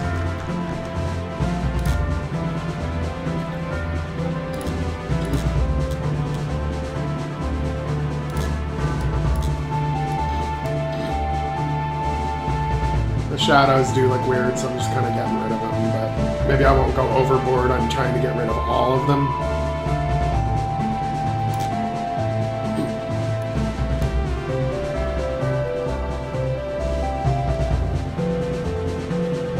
Whereas on the West Coast, I do get a little bit more of a vibe of where it feels more middle class, like more evenly distributed, even though we have poor areas here too, of course.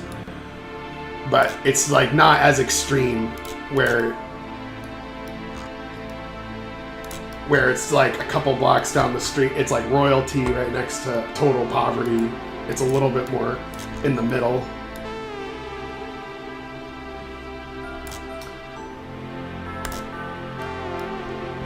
And I think middle is the way to go, like where it would end up being good, like where, you know, people still have to work, they can't just do nothing, but at the same time they can be comfortable, they can make enough to live on.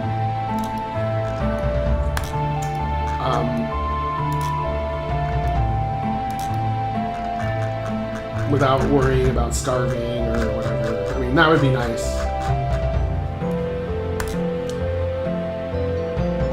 Yeah, it's okay if it takes 30 minutes.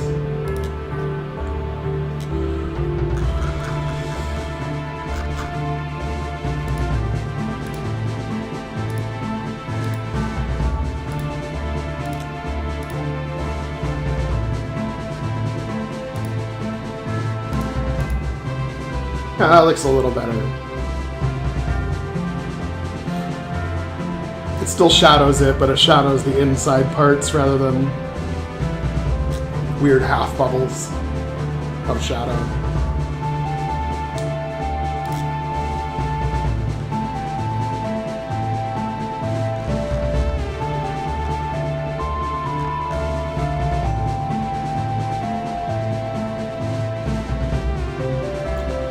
These mountains, I made these mountains. I think they look pretty good, and I don't know if I need to change them. I think they look pretty good, actually. But we need little patches of like grass and stuff, and we need it to be purple.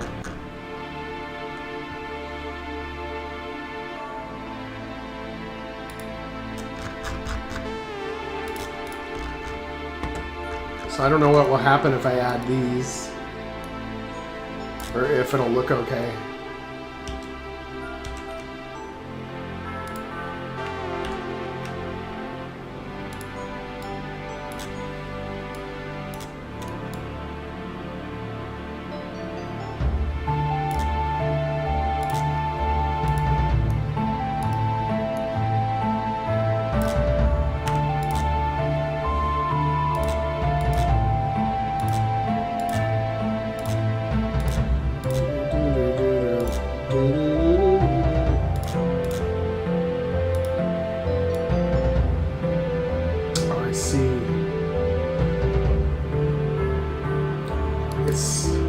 Tied to the piece of ground that's right next to it. Damn. Okay, here's what I'll do. Account for that. I'll take the easy way out and I'll just duplicate one of these layers and put it underneath this. And then that way, the only downside is that the grass has to be placed on ground that is this style. But it's the easy way out where I don't have to like redo the world map that I just shimmed over from the other world map.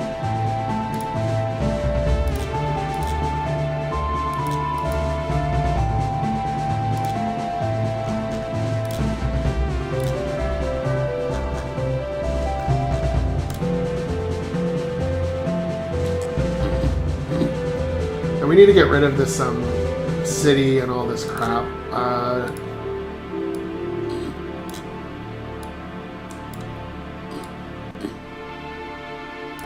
You know what?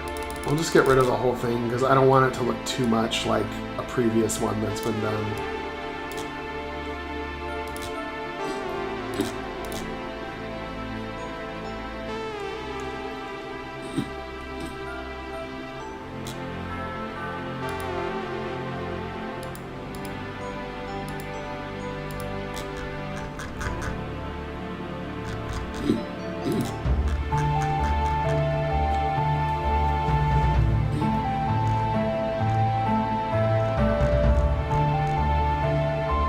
Layer B, we can totally redo Layer B. Layer B is World City B.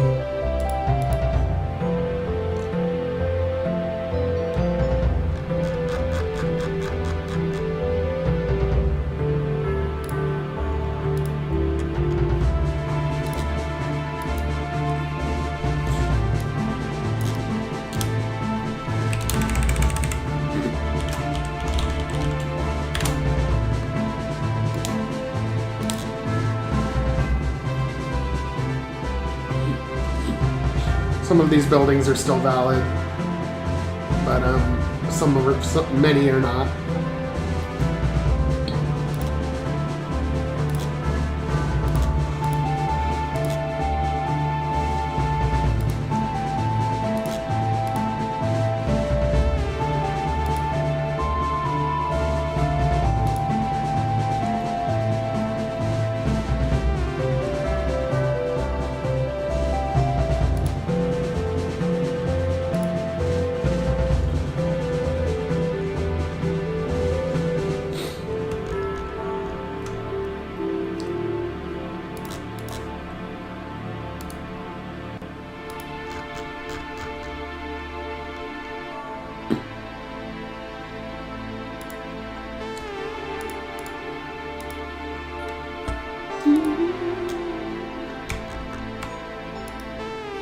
Get rid of all the structures that I did not make. Get rid of them all.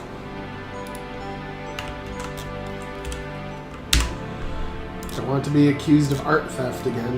God damn. That's how I got banned from the forums. Because I modified stuff. I thought it'd be cool to make it different and modify it, but it turns out that's stealing, according to the moderators of the forum.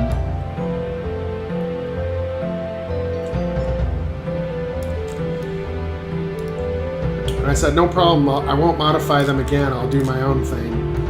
And then they were like, well, we've decided that it would be too much of a risk to allow that to occur.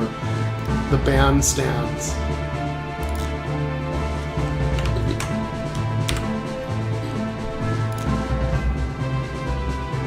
Oh yeah, I've been banned for years. I've been banned for years. I modified a tile set and re-released it, and it wasn't even me. The layer that they got me on wasn't even me. It was actually Casio that made that layer, but it was heavily modified, and it was not cool. They said that that's totally stealing, and it was like, and they were really harsh about it.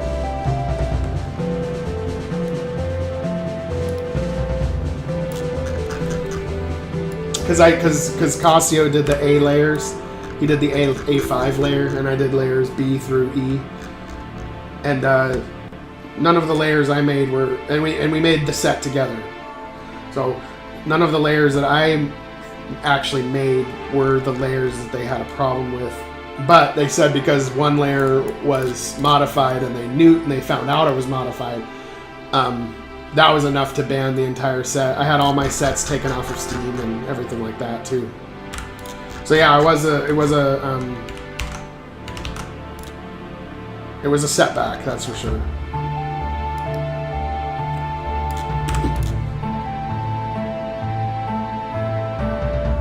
Yes, and they do have a middle school level of maturity. They really do. See, okay.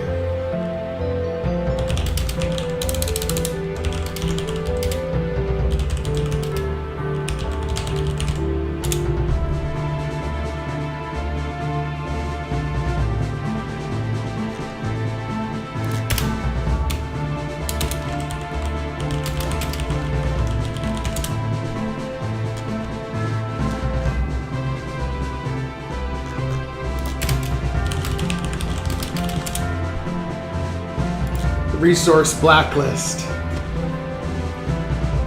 The resources you should definitely not use. Anything. Everything by Psychronic. Everything. So, if we look at some examples, see, this is Casio made this layer, and you can tell it actually doesn't look like any of the other sets. It looks really different, and it was a copy, or it was a modification of some of the futuristic tile sets that, or one of the only futuristic tile set that they've had for the last 10 years and haven't made any others. So, see, these floor pieces don't look like their set, even though, yeah, it was modified from their set, but it's significantly different looking. And that's what got us banned. They were very harsh about it. They were even saying, well, you're lucky we're not suing you, and blah, blah, blah. It got really nasty.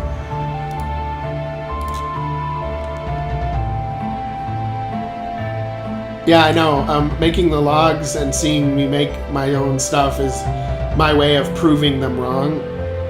Because I was just called a thief. Like, you're just stealing other people's art and claiming it's your own. But I don't do that. And the way they...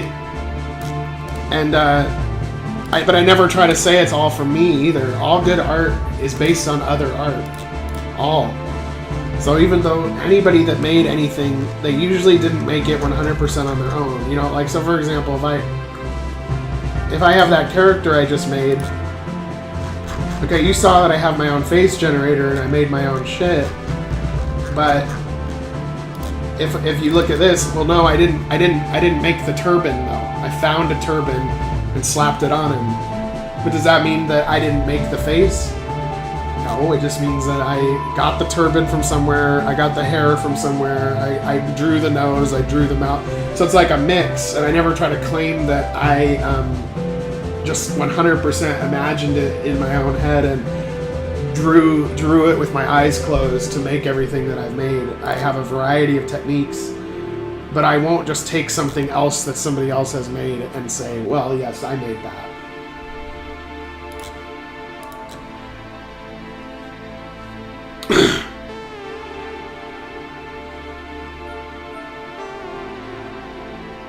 And it sucks too, because the forums are one of the best places to advertise your game and stuff, so I'm not allowed to advertise my game on those forums, because if I have an alternate account or something and I post about my game, they're going to know it's me, and so I don't do that. Yeah, basically. But I do think that I shook it up a little bit on those forums, and so it's like if you threaten their, like, order, you know, like they have like a they're like gatekeepers. They have like a certain way that they like it, and they want to keep certain people contained, so they get rid of them. A lot of people get banned.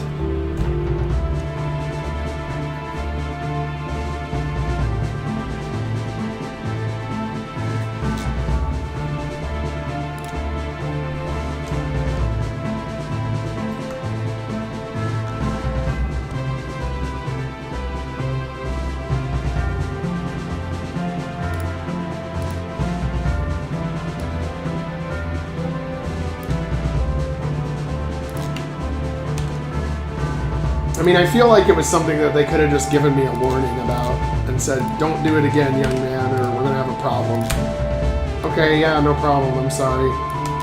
And I would have just played it safe from then on out, but no. We just had to go full blast on it.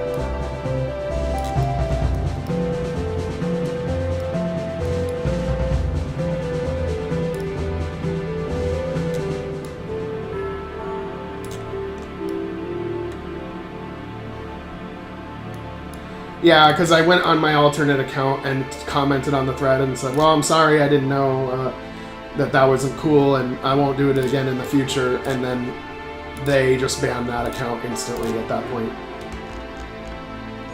And I said, look, I'll make a new set. I'll make a new set and I'll release it, and it'll be completely original, and you know, I won't disappoint you. And then they said, fuck you, you're out, basically. I tried, though. I tried.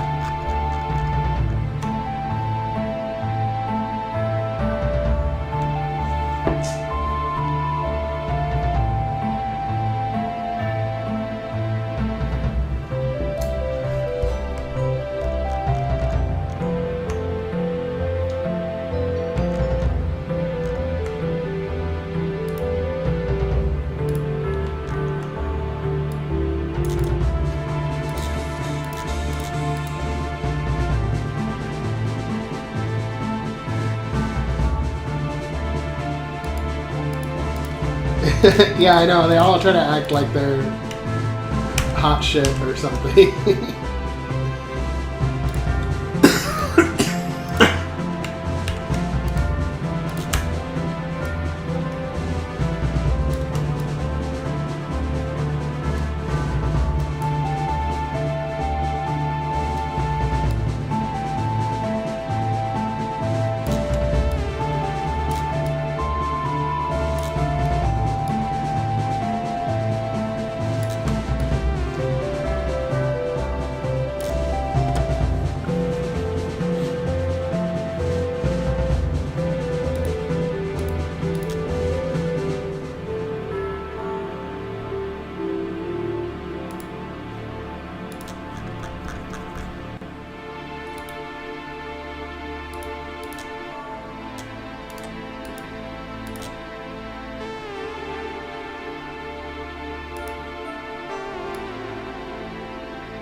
Yeah, I don't really ban people. Like I'm a fan of letting the haters speak and the almost the no moderators approach. You just let people say what they want to say and let the chips fall where they may.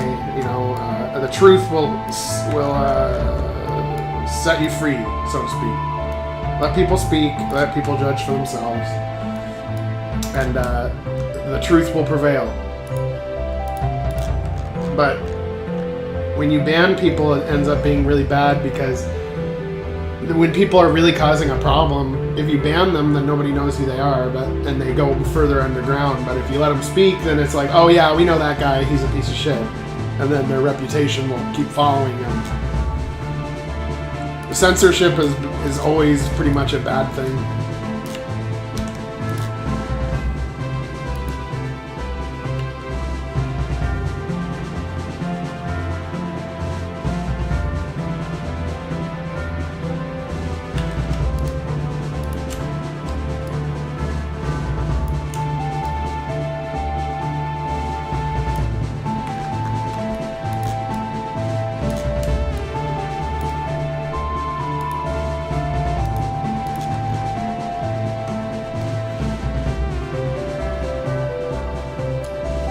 Yeah, I'm a huge fan of freedom of speech. You can't learn anything unless you let people speak.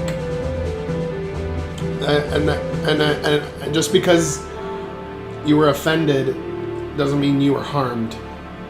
Being offended by something that somebody says doesn't harm you. It's uncomfortable, yeah, but it doesn't harm you. And people need to be allowed to say it.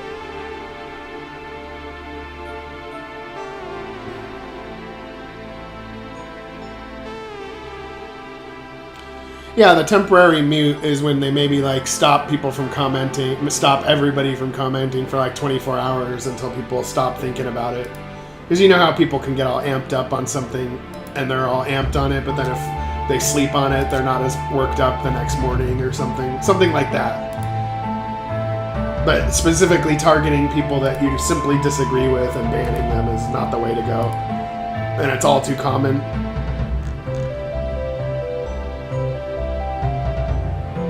Yeah, and I never mute anybody either. I just let the shit show happen. It's fine. It's totally fine.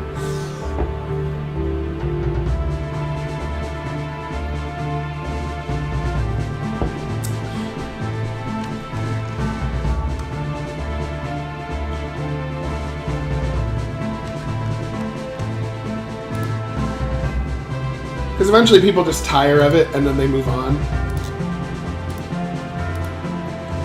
But it's like, oh my god, people are arguing. The horror. How could they argue?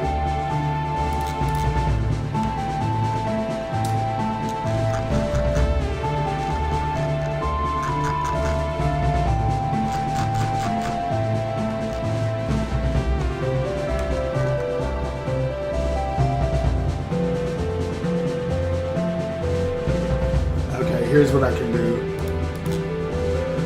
I was wondering how to make the little square buildings on the world map, but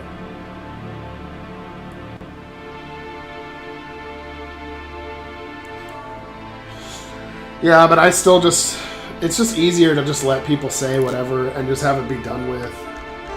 I don't like when there's any gatekeepers, really.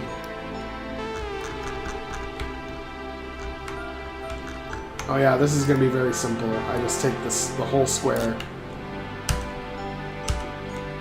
and make a small version of it.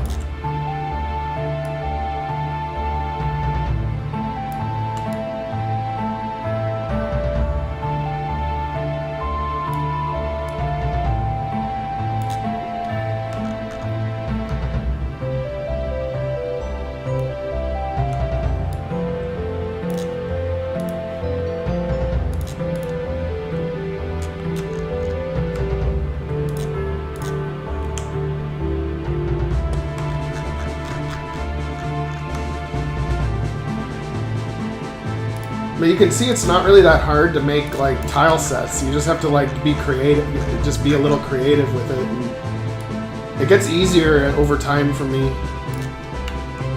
I just keep practicing and I slowly get better. The sets I'm making now are a lot better than the ones I made at first, and they're just getting it's just getting easier and easier. But it's sad because there's just a lack of tile sets out there, like especially for sci-fi. It's like just non-existent, and it's like the only set that's available is that one set they made like 10 years ago, and I see it for every sci-fi game on RPG Maker. Like every single one uses that same set, the futuristic tiles set. Like every single game. It's kind of sad that there's not more variety. And I'm just trying to create that variety, I guess. Well, blocking people kind of shows that you can't handle the conversation. That you can't, you're not able to handle the argument. You're not able to make a case. You just want to get rid of whatever you don't like. That you can't even have a conversation with them.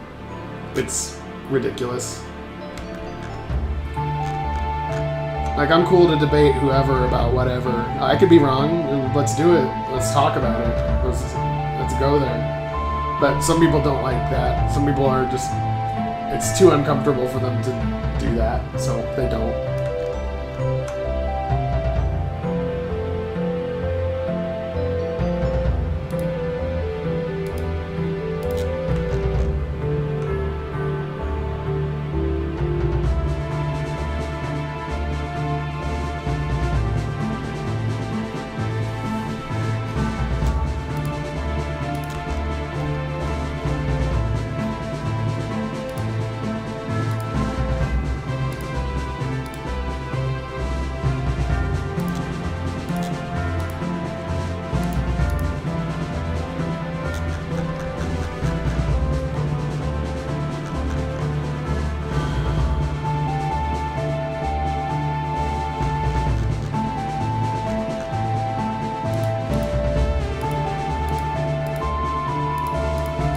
And if there is a block, you know, I'm fine with a block, but only when you're just blocking yourself from seeing them. Like if you just can't handle them and you can't handle what they're saying, block them, and then now you won't see what they're saying and they won't see what you're saying.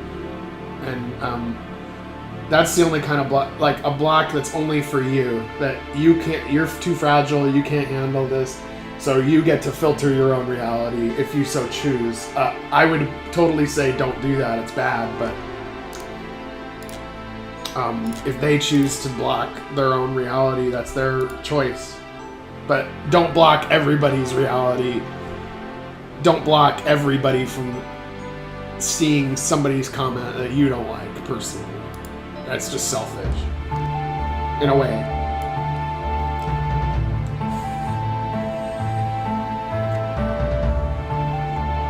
Yeah, I usually just log out too. Like if I'm sick of it, which happens, I just sign out and like do something else, play a game or something. Decompress.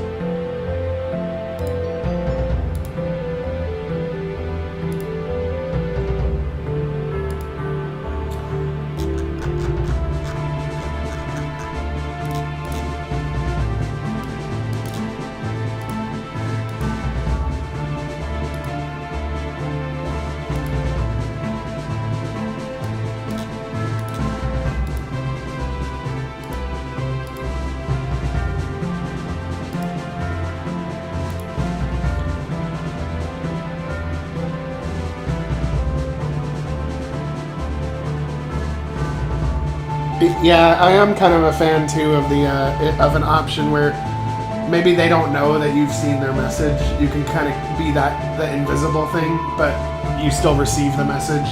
I would be in favor of that too.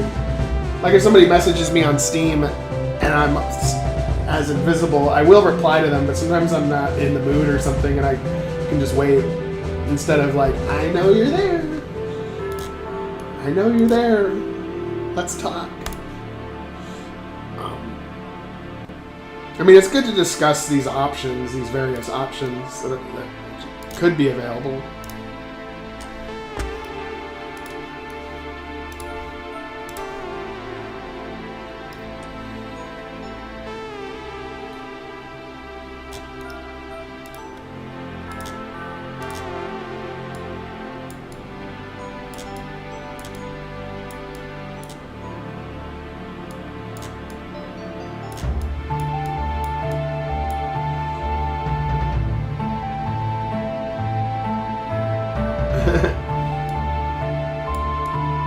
Yeah, I usually stay invisible on Steam because people will just hit me up like off the fly when I'm like, sweet, I get to be alone and play a game now, and then, hey bro, what's up? And I'm like, oh man, not right now.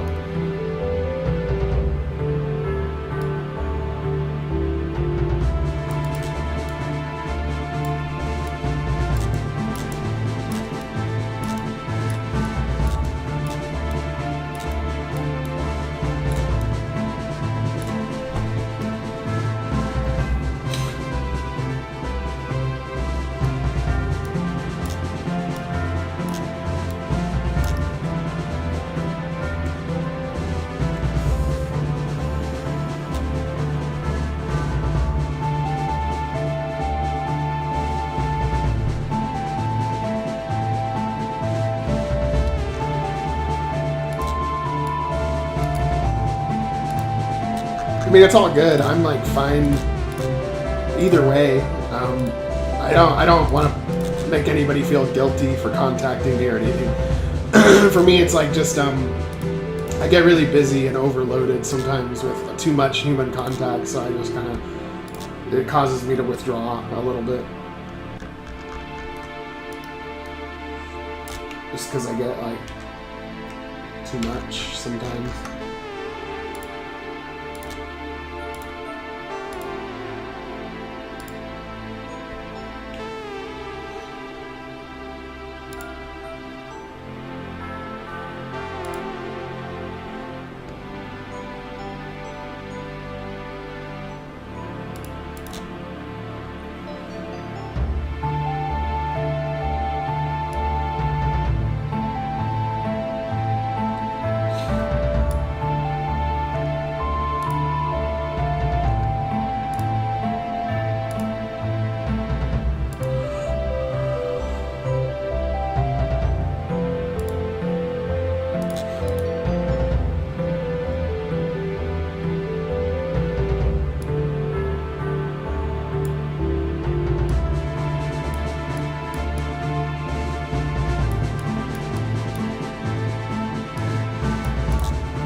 Yeah, I agree. It says a lot about character.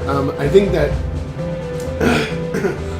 I'm a little bit softer on it though, in that it's not necessary. It can be injustice, but a lot of times it's you know, that platform has their own shitty rules, and you know, you agreed to the terms when you joined it, but at the same time, it's not cool.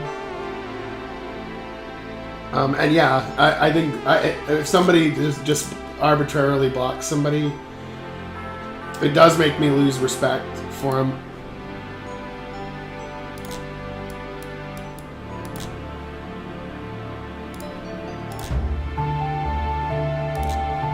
A little bit of respect.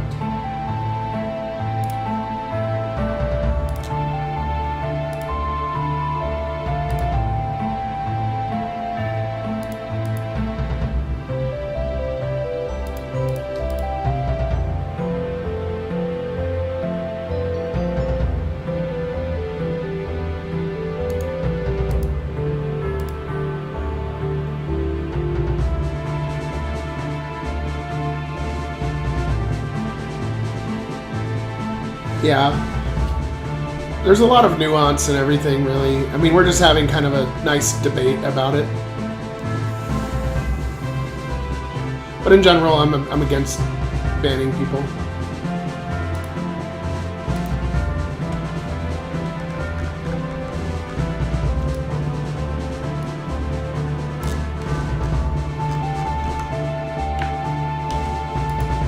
But of course, you can come up with any number of scenarios in which, okay, it made sense that time, but not usually, very rarely.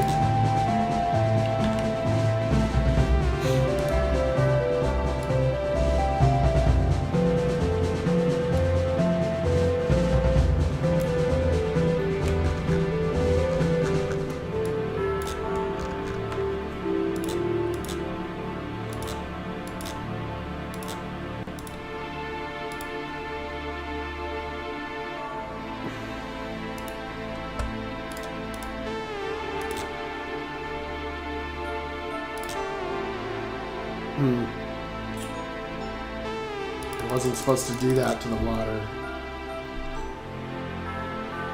Oh, I know what I gotta do. No, that doesn't look good. Fuck. Okay. Okay, I actually gotta do it. Yeah, I gotta do it like that. That's even better, actually.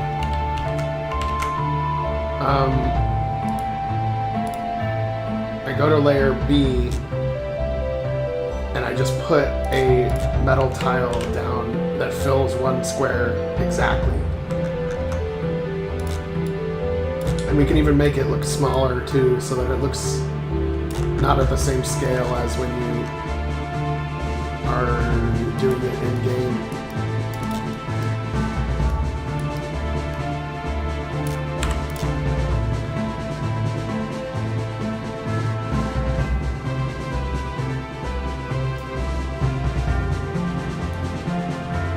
Yeah, that makes sense too.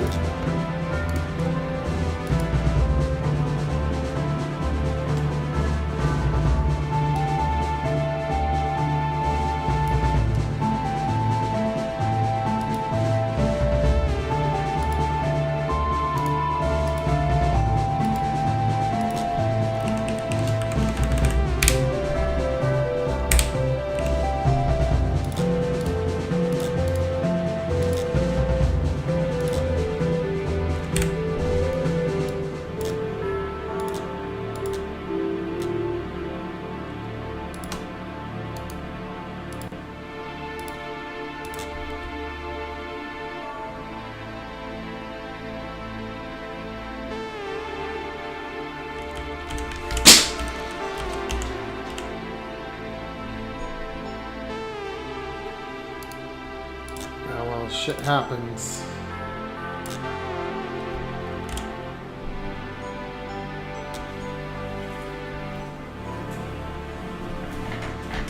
Never know what could have been, would have been, should have been, but you do the best you can.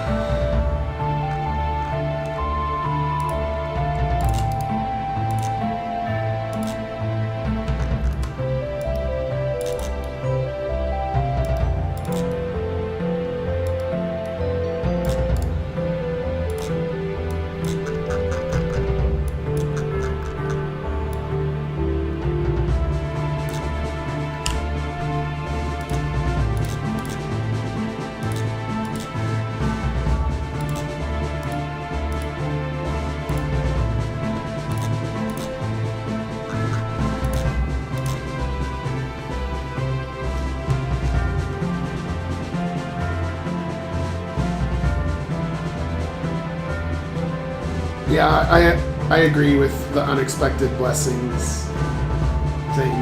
It does happen, but not everybody sees that. And I guess shit happens. That's all I can say.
has their own point of view, and that's okay.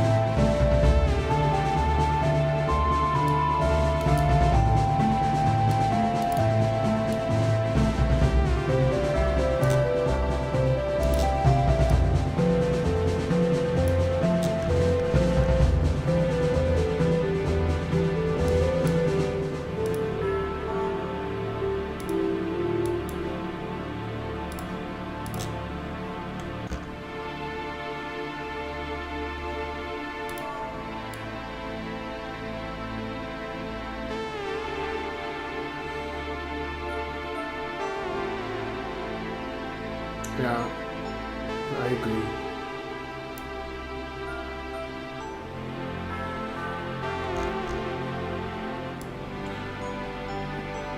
But it's all good. Okay.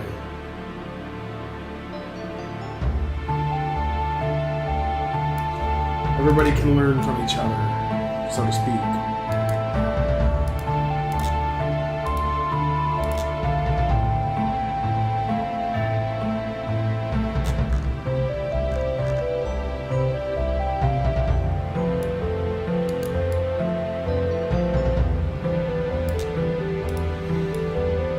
I'm trying to make like a mini version of Scrap Springs on a world map, but kind of using some of the components that I already have.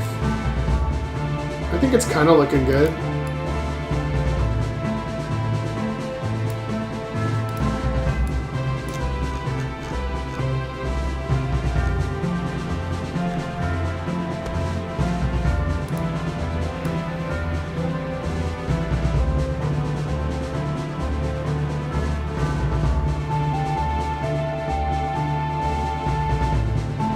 Right, it's fine to not be the same. You just you all learn from each other.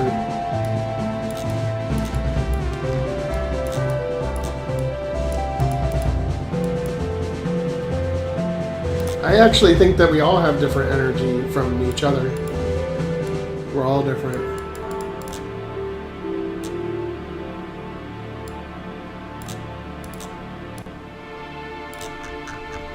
I mean, imagine how shitty it would be if we were all the same and thought the same way.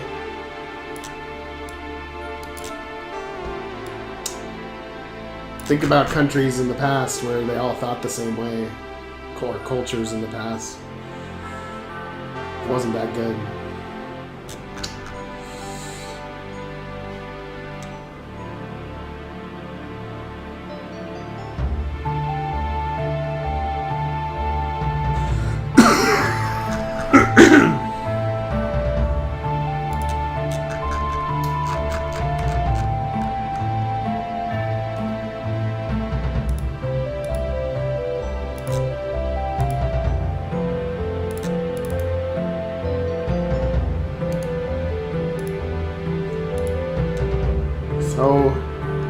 So far it's looking like today is a longer day than normal for the length of time we're working on this. I'm kind of just right now in the zone and reflective, and we're having a good conversation. And I'm basically doing the nitty-gritties of a world map, which we're going to need because we're going to be traveling on this planet.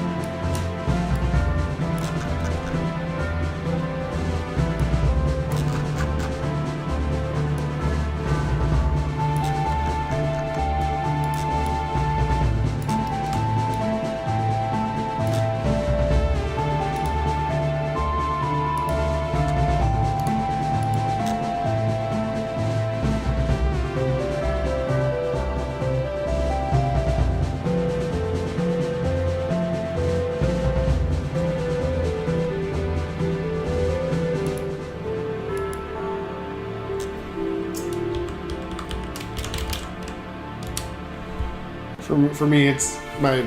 I didn't take the very detailed one, but ENTP is what I get when I usually test myself on my personality. I do think it's useful to define them that way, but I also think that there's probably parts that it doesn't get. And everybody has like a little more detail than that, but it can be a useful tool though. and I don't discount that.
Oh yeah, no problem. I do the best I can as my personality type.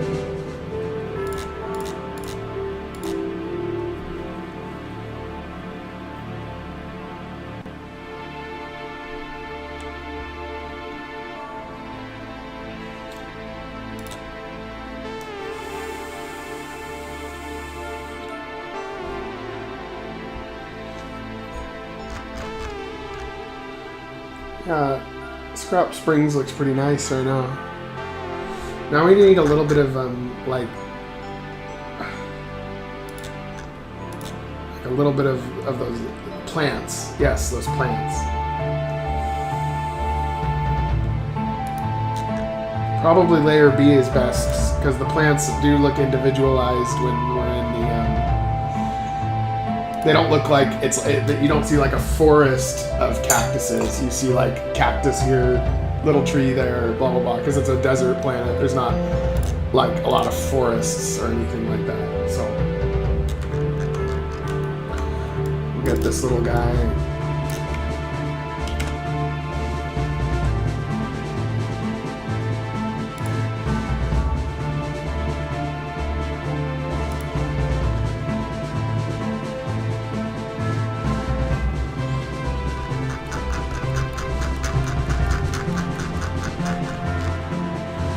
Yeah, there's a detailed one where it asks you like 100 questions or 200 questions or something, and then it's more accurate.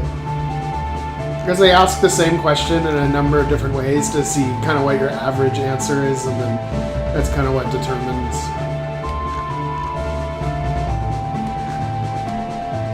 Because it's a question that might test one or the other part of the E/I or T/F. Or whatever. Like they ask questions that test thinking versus feeling, and if you answer more toward feeling, it just adds points toward that, and then before you know it, it's INFP or whatever.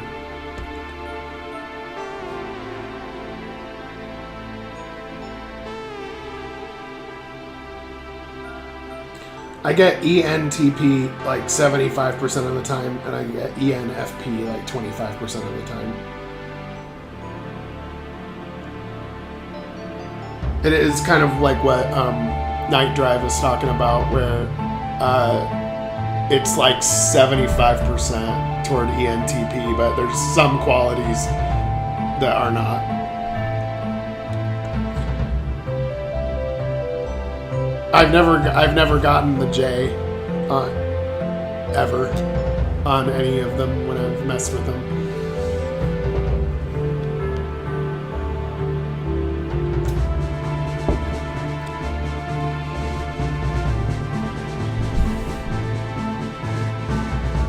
I'll be right back.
But I also think this music is probably making us in this mood while talking about all this shit.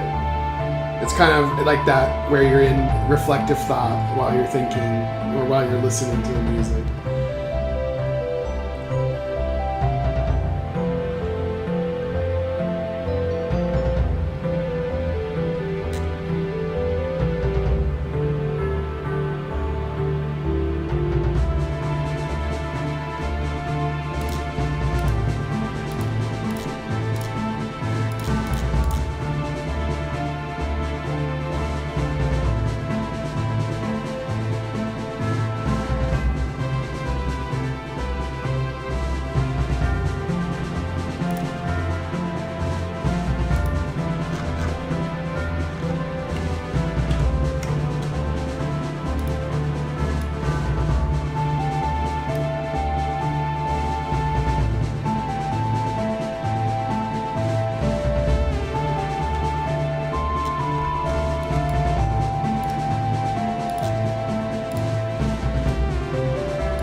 We're getting a lot done today.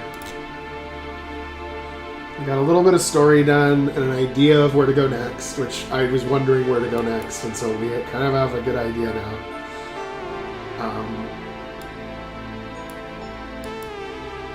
We have the world map well on its way.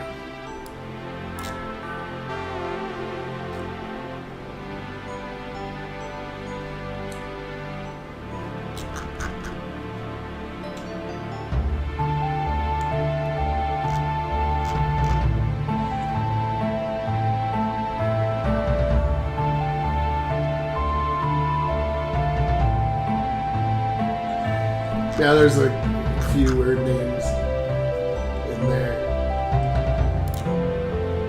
in that game series.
I'm all for the dark comedy. I'm all for it. We just got to figure out how to do it. We got to do it tastefully. But I'm all for it.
Oh yeah, the Terran hamburger, that's an example of my dark humor. When Artemis Resner serves up humans for food.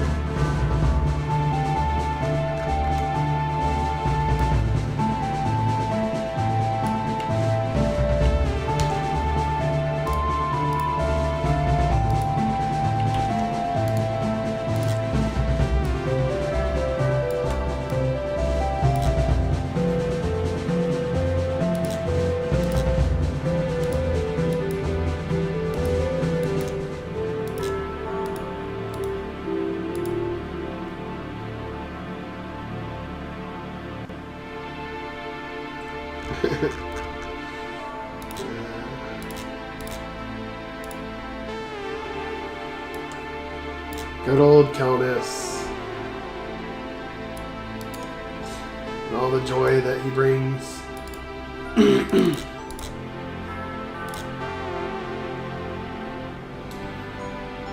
I like coming up with weird alien names. It's kind of fun.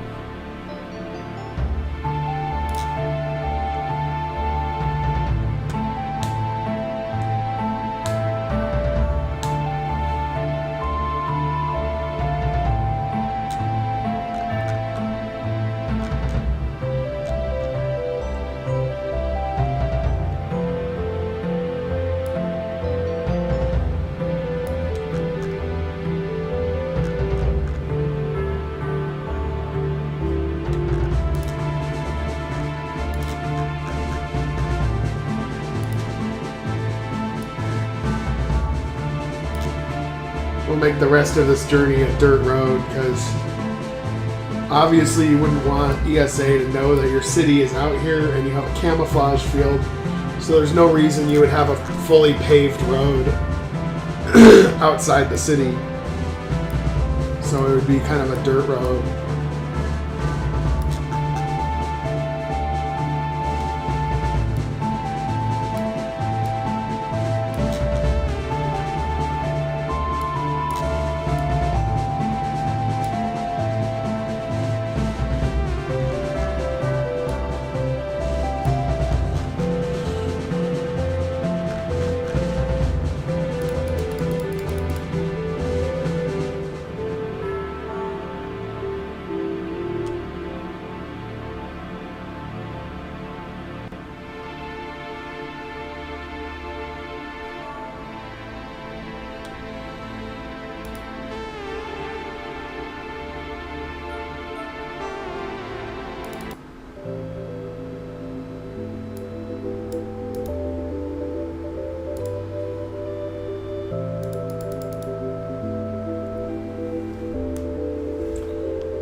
I wonder if I can make a really tiny version of the smoke animations for the world map.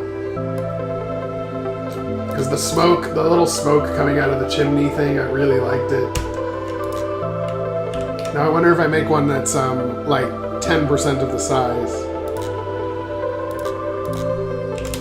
If it'll look cool on the world map. Oh no, 10 is a little small, I think. Maybe it's just right. I'll try 20.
Let's go to this world map and see if the little smoke thingies look good.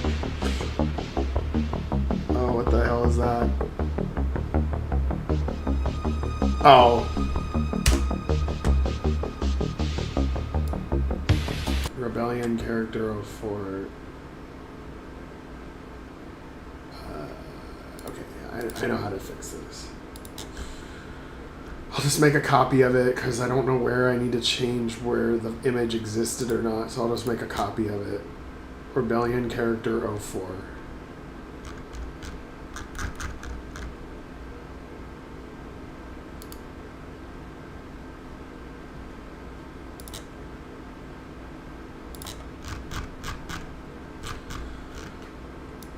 I'll just make a copy of it with a different name and do it the easy way, but disorganized as a result.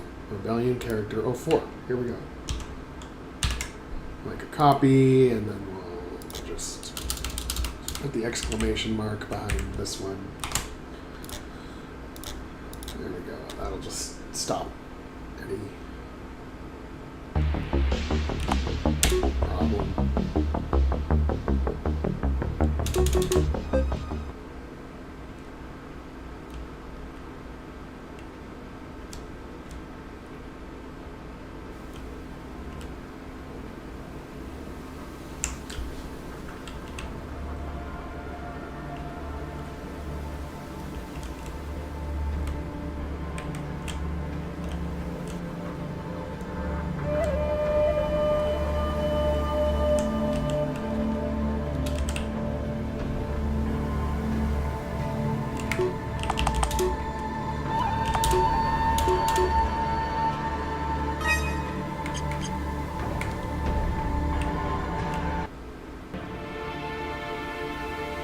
Oh yeah, the smoke looks really good. The smoke looks good. I just need to make it a little lower. And I need to make it so that for some reason the animation stops. It's too soon. But the smoke looks really good. I like it.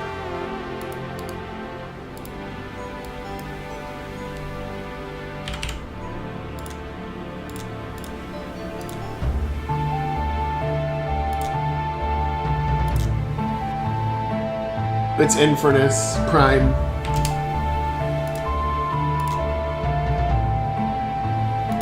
Desert planet. It's being terraformed. Genetically engineered life in order to do that, to provide that.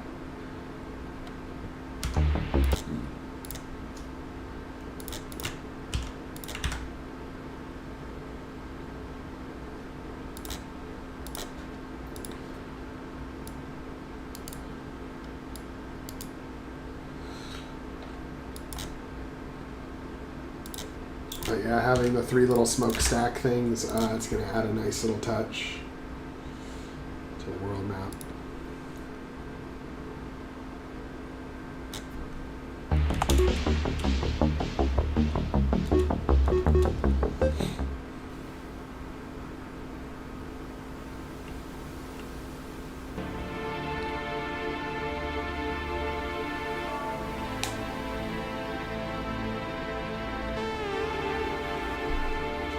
Yeah, it looks good. I just want them to constantly go rather than,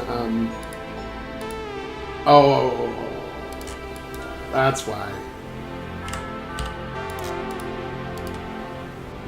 Because it says wait, and we don't want it to wait.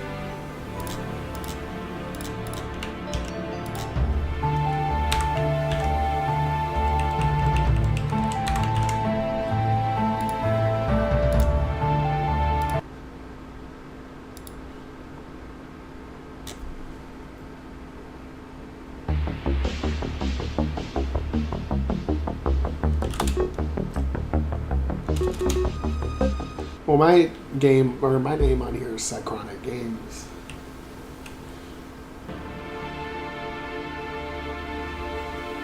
Yeah. What do you guys think about the little smokestacks from a world map perspective? I think they look cute.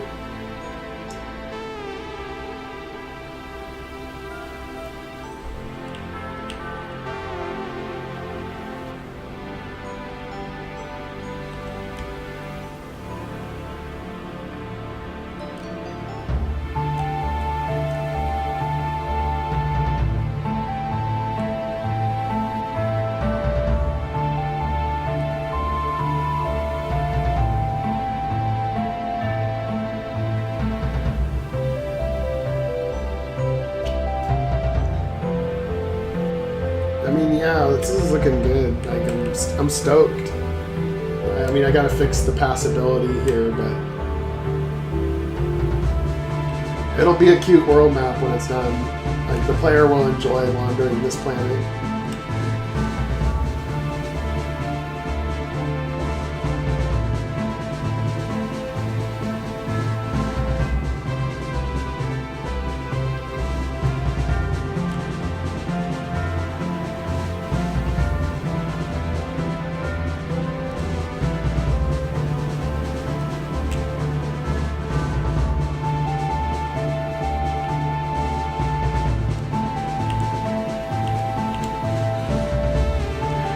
Well, this has been fun, but this is the end of the road. My brain is ready to go right now. But it was good, and I'm gonna try to work on this as much as I can this week, so that we have some fresh meat for next week when we continue this further. But yeah, we got a lot done today. We got a little bit of story done. We got a lot of the world map done. Scrap Springs is looking like a real city now. We've got a basic plot of where we're trying to go next. So it's happening. It's moving. And I think so far it's looking pretty good. But we got to keep improving it, keep changing it, and we'll see where it goes from here. So anybody here that's enjoying this, please show up next Saturday and we can keep the good times alive. So I'll see you guys later. Take it easy.